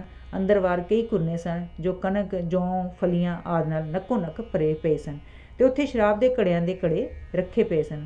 ਉੱਥੋਂ ਦੇ ਲੰਬਰਦਾਰ ਨੇ ਉਹਨਾਂ ਦਾ ਨਿੱਘਾ ਸਵਾਗਤ ਕੀਤਾ ਤੇ ਖਾਣ ਪੀਣ ਲਈ ਉਹਨਾਂ ਨੂੰ ਪੂਰੀ ਖੁੱਲ੍ਹ ਦੇ ਦਿੱਤੀ। ਸਿਪਾਹੀ ਕਈ ਦਿਨ ਦੁੰਬੇ, ਬੱਕਰੇ, ਸੂਰ ਤੇ ਚੂਚਿਆਂ ਦਾ ਮਾਸ ਤੇ ਸ਼ਰਾਬ ਦੀਆਂ ਮਹਿਫਲਾਂ ਉਡਾਉਂਦੇ ਰਹੇ। ਉੱਥੋਂ ਦੇ ਘੋੜੇ ਇਰਾਨੀ ਘੋੜਿਆਂ ਨਾਲੋਂ ਕੱਦ ਕਾਠ ਵਿੱਚ ਛੋਟੇ ਪਰ ਵਧੀਆ ਨਸਲ ਦੇ ਸਨ। ਜਦ ਯੂਨਾਨੀ ਕੂਚ ਕਰਨ ਲੱਗੇ ਤਾਂ ਲੰਬਰਦਾਰ ਨੇ ਹਰ ਯੂਨਾਨੀ ਜਰਨੈਲ ਅਤੇ ਕਪਤਾਨ ਨੂੰ ਇੱਕ ਇੱਕ ਘੋੜਾ ਤੋਹਫੇ ਵਜੋਂ ਭੇਟ ਕੀਤਾ ਤੇ ਉਹਨੇ ਦੱਸਿਆ ਕਿ ਘੋੜਿਆਂ ਦੇ ਖੁਰਾਂ ਨਾਲ ਛੋਟੇ ਛੋਟੇ ਥੈਲੇ ਬੰਨ੍ਹ ਦੇਣ ਨਾਲ ਘੋੜੇ ਬਰਫ਼ ਦੀਆਂ ਖੂਬਣ ਦੀ ਥਾਂ ਆਸਾਨੀ ਨਾਲ ਚੱਲ ਸਕਣਗੇ। ਕੂਚ ਕਰਨ ਵੇਲੇ ਜ਼ੈਨੋਫੋਨ ਨੇ ਲੰਬਰਦਾਰ ਨੂੰ ਰਾਹ ਦੱਸਣ ਲਈ ਤੇ ਉਹਦੇ ਛੋਟੇ ਲੜਕੇ ਨੂੰ ਜਾਮਨ ਦੇ ਤੌਰ 'ਤੇ ਨਾਲ ਲੈ ਕੇ ਅਗਾਂਹ ਵੱਲ ਕੂਚ ਕਰ ਦਿੱਤਾ। 3 ਦਿਨ ਲਗਾਤਾਰ ਸਫ਼ਰ ਕਰਨ ਪਿੱਛੋਂ ਰਾਹ ਵਿੱਚ ਕੋਈ ਕਸਬਾ ਜਾਂ ਪਿੰਡ ਨਾ ਆਇਆ। ਇਸ 'ਤੇ ਚਿਰੀਸੌਫਸ ਨੇ ਸਮਝਿਆ ਕਿ ਲੰਬਰਦਾਰ ਨੇ ਉਹਨਾਂ ਨੂੰ ਜਾਣ ਬੁੱਝ ਕੇ ਗੁਰਾਹੇ ਪਾ ਦਿੱਤਾ ਹੈ। ਲੰਬਰਦਾਰ ਨੇ ਸਮਝਾਇਆ ਕਿ ਦੇਸ਼ ਦੇ ਇਸ ਹਿੱਸੇ ਵਿੱਚ ਬਹੁਤ ਘੱਟ ਪਿੰਡ ਹਨ ਤੇ ਇਸ 'ਤੇ ਚਿਰੀਸੌਫਸ ਨੇ ਲੰਬਰਦਾਰ ਨੂੰ ਕੁੱਟਿਆ। ਉਹ ਮੌਕਾ ਪਾ ਕੇ ਉੱਥੋਂ ਰਫੂ ਚੱਕਰ ਹੋ ਗਿਆ। ਉਹਦਾ ਅਲੂਆ ਲੜਕਾ ਪਲਖਿਨਿਸ ਬਸ ਪਿਛਾਂਹ ਹੀ ਰਹਿ ਗਿਆ। ਉਹ ਲੜਕਾ ਬੜਾ ਨੇਕ ਤੇ ਹੋਣਹਾਰ ਸੀ, ਇਸ ਲਈ ਪਲਿਸਖਿਨਜ਼ ਉਹਨਾਂ ਨੂੰ ਨਾਲ ਹੀ ਆਪਣੇ ਦੇਸ਼ ਲੈ ਗਿਆ। ਆਖਰ ਉੱਥੋਂ ਉਹ ਟਾਊਚੀ ਲੋਕਾਂ ਦੇ ਇਲਾਕੇ ਵਿੱਚ ਪਹੁੰਚੇ। ਇਹ ਲੋਕ ਪਹਾੜਾਂ ਦੀਆਂ ਖੱਡਾਂ ਵਿੱਚ ਰਹਿੰਦੇ ਸਨ ਤੇ ਇਹਨਾਂ ਨੇ ਦਰੇ ਦੇ ਦੋਹਾਂ ਪਾਸਿਆਂ 'ਤੇ ਮੋਰਚੇ ਬਣਾਏ ਹੋਏ ਸਨ। ਜਦ ਵੀ ਉੱਥੋਂ ਫੌਜ ਅਗਾਂਹ ਵਧਣ ਦੀ ਕੋਸ਼ਿਸ਼ ਕਰਦੀ ਤਾਂ ਉਹ ਉੱਪਰੋਂ ਦਬਾ ਦਬ ਪੱਥਰ ਰੇੜ ਦਿੰਦੇ। ਇਸ ਬਾਰੇ ਜਰਨੈਲਾਂ ਨੇ ਆਪਸ ਵਿੱਚ ਮਸ਼ਵਰਾ ਕੀਤਾ। ਚਿਰੀਸੌਫਸ ਨੇ ਕਿਹਾ, ਅਗਾਂਹ ਜਾਣ ਦਾ ਇਹੋ ਇੱਕ ਰਾਹ ਹੈ ਕਿ ਜਦ ਸਾਡੇ ਸੈਨਿਕ ਅਗਾਂਹ ਵਧਣ ਦੀ ਕੋਸ਼ਿਸ਼ ਕਰਦੇ ਹਨ ਤਾਂ ਟਾਊਚੀ ਲੋਕ ਉੱਪਰੋਂ ਪੱਥਰ ਰੇੜ ਦਿੰਦੇ ਨੇ। ਖਾਣ ਪੀਣ ਨੂੰ ਵੀ ਸਾਨੂੰ ਰਸਦ ਚਾਹੀਦੀ ਹੈ। ਸਾਨੂੰ ਕਿਸੇ ਨਾ ਕਿਸੇ ਤਰ੍ਹਾਂ ਇਹਨਾਂ 'ਤੇ ਕਾਬੂ ਪਾਉਣਾ ਚਾਹੀਦਾ ਹੈ, ਨਹੀਂ ਤਾਂ ਅਸੀਂ ਅਗਾਂਹ ਨਹੀਂ ਜਾ ਸਕਾਂਗੇ ਤੇ ਇੱਥੇ ਹੀ ਭੁੱਖੇ ਮਰ ਜਾਵਾਂਗੇ। ਜ਼ੈਨੋਫੋਨ ਨੇ ਕਿਹਾ, ਉਹਨਾਂ ਕੋਲ ਕਿੰਨੇ ਕੁ ਪੱਥਰ ਹੋਣਗੇ? ਜੇ ਅਸੀਂ ਉਹਨਾਂ ਦੇ ਸਭ ਪੱਥਰ ਖਤਮ ਕਰ ਦਈਏ ਤਾਂ ਫਿਰ ਉਹ ਸਾਡਾ ਰਾਹ ਕਿਵੇਂ ਰੋਕਣਗੇ? ਸੋ ਮੇਰੀ ਗੱਲ ਸੁਣੋ, ਢਲਾਨ ਤੇ ਸੜਕ ਦੇ ਨਾਲ ਕੁਝ ਵਿੱਥ ਤੇ ਚੀਲ ਦੇ ਰੁੱਖਾਂ ਦੇ ਝੁੰਡ ਨੇ। ਮੈਂ ਸਲਾਹ ਇਸ ਤਰ੍ਹਾਂ ਬਣਾਈ ਹੈ ਕਿ ਸਾਡੇ ਵਿੱਚ ਕੁਝ ਜਣੇ ਦੌੜ ਕੇ ਝੁੰਡ ਤੋਂ ਦੂਜੇ ਤੱਕ ਜਾਣ, ਜਦ ਉੱਪਰੋਂ ਕੋਈ ਵੈਰੀ ਪੱਥਰ ਰੇੜੇ ਤਾਂ ਅਗਲੇ ਝੁੰਡ ਦੀ ਆੜ ਵਿੱਚ ਖੜੇ ਹੋ ਜਾਣ। ਥੋੜ੍ਹੇ ਚਿਰ ਪਿੱਛੋਂ ਉਹ ਉਸ ਦੇ ਝੁੰਡ ਤੋਂ ਅਗਲੇ ਝੁੰਡ ਵੱਲ ਦੌੜ ਕੇ ਚਲੇ ਜਾਣ। ਇਸ ਤਰ੍ਹਾਂ ਉਹ ਹੋਰ ਪੱਥਰ ਰੇੜਨਗੇ ਪਰ ਨੁਕਸਾਨ ਕੋਈ ਨਹੀਂ ਕਰ ਸਕਣਗੇ। ਵਾਰ-ਵਾਰ ਇਸ ਤਰ੍ਹਾਂ ਕਰਨ ਨਾਲ ਉਹਨਾਂ ਦੇ ਸਭ ਇਕੱਠੇ ਕੀਤੇ ਹੋਏ ਪੱਥਰ ਮੁੱਕ ਜਾਣਗੇ ਤੇ ਅਸੀਂ ਬਿਨਾਂ ਰੋਕ ਟੋਕ ਅਗਾਂਹ ਵੱਧ ਚਕਾਂਗੇ। ਇਸ ਤਰ੍ਹਾਂ ਹੀ ਕੀਤਾ ਗਿਆ ਤੇ 70 ਸਿਪਾਹੀਆਂ ਦਾ ਇੱਕ ਦਸਤਾ ਅਗਾਂਹ ਵਧਿਆ। ਜਦ ਵੈਰੀ ਨੇ ਉੱਪਰੋਂ ਪੱਥਰ ਰੇੜੇ ਤਾਂ ਉਹ ਇੱਕ ਝੁੰਡ ਦੀ ਆੜ ਵਿੱਚ ਖੜੋ ਗਏ। ਜਦ ਪੱਥਰ ਰੇੜਨੋਂ ਬੰਦ ਹੋ ਗਏ ਤਾਂ ਮੁੜ ਪਹਿਲੇ ਝੁੰਡ ਵੱਲ ਦੌੜ ਪਏ। ਇਹ ਵੇਖ ਕੇ ਵੈਰੀ ਨੇ ਹੋਰ ਪੱਥਰ ਰੇੜੇ। ਇਸ ਤਰ੍ਹਾਂ ਕਈ ਵਾਰ ਕਰਨ ਨਾਲ ਵੈਰੀ ਦੇ ਪੱਥਰਾਂ ਦਾ ਸਾਰਾ ਭੰਡਾਰ ਖਤਮ ਹੋ ਗਿਆ। ਇਹ ਵੇਖ ਕੇ ਉਸ ਦਸਤੇ ਦੇ ਵੈਰੀ ਨੇ ਕਿਲ੍ਹਾਬੰਦ ਥਾਂ ਤੇ ਚੜ੍ਹਾਈ ਕਰ ਦਿੱਤੀ। ਪਰ ਇਸ ਸਮੇਂ ਜੋ ਨਜ਼ਾਰਾ ਉਹਨਾਂ ਵੇਖਿਆ ਉਹ ਅਤਿਅੰਤ ਭਿਆਨਕ ਸੀ। ਔਰਤਾਂ ਨੇ ਆਪਣੇ ਬੱਚੇ ਵਗਾ ਕੇ ਚਟਾਨ ਤੋਂ ਥੱਲੇ ਸੁੱਟਣੇ ਸ਼ੁਰੂ ਕਰ ਦਿੱਤੇ ਤੇ ਫਿਰ ਉਹਨਾਂ ਆਪ ਛਾਲਾਂ ਮਾਰ ਦਿੱਤੀਆਂ। ਅਖੀਰ ਵਿੱਚ ਉਹਨਾਂ ਦੇ ਆਦਮੀਆਂ ਨੇ ਵੀ ਉਹਨਾਂ ਵਾਂਗ ਹੀ ਕੀਤਾ। ਇੰਨੀ ਇਸਲਾਮੀ ਇੱਕ ਯੂਨਾਨੀ ਕਪਤਾਨ ਨੇ ਉਹਨਾਂ ਦੇ ਬੁੱਢੇ ਸਰਦਾਰ ਨੂੰ ਛਾਲ ਮਾਰਨੋਂ ਰੋਕਣ ਲਈ ਉਹਨੂੰ ਫੜਨ ਦੀ ਕੋਸ਼ਿਸ਼ ਕੀਤੀ, ਪਰ ਉਹ ਏਲੀਅਨਸ ਨੂੰ ਨਾਲ ਹੀ ਧੁੰਦਾ ਹੋਇਆ ਚਟਾਨ ਤੋਂ ਥੱਲੇ ਜਾ ਪਿਆ ਤੇ ਦੋਨੋਂ ਡਿੱਗਦੇ ਹੀ ਢੇਰੀ ਹੋ ਗਏ। ਯੂਨਾਨੀ ਇੱਥੇ ਬਹੁਤ ਘੱਟ ਬੰਦਿਆਂ ਨੂੰ ਜਿਉਂਦਿਆਂ ਪਕੜ ਕਰ ਸਕੇ, ਪਰ ਖਾਣ ਪੀਣ ਲਈ ਕਾਫੀ ਸਮਾਨ ਉਹਨਾਂ ਦੇ ਹੱਥ ਲੱਗਾ। ਇੱਥੋਂ ਹਾਰਪੇਸ ਨਦੀ ਤੇ ਪਹੁੰਚੇ। ਉੱਥੋਂ ਅਗਾਂਹ ਉਹਨਾਂ ਨੂੰ ਸਿੱਧੀਆਂ ਲੋਕਾਂ ਦੇ ਇਲਾਕੇ ਵਿੱਚੋਂ ਲੰਘਣ ਸਮੇਂ ਕੋਈ ਖਾਸ ਔਕੜ ਪੇਸ਼ ਨਾ ਆਈ। ਆਖਰ ਉਹ ਕਈ ਦਿਨਾਂ ਦਾ ਪੈਂਡਾ ਕੱਟਦੇ ਹੋਏ ਥੇਚਿਸ ਨਾਮੀ ਪਹਾੜ ਲਾਗੇ ਪਹੁੰਚੇ। ਜਦ ਫੌਜ ਦਾ ਅਗਲਾ ਦਸਤਾ ਪਹਾੜ ਦੀ ਚੋਟੀ ਤੇ ਪਹੁੰਚਿਆ ਤਾਂ ਸੈਨਿਕਾਂ ਨੂੰ ਅਚਾਨਕ ਦੂਰ ਠਾਠਾਂ ਮਾਰਦੇ ਹੋਏ ਸਮੁੰਦਰ ਦਾ ਇਲਾਹੀ ਨਜ਼ਾਰਾ ਦਿਸਿਆ, ਜਿਸ ਨੂੰ ਵੇਖ ਕੇ ਖੁਸ਼ੀ ਨਾਲ ਪਾਗਲ ਜੇ ਹੋ ਗਏ ਤੇ ਉੱਚੀ ਉੱਚੀ ਰੌਲਾ ਪਾਉਣ ਲੱਗ ਪਏ, ਸਮੁੰਦਰ ਸਮੁੰਦਰ। ਜ਼ੈਨੋਫੋਨ ਫੌਜ ਦੇ ਪਿਛਲੇ ਹਿੱਸੇ ਦੀ ਅਗਵਾਈ ਕਰ ਰਿਹਾ ਸੀ। ਜਦ ਉਹਨੇ ਰੌਲਾ ਸੁਣਿਆ ਤਾਂ ਉਹਨੇ ਸਮਝਿਆ ਕਿ ਕਿਸੇ ਹੋਰ ਵੈਰੀ ਨੇ ਉਹਨਾਂ ਤੇ ਹਮਲਾ ਕਰ ਦਿੱਤਾ ਹੈ। ਸੋ ਘੋੜੇ ਤੇ ਚੜ੍ਹਿਆ ਤੇ ਉਹਨਾਂ ਦੀ ਮਦਦ ਲਈ ਬੜੀ ਤੇਜ਼ੀ ਨਾਲ ਅਗਾਂਹ ਵਧਿਆ। ਪਰ ਉੱਥੇ ਪਹੁੰਚ ਕੇ ਉਹ ਕੀ ਵੇਖਦਾ ਹੈ ਕਿ ਸਭ ਸੈਨਿਕ ਸਮੁੰਦਰ ਰੌਲਾ ਪਾਉਂਦੇ ਬੇਤਰਤੀਬੀ ਨਾਲ ਅਗਾਂਹ ਦੌੜੇ ਜਾ ਰਹੇ ਹਨ। ਜਦ ਸਾਰੇ ਪਹਾੜ ਦੀ ਚੋਟੀ ਤੇ ਪਹੁੰਚੇ ਤਾਂ ਖੁਸ਼ੀ ਵਿੱਚ ਸਭ ਨੇ ਇੱਕ ਦੂਜੇ ਨੂੰ ਗਲਵੱਕੜੀਆਂ ਪਾ ਲਈਆਂ। ਸਭ ਦੀਆਂ ਅੱਖਾਂ ਵਿੱਚੋਂ ਖੁਸ਼ਬੂ ਦੇ ਹੰਝੂ ਵਗ ਤੁਰੇ। ਸਭ ਨੇ ਵੈਰੀ ਤੇ ਕਾਬੂ ਕੀਤੇ ਨੇਜ਼ੇ, ਢਾਲਾਂ ਤੇ ਹੋਰ ਸਮਾਨ ਦਾ ਇੱਕ ਅੰਬਾਰ ਲਾਇਆ ਤੇ ਅੱਗ ਲਾ ਦਿੱਤੀ। ਇਸ ਪਿੱਛੋਂ ਯੂਨਾਨੀਆਂ ਨੇ ਗਾਈਡ ਨੂੰ ਤੋਹਫਿਆਂ ਨਾਲ ਲੱਦ ਦਿੱਤਾ ਤੇ ਉਹਨੂੰ ਉੱਥੋਂ ਵਾਪਸ ਘਰ ਵੱਲ ਵਿਦਾ ਕੀਤਾ। ਆਖਰ ਕੁਨਾਕਸਾ ਦੀ ਲੜਾਈ ਦੇ 4 ਮਹੀਨੇ ਪਿੱਛੋਂ ਵੱਡੀਆਂ ਘਾਲਾਂ ਕੱਲਦੇ ਹੋਏ ਉਹ ਪਹਿਲੇ ਯੂਨਾਨੀ ਸ਼ਹਿਰ ਟ੍ਰੈਪੀਜ਼ਿਅਸ ਵਿੱਚ ਪਹੁੰਚੇ ਤੇ ਉਹਨਾਂ ਨੇ ਉੱਥੋਂ ਸੁੱਖ ਸਾਂਦ ਪਹੁੰਚਣ ਲਈ ਖੁਸ਼ੀ ਵਿੱਚ ਧੰਨਵਾਦ ਵਜੋਂ ਦੇਵਤਿਆਂ ਨੂੰ ਬਲੀ ਦਿੱਤੀ ਤੇ ਖੇਡਾਂ ਰਚੀਆਂ। ਕੁਝ ਦਿਨ ਆਰਾਮ ਕਰਕੇ ਯੂਨਾਨੀਆਂ ਨੇ ਇੱਕ ਮੀਟਿੰਗ ਕੀਤੀ, ਜਿਸ ਵਿੱਚ ਤੁਰਾਈ ਦੇ ਰਹਿਣ ਵਾਲੇ ਜਰਨੈਲ ਲਿਓਨ ਨੇ ਕਿਹਾ, ਬਈ ਮੈਥੋਂ ਪੁੱਛੋ ਤਾਂ ਮੈਂ ਨਿੱਤ ਦਿਨ ਲੜਾਈਆਂ ਲੜ ਕੇ ਲੰਮੇ ਪੈਂਡੇ ਕੱਟ ਕੇ ਸਮਾਨ ਦੀ ਢੋਆ ਢੁਆਈ ਕਰ ਕੇ ਤੰਗ ਆ ਗਿਆ ਹਾਂ। ਮੈਂ ਤਾਂ ਹੁਣ 4 ਦਿਨ ਸੁੱਖ ਦਾ ਸਾਹ ਲੈਣਾ ਚਾਹੁੰਦਾ ਹਾਂ। ਹੁਣ ਸਾਨੂੰ ਖੁਸ਼ਕੀ ਦੇ ਰਸਤੇ ਦੀ ਥਾਂ ਜਹਾਜ਼ਾਂ ਵਿੱਚ ਚੜ੍ਹ ਕੇ ਆਰਾਮ ਨਾਲ ਘਰ ਪਹੁੰਚਣਾ ਚਾਹੀਦਾ ਹੈ। ਲਿਓਨ ਦੀ ਇਹ ਗੱਲ ਸੁਣ ਕੇ ਸਭ ਜਣਿਆਂ ਦੇ ਚਿਹਰੇ ਖਿੜ ਗਏ ਤੇ ਸਭ ਨੇ ਇੱਕ ਆਵਾਜ਼ ਨਾਲ ਉਹਦੀ ਤਜਵੀਜ਼ ਦਾ ਸਵਾਗਤ ਕੀਤਾ। ਚਿਰੀਸੋਫਸ ਨੇ ਕਿਹਾ, ਜਹਾਜ਼ਾਂ ਦਾ ਕਪਤਾਨ ਐਨਕੀਸੀਬੀਅਸ ਮੇਰਾ ਦੋਸਤ ਏ। ਜੇ ਤੁਸੀਂ ਆਗਿਆ ਦਿਓ ਤਾਂ ਮੈਂ ਉਸ ਪਾਸੋਂ ਦੇਸ਼ ਪਹੁੰਚਣ ਦੀ ਜਹਾਜ਼ ਮੰਗਵੇਂ ਕਰ ਲਵਾਂ। ਸਭ ਦੀ ਰਜ਼ਾਮੰਦੀ ਲੈ ਕੇ ਚਿਰੀਸੋਫਸ ਉੱਥੋਂ ਚਲਾ ਗਿਆ। ਕਈ ਦਿਨ ਉਡੀਕ ਵਿੱਚ ਲੰਘੇ ਪਰ ਚਿਰੀਸੋਫਸ ਨਾ ਬੋੜਿਆ। ਅੰਤ ਮਜਬੂਰ ਹੋ ਕੇ ਯੂਨਾਨੀ ਸੈਨਾ ਖੁਸ਼ਕੀ ਦੇ ਰਸਤੇ ਹੀ ਸਫ਼ਰ 'ਤੇ ਤੁਰ ਪਈ। ਰਸਤੇ ਵਿੱਚ ਉਹਨਾਂ ਨੂੰ ਕਈ ਹੋਰ ਜੰਗਲੀ ਕਬੀਲਿਆਂ ਨਾਲ ਲੜਾਈਆਂ ਕਰਨੀਆਂ ਪਈਆਂ। ਪੈਂਡਾ ਕੱਟਦੇ ਅੰਤ ਉਹ ਬਾਸਫੋਰਸ ਦੀ ਰੋਦਬਾਰ 'ਤੇ ਪਹੁੰਚ ਗਏ, ਜੋ ਏਸ਼ੀਆ ਤੇ ਯੂਰਪ ਨੂੰ ਅਲੱਗ ਕਰਦੀ ਹੈ। ਇੱਥੋਂ ਜਹਾਜ਼ਾਂ ਨੇ ਕੰਢੇ ਦੇ ਨਾਲ ਸਫ਼ਰ ਕਰਦੇ ਹੋਏ ਉਹ ਕੁਝ ਦਿਨਾਂ ਪਿੱਛੋਂ ਯੂਨਾਨ ਦੇ ਸਾਹਿਲ 'ਤੇ ਸਥਿਤ ਲੈਪਿਕਸ ਦੀ ਬੰਦਰਗਾਹ 'ਤੇ ਪਹੁੰਚ ਗਏ। ਉੱਥੇ ਕੁਝ ਪੁਰਾਣੇ ਮਿੱਤਰਾਂ ਨੂੰ ਮਿਲਣ ਪਿੱਛੋਂ ਥੀਬਸ ਤੋਂ ਪੈਰਗੇਮੋਨ ਵਿੱਚ ਪਹੁੰਚ ਗਏ। ਇੱਥੇ ਜ਼ੈਨੋਫੋਨ ਨੂੰ ਉਹਨਾਂ ਦੇ ਇੱਕ ਮਿੱਤਰ ਦੀ ਪਤਨੀ ਹੈਲਾਸ ਨੇ ਬੜੀ ਆਓ ਭਗਤ ਕੀਤੀ। ਉਹਨੇ ਦੱਸਿਆ ਕਿ ਉਹ ਕੁਝ ਵੇਤੇ ਇੱਕ ਈਰਾਨੀ ਸਰਦਾਰ ਆਪਣੇ ਕਿਲੇ ਵਿੱਚ ਰਹਿੰਦਾ ਹੈ ਤੇ ਜੇ ਜ਼ੈਨੋਫੋਨ 300 ਹਥਿਆਰਬੰਦ ਸਿਪਾਹੀਆਂ ਨੂੰ ਨਾਲ ਲੈ ਕੇ ਉਸ 'ਤੇ ਰਾਤ ਸਮੇਂ ਹਮਲਾ ਬੋਲ ਦੇਵੇ ਤਾਂ ਉਸ ਨੂੰ ਕਾਫੀ ਧਨ ਮਾਲ ਲੁੱਟ ਸਕਦਾ ਹੈ। ਜ਼ੈਨੋਫੋਨ ਨੇ ਇੰਝ ਹੀ ਕੀਤਾ, ਪਰ ਕਿਲਾ ਇੱਕ ਪਹਾੜੀ ਦੀ ਖੜੀ ਚੜਾਈ ਤੇ ਸਥਿਤ ਸੀ। ਇਸ ਲਈ 2-3 ਵਾਰ ਉਸ 'ਤੇ ਹਮਲਾ ਕਰਨ ਲਈ ਨਾਲ ਵੀ ਕੋਈ ਕਾਮਯਾਬੀ ਨਾ ਹੋਈ। ਇਤਨੇ ਨੂੰ ਈਰਾਨੀ ਸਰਦਾਰ ਦੇ ਸਿਪਾਹੀਆਂ ਨੇ ਬਲਦੀਆਂ ਮਿਸਾਲਾਂ ਨਾਲ ਇਸ਼ਾਰੇ ਕਰਕੇ ਦੂਰ ਮੈਦਾਨੀ ਇਲਾਕੇ ਵਿੱਚ ਰਹਿ ਰਹੇ ਇੱਕ ਅਸੀਰੀਅਨ ਸਰਦਾਰ ਇਟਾਰਨੇਸ ਤੋਂ ਮਦਦ ਮੰਗੀ। ਉਹ ਆਪਣੇ ਹਥਿਆਰਬੰਦ ਘੋੜਸਵਾਰਾਂ ਸਮੇਤ ਉੱਥੇ ਪਹੁੰਚ ਗਿਆ। ਇਹ ਵੇਖ ਕੇ ਜ਼ੈਨੋਫੋਨ ਨੂੰ ਆਸ-ਪਾਸ ਤੋਂ ਜਿੰਨੀਆਂ ਭੇਡਾਂ ਬੱਕਰੀਆਂ ਤੇ ਗੁਲਾਮ ਮਿਲੇ ਉਹਨਾਂ ਨੂੰ ਕਾਬੂ ਕਰਕੇ ਪਸਪਾ ਹੋਣਾ ਪਿਆ। ਪਰ ਕਿਸੇ ਨੇ ਈਰਾਨੀ ਸਰਦਾਰ ਨੂੰ ਖਬਰ ਦਿੱਤੀ ਕਿ ਜ਼ੈਨੋਫੋਨ ਅਗਲੇ ਦਿਨ ਉਸ 'ਤੇ ਇੱਕ ਜ਼ਬਰਦਸਤ ਫੌਜ ਨਾਲ ਹਮਲਾ ਕਰਨ ਦਾ ਵਿਚਾਰ ਰੱਖਦਾ ਹੈ। ਉਸ ਸਰਦਾਰ ਨੇ ਸਵੇਰ ਕਿਲੇ ਵਿੱਚੋਂ ਨਿਕਲ ਕੇ ਪਾਰਥੀਨੀਅਨ ਸ਼ਹਿਰ ਦੇ ਲਾਗੇ ਇੱਕ ਪਿੰਡ ਵਿੱਚ ਜਾ ਡੇਰੇ ਲਾਏ। ਇਸ ਬਾਰੇ ਜ਼ੈਨੋਫੋਨ ਦੇ ਸਿਪਾਹੀਆਂ ਨੂੰ ਸੂਹ ਮਿਲ ਗਈ ਤੇ ਉਹਨਾਂ ਨਾ ਕੇਵਲ ਈਰਾਨੀ ਸਰਦਾਰ ਦੇ ਬੀਵੀ ਬੱਚਿਆਂ ਨੂੰ ਹੀ ਪਕੜ ਲਿਆ, ਬਲਕਿ ਉਹਦਾ ਸਾਰਾ ਮਾਲ ਧਨ ਲੁੱਟ ਲਿਆ। ਪੈਰਾਗਾਮੋਨ ਪਹੁੰਚ ਕੇ ਲੁੱਟ ਦਾ ਸਾਰਾ ਸਮਾਨ ਯੂਨਾਨੀਆਂ ਨੇ ਆਪਸ ਵਿੱਚ ਵੰਡ ਲਿਆ ਤੇ ਸਾਂਝੀ ਰਾਏ ਨਾਲ ਸਭ ਤੋਂ ਵੱਧ ਹਿੱਸਾ ਜ਼ੈਨੋਫੋਨ ਨੂੰ ਦਿੱਤਾ ਗਿਆ। ਹੁਣ ਜ਼ੈਨੋਫੋਨ ਬੜਾ ਸੌਖਾ ਹੋ ਗਿਆ ਤੇ ਉਹ ਆਪਣੇ ਸਾਥੀਆਂ ਕੋਲੋਂ ਵਿਦਾ ਲੈ ਕੇ ਆਪਣੇ ਸ਼ਹਿਰ ਚਲਾ ਗਿਆ। ਫੌਜ ਦੀ ਕਮਾਨ ਇੱਕ ਹੋਰ ਯੂਨਾਨੀ ਜਰਨੈਲ ਥਿਬਰੋਨ ਨੂੰ ਸੌਂਪ ਕੇ ਦਿੱਤੀ ਗਈ, ਜੋ ਬਾਅਦ ਵਿੱਚ ਤਿਸ਼ਾਰਫਨੇਸ ਤੇ ਫਰਨਾਬੇਜ਼ ਨਾਲ ਲੜਾਈਆਂ ਕਰਦਾ ਰਿਹਾ। ਸ਼ੁਭ ਇਛਾਵਾਂ ਸਹਿਤ ਧੰਨਵਾਦ। ਹਰਜੀਤ ਮਮਰਾ। ਅੱਜ ਤੁਸੀਂ ਜ਼ੈਨੋਫੋਨ ਦੇ ਜੀਵਨ, ਪਰਸ਼ੀਆ ਦਾ ਸਫ਼ਰ, ਦੇਸ਼ ਨਿਕਾਲਾ ਤੇ ਸਾਹਿਤਕ ਕੰਮਾਂ ਬਾਰੇ ਜਾਣਕਾਰੀ ਹਾਸਲ ਕੀਤੀ। ਇਸ ਤੋਂ ਇਲਾਵਾ ਸੁਕਰਾਤ ਪ੍ਰਤੀ ਉਸਦੇ ਸਤਿਕਾਰ ਤੇ ਰਾਜਨੀਤਿਕ ਤੇ ਨੈਤਿਕ ਫਿਲਾਸਫੀ, ਐਨਾਬਸਿਸ, ਸਾਇਰੋਪੀਡੀਆ, ਕੈਵਲਰੀ ਆਫੀਸਰ ਬਾਰੇ ਵਿਸ਼ਾਲ ਜਾਣਕਾਰੀ ਹਾਸਲ ਕੀਤੀ। ਉਮੀਦ ਹੈ ਤੁਸੀਂ ਸਾਰਿਆਂ ਨੂੰ ਇਹ ਪੁਰਾਤਨ ਯੂਨਾਨੀ ਨਾਇਕ ਬਾਰੇ ਜਾਣ ਕੇ ਬੜਾ ਵਧੀਆ ਲੱਗਾ ਹੋਵੇਗਾ। ਰੱਬ ਰਾਖਾ। ਹਰਜੀਤ ਮਮਰਾ।